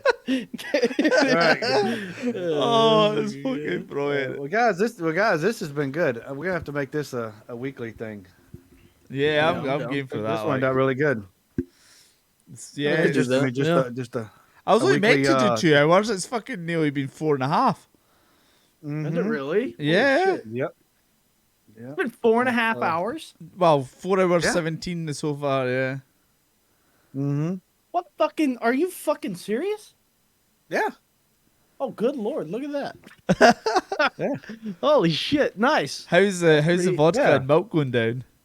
Well, I mean, I'm sober, so because it's been 4 fucking hours. Very good. Holy shit! my Shadowman teeth are says this was awesome. It was actually really good. To be honest, I just Yep. wanted to have the whole reason I suggested doing a podcast is because a lot of the time, like when we do any sort of gaming, we generally just have a bit of a chit chat, like just have a laugh. That's generally what it is, and people end up are there for the laugh and the banter. Shadowman says my vote for weekly.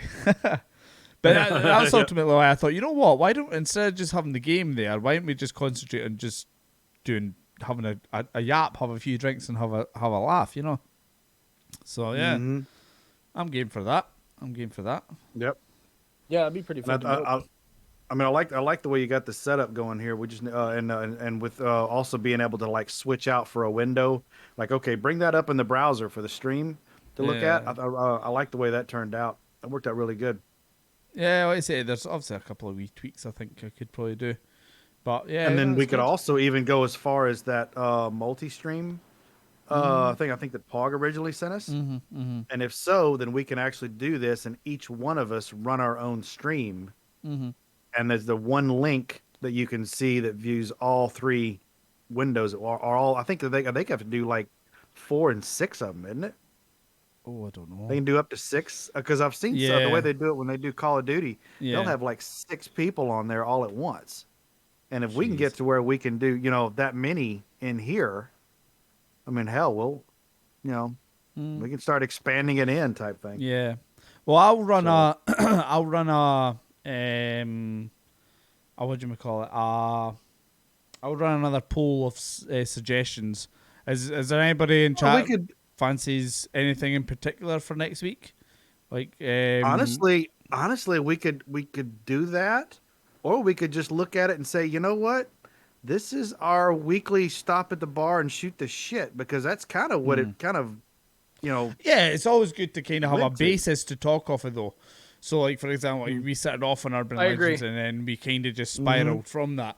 And that's ultimately what I would, as long as we've got some sort of a subject just to start off on, because then it becomes kind of like, what do we talk about especially if it's weekly. If we have a subject that we can kind of focus on and then kind of spiral, I think that'd probably be a little bit better. Yep. Yeah, we need to figure out. All right, I'll get to looking through my folders because I've got a. I think we got the Probot for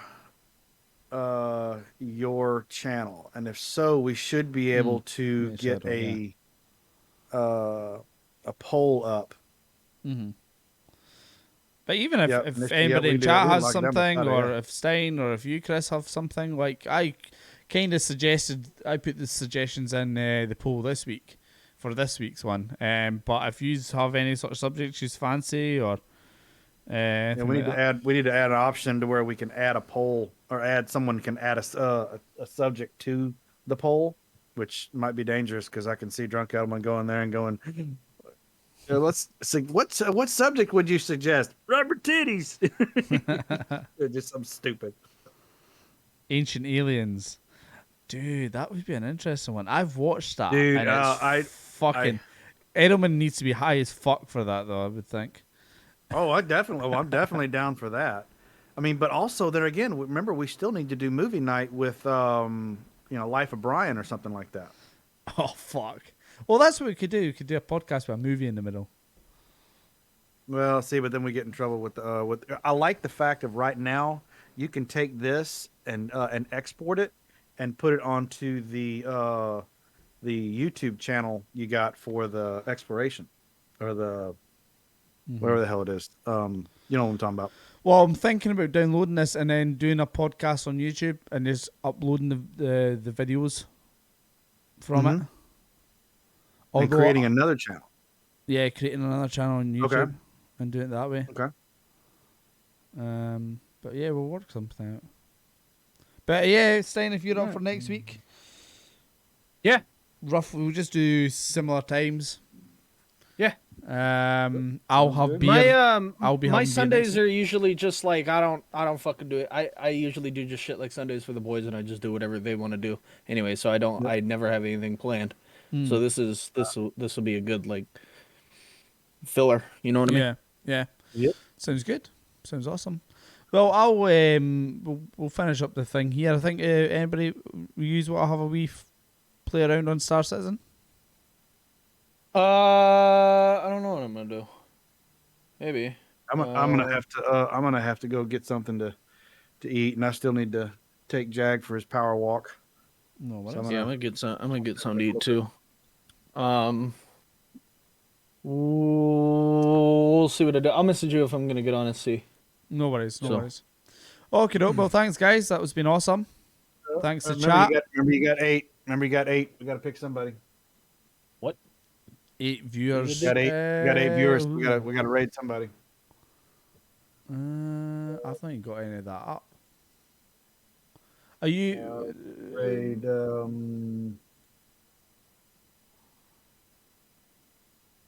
Let's go for. Oh, doing the same thing. Wait a minute. Talk. No, I don't want to raid somebody that's just chatting. No, talk shows and podcasts doing the same thing as what we were doing. Actually, that'd be quite difficult. That might be quite difficult. There's a lot of them in.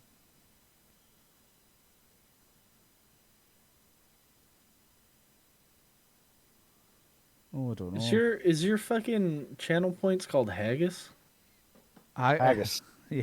That's hilarious. What the fuck? Hey, there's a wee haggis there. See him? He's got a wee Scotland flag and everything. Holy fuck, dude. Oh, we got one guy doing. Got one viewer that's trying a dual monitor setup on MSFS. The thing is, though, we've got a lot of people in here that's obviously came for a talk show, podcast kind of thing. If Dave ever bothered to add the emotes, then you might have a haggis emote. I do have a. It's there. It should be there. I don't think I do I have it. searched for podcast. I don't see shit. I got no results found on live No, I channels. never found nothing. Stein, are you going to stream? Did you say? No, not tonight. I'm done for the night, and I don't do Mondays and Tuesdays. Those are my days off, so I don't go crazy. Yeah. Top shows and podcast. Okay. I don't really see any.